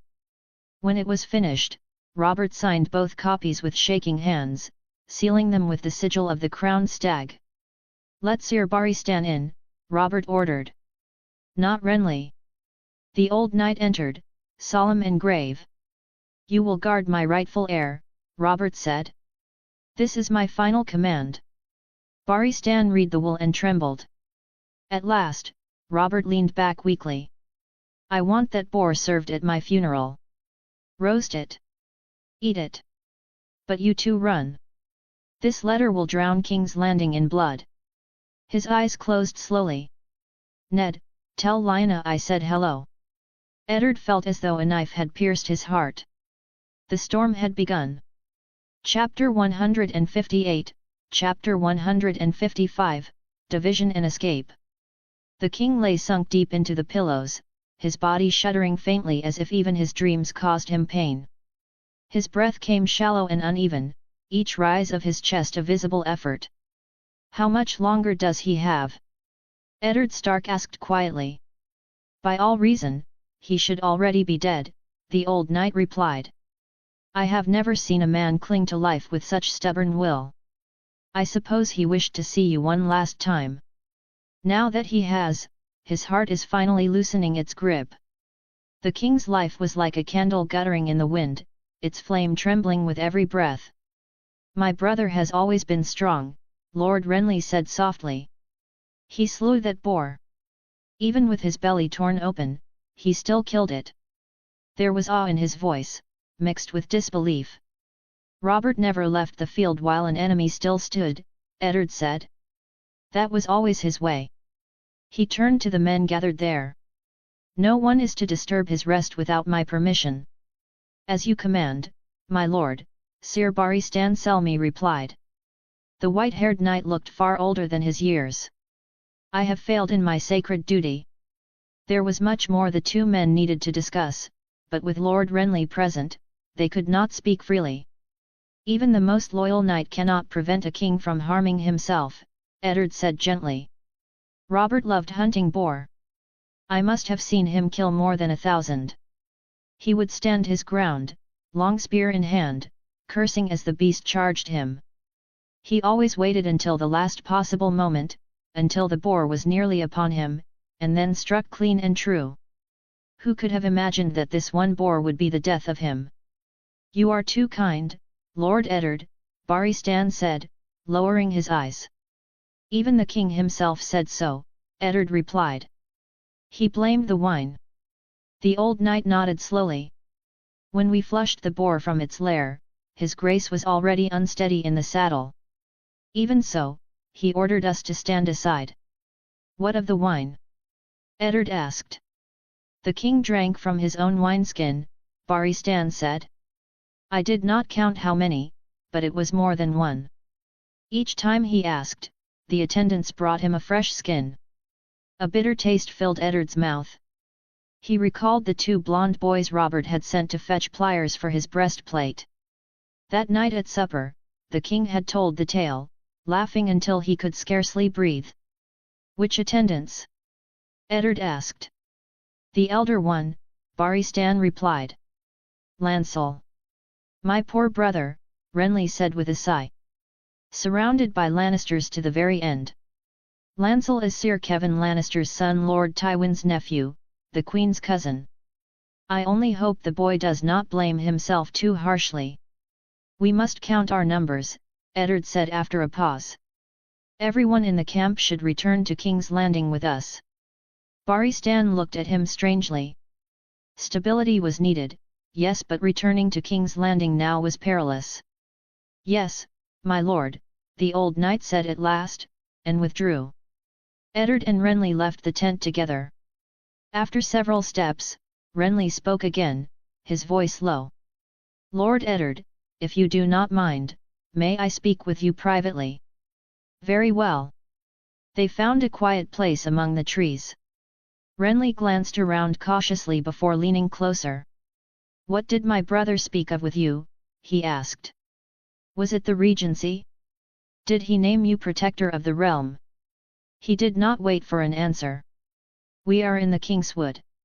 I fear we will never reach the Red Keep unopposed. Someone from the camp has surely already ridden ahead to King's Landing. You are correct, Eddard said grimly. The king's inner circle has long been compromised. My lord, Renly continued, I have 30 personal guards in King's Landing, and friends besides. Give me an hour, and I can gather 100 men. Yet even that will not be enough. The moment has passed, we are too far away. Then what do you suggest? Storm's End lies closer than King's Landing, and the Stormlands are mine. We should go there at once. In the name of the king's will, we raise an army. With sufficient strength, the small council will have no choice but to name you regent. We imprison Cersei, and you become Joffrey's guardian. He hesitated, then added, if you will not do that, I can send ships to carry you safely back north. My daughters and men are still in King's Landing, Eddard said. There is no time, Renly replied sharply. If you command an army from outside the city, they may yet be safe. But if you walk into a trap yourself, you risk becoming hostages along with them. Robert still draws breath, Eddard said. The gods may yet spare him.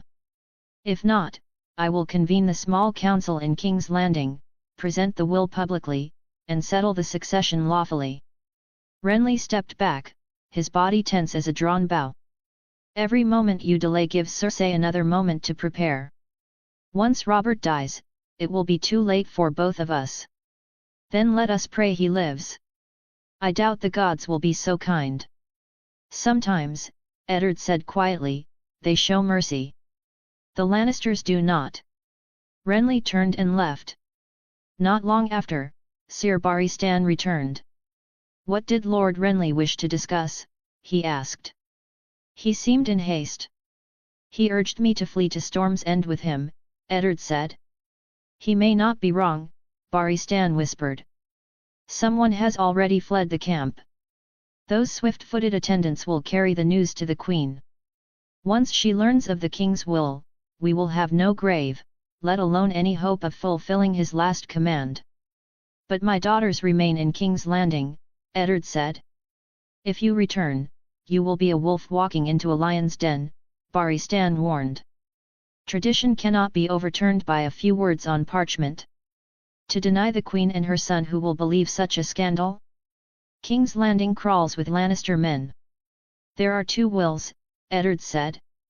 I cannot simply flee. Thousands watch me. As for the other will, I ask that you deliver it across the narrow sea. Baristan looked at him with deep concern.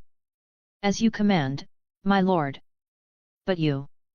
I will make my own arrangements. At worst, I will take my children and return to Winterfell. My lord, Baristan said, torn between honor and fear, we have already delayed too long. I place my other hope in you, Sir Baristan. The old knight bowed. As you command. Soon after, more troubling news arrived. Renly had already departed south with his attendants, beyond recall. He has always been quick to act, Baristan said. But what of Loras? Eddard asked. Is Renly not afraid for him? House Tyrell feeds the realm, Baristan replied. No one dares offend the granary. Besides, Renly has many allies. It is you I fear for. Eddard sighed. I cannot abandon my daughters. Send the boy my son with you as well.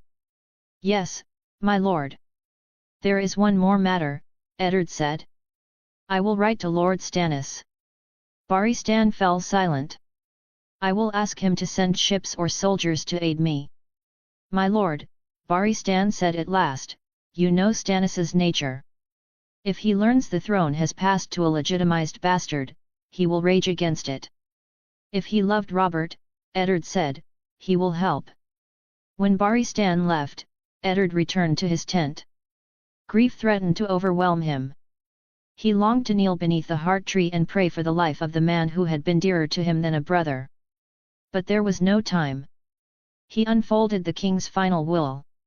A fragile scroll, sealed in yellow wax and stained with blood. Upon it hung the fate of the realm. Eddard took up his pen. To Lord Stannis of House Baratheon, he wrote, and continued until the words were done. When he finished, he signed his name and titles, sealed the letter, and set it aside. Jon Snow entered the tent. My lord, Jon said, should I leave with Sir Baristan? Yes, Eddard said. King's Landing is too dangerous. He has a grave task, and you will go with him across the narrow sea. It is because it is dangerous that I wish to stay, Jon said. Chaos is coming. I place my faith in justice, Eddard replied. If the world still honors it, I may yet survive. Even as he spoke, doubt gnawed at him. Would the city watch stand firm? Would the king's guard honor a will brought by a northerner? As father and son spoke, a low horn echoed through the camp. The bells fell silent. Eddard stepped outside. Panic rippled through the tents. High above, the red comet burned across the sky. King Robert Baratheon was dead. Chapter 159, Chapter 156, Bloodshed and Coup. The morning sky above King's Landing was heavy and overcast, thick with low clouds that pressed down like a smothering hand. Across the heavens, the red comet burned its slow path, a long scar of crimson light as if the sky itself had been wounded and was bleeding. King's Landing remained King's Landing in stone and streets, but its people had changed. Everywhere, citizens paused to stare upward, whispering prayers or curses beneath their breath. Sailors crossed themselves. Septons muttered omens. The city felt uneasy, as though it stood on the edge of a blade. Within the Red Keep, Sansa Stark sat at the breakfast table with her sister Arya and Septa Mordane. The food before her lay mostly untouched. Her shoulders were stiff, her lips pressed into a thin line as she stared down at her plate. In contrast, Arya ate with her usual enthusiasm, tearing bread apart with her fingers and chewing noisily. Are your clothes packed? Arya asked between bites. Almost, Sansa replied without looking up. Though I don't understand why I must leave while you stay. I don't have to attend your dance lessons. That's not a dance lesson, Arya snapped. It's sword practice. Whatever you call it, Sansa said bitterly. If you can go to class, why can't I say goodbye to the prince? Arya froze, glaring at her sister. The prince, she said sharply. Father says he's cruel.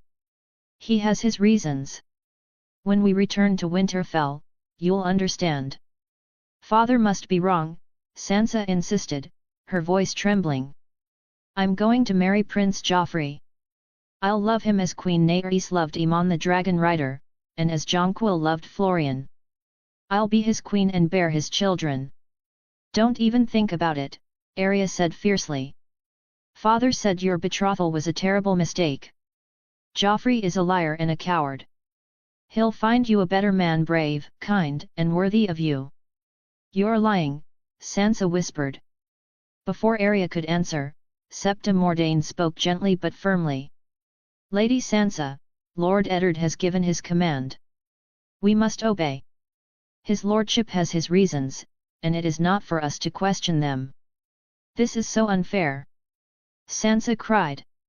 She shoved her chair back, sending it clattering across the floor, and fled the room in tears.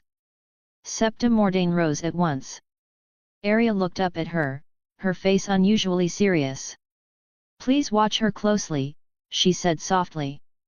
She's still blinded by that idiot prince. This is important. My father has warned us again and again. I understand, Lady Arya, the Septa replied. Soon, Arya was left alone at the table. No father. No Jon. Even Sansa and the Septa were gone. King's Landing always made her feel small and unsafe, like a wolf trapped in a gilded cage. We only have 100 men, she thought grimly. And the Lannisters have thousands. Far away, in Maegor's Holdfast, Queen Cersei Lannister stood beside a narrow window, her green eyes sharp as knives. Is the king truly dying? She asked. Lancel Lannister swallowed hard. His wound, it was terrible. From his groin to his chest. I've never seen such loss of blood. He shouldn't still be alive. And Lord Stark? Cersei asked casually. He did not hunt that day, Lancel replied. They drank heavily the night before. Lord Eddard never rose from his bed. Cersei smiled thinly. Very well. Robert will speak to him if he can, but I won't wait. I must prepare. When Eddard Stark returned to the river gate with the coffins of the king and the boar, the city greeted him with silence thick as fog. The funeral procession was pitifully small, almost insulting. Renly Baratheon had fled with his guards. Sir Barristan Selmy was gone as well. Scarlet Lannister banners lined the gate. Fully armed guards stood waiting, their cloaks bright as spilled blood. Eddard felt a chill settle into his bones. Where are the stags? He wondered. Has House Baratheon vanished from its own city? 6 figures stepped forward to greet him, Grand Maester Pycelle, Sandor Clegane, Varys, Janos Slynt of the City Watch, Sir Boros Blount, and Peter Baelish. Littlefinger. So he had returned. Eddard's heart sank. Renly gone. Barristan gone. Stannis absent. He was surrounded by enemies, with only duty and honor for protection. I have made too many mistakes, he thought. But I cannot abandon Robert now. The kings will weigh heavily in his mind. In this chaos, there was no way to enforce it. Perhaps Barristan would have had better luck. The Queen has ordered a council meeting in the throne room, Pycelle announced. And your daughters are safe, he added pointedly. That was no reassurance, it was a threat. Eddard had no choice. He followed them into the Red Keep. Gold cloaks filled the halls. Lannister soldiers lined the walls. Every step felt like walking deeper into a trap. The bronze doors of the throne room opened. Hail King Joffrey I, proclaimed the steward. Joffrey sat upon the Iron Throne, dressed in gold and crimson. Cersei stood beside him, serene and deadly. The king's guard formed a white arc at the base of the throne. I will be crowned within 2 weeks, Joffrey declared. Today, I receive oaths of fealty. Eddard stepped forward. I cannot swear, he said calmly. Joffrey has no claim. King Robert named Gendry Baratheon his heir. The room exploded into chaos. Seize him! Cersei commanded. Steel rang.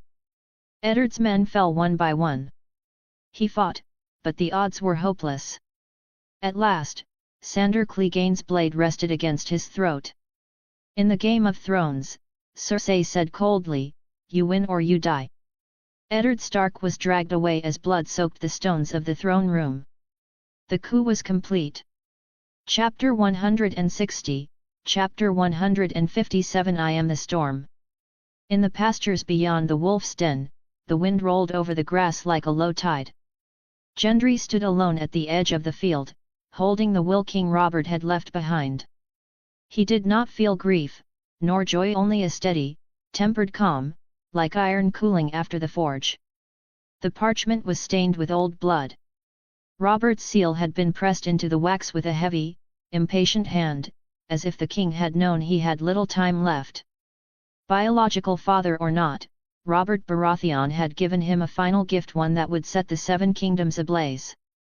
Angui, Grey Wolf, Qyburn, and several others stood a short distance away, silent and watchful. "Is this why you've come?" Gendry asked, turning to face Sir Barristan Selmy. The old knight stood straight back despite his years. Barristan, the bold slayer of Meleys Black Fire, rescuer of the Mad King, living legend of the King's Guard. His white armor was gone now, replaced by the plain garb of a traveller, but the dignity remained. His blue eyes carried a deep, enduring sadness. "Yes," Barristan said. "And perhaps I should address you properly, your majesty. You are the rightful king."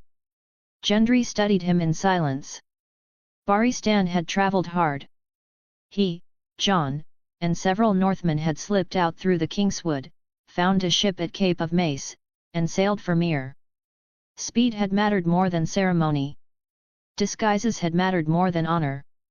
The old knight looked at the young man before him, black-haired, blue-eyed, tall, and powerfully built, nearly 6.5 feet.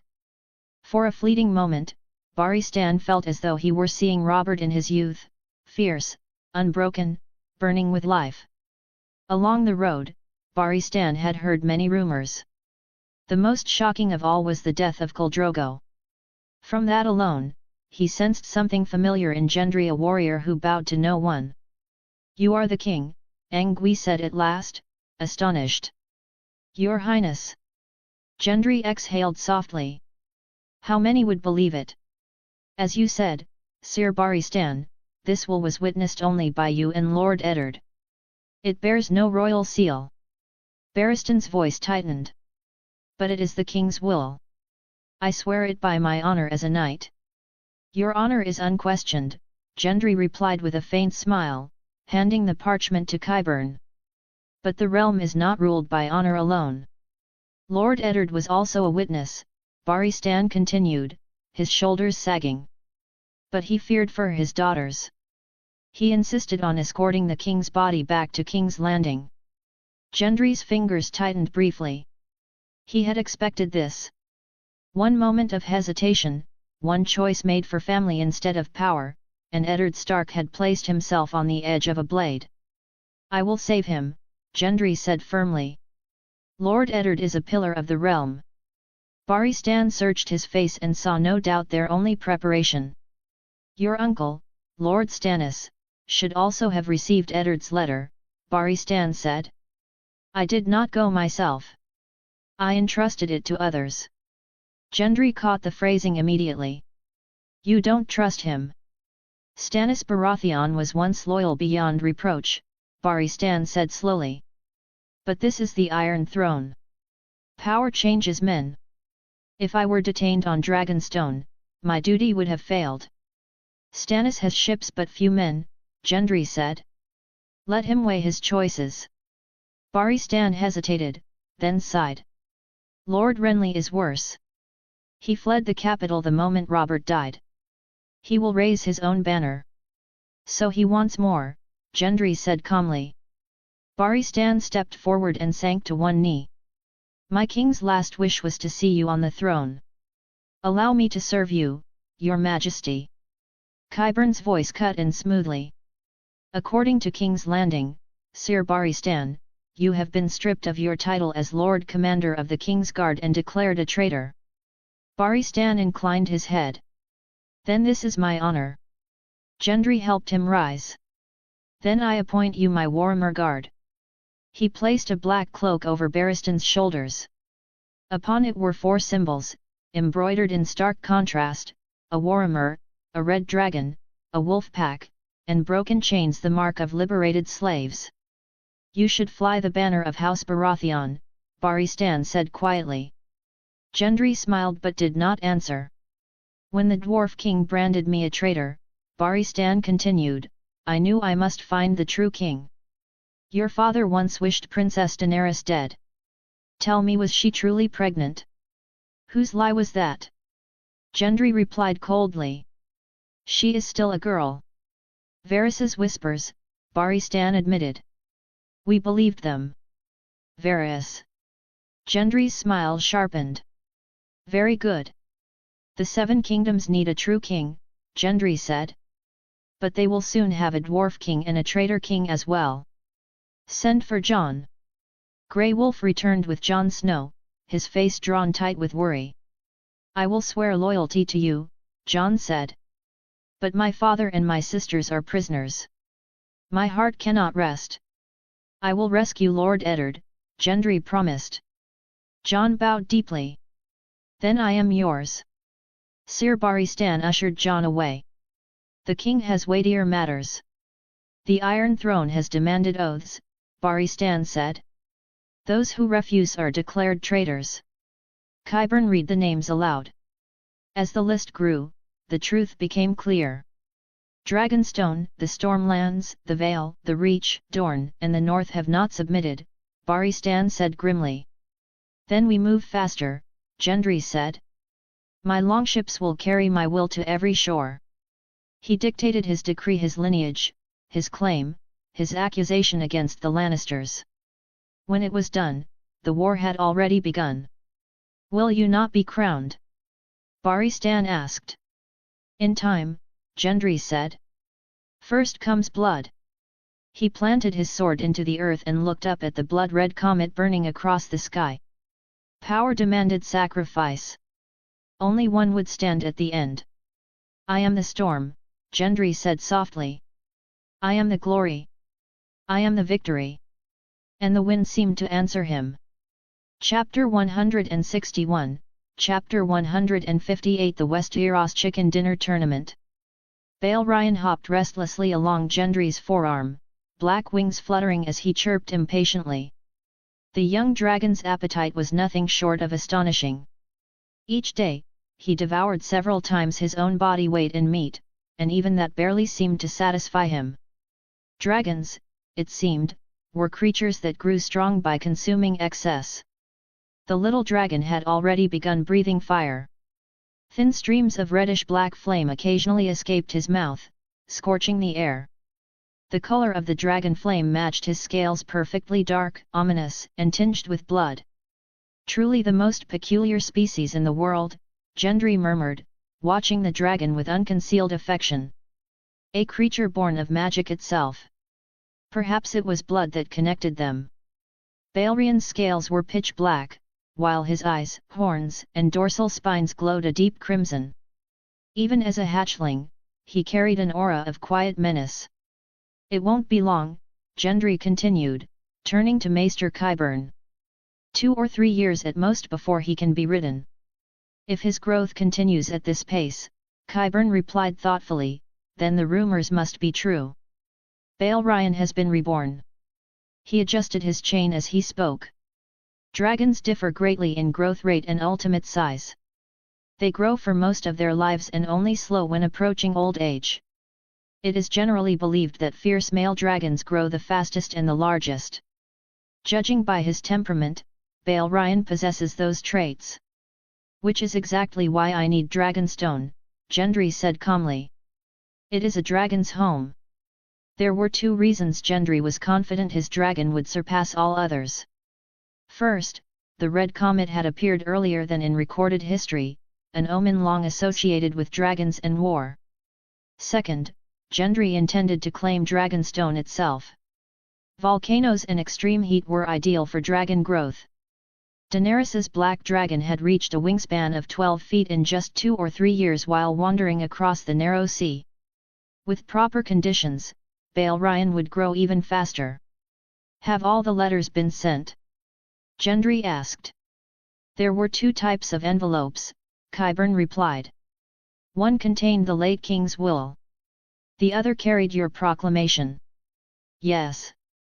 Everything is prepared, Your Highness, Qyburn said. 300 raven messengers were dispatched from the arbor all the way to the wall. Even accounting for storms, falcons, and arrows, at least 200 should reach their destinations. 200 maesters will carry the late king's will into keeps, solar chambers, and bedchambers. They will read it aloud to their lords. Qyburn paused briefly. The outcome may not be ideal. Some letters will be burned. Others will be met with silence. That doesn't matter, Gendry said flatly. Power is power. Once they see what I can do, the fence-sitters will know who the true king is. And Moros's men? Gendry asked. As ordered, Qyburn replied. Moros knows the coastline like the lines on his palm. One fleet has sailed north with Jon Snow, passing Tarth, Dragonstone, Gulltown, the Fingers, the Three Sisters, and finally White Harbour. Another fleet has gone south with Sir Barristan, passing Cape Wrath and the Broken Arm, along the Sea of Dorne, all the way to the Arbor. Each fleet carries sealed chests of letters, 2 for every port, manor, and fishing village. They are to be nailed to the doors of seps and inns. Any who can read may do so. If not, the King's Guard will read the proclamations aloud. Talented men are difficult to find, Gendry said quietly. And the wars to come will be fought at sea as much as on land. The Onion Knight had been his first choice, but having alternatives was still valuable. Salador Son of Lys. Moros of Myr. Davos of Dragonstone. These men understood tides, oars, and wind better than most lords understood swords. Yes, Your Highness. Did the old knight insist on going himself? Gendry asked. He volunteered, Qyburn replied. He said it was his duty, and that his old face still carried weight. Jon Snow and Barristan Selmy each led one mission. The influence of House Stark and the prestige of the old knight were powerful tools. Let him go, Gendry said. I've already stolen Stannis's work. Stannis Baratheon had been too slow. Isolated on Dragonstone, information reached him late. His power base was limited, and gathering banners took time. With so few men, he dared not act decisively. But we are different, Qyburn said. Indeed, Gendry replied. Once I raise my banner, the 7 kingdoms must submit. I must win. He had many advantages: the late king's acknowledged son, Daenerys's kin by marriage, a dragon rider, a liberator of slaves, and a slayer of cows. But in the end, victory would depend on politics and war. Sending Jon north is clever, Qyburn observed. It may cool some hot northern heads. Perhaps, Gendry said. Everyone should think more clearly. Robert is dead. Eddard Stark is imprisoned. Joffrey sits the throne, Qyburn continued. The realm is in chaos. The north worries me most. The north is run by children, Gendry said bluntly. Eddard is in King's Landing. Catelyn is at the Eyrie. Only Robb Stark remains. If Eddard Stark meets misfortune, Qyburn warned, the consequences will be severe. Robb Stark becoming king would have support. 2 dead Starks in King's Landing would ignite fury. I hope Jon can still reach Robb. You are still referred to as heir in the proclamation, Qyburn noted. The bankers and guilds of Myr and Tyrosh hope you will be crowned soon. I will be crowned, Gendry said. But first, I must carve out West Eros. Tarth Evenfall Hall. Tarth lay north of Shipbreaker Bay, separated from the mainland by a narrow strait. Its sigil bore a golden sun and silver crescent moon, quartered against rose and azure. Jon Snow arrived by ship uneasy, burdened, resolute. Selwyn Tarth received him in a quiet cellar. As Selwyn read the letter, his face paled. This is King Robert's will. It is, John said. Has Lord Gendry been crowned? No. He intends to deal with the traitors first. There is no royal seal, Selwyn said. And Joffrey has already been crowned. The king died suddenly, John replied. The will was witnessed by my father and Sir Barristan. Selwyn exhaled slowly. How many troops does Gendry command? John answered without hesitation. Selwyn gasped. After John departed, Selwyn spoke with his maester. This is the fourth demand for allegiance, Selwyn said wearily. I am old. I want peace. You have no choice, the maester said. 4 kings. 4 dances. Finally, Selwyn sighed. I will hedge my bets. Brienne would go to Renly. The army would wait. When the victor is clear, Selwyn said quietly, House Tarth will stand with him. Yet still, his thoughts lingered on the boy across the narrow sea. The Dragon Rider. New chapter is coming soon. Write a review.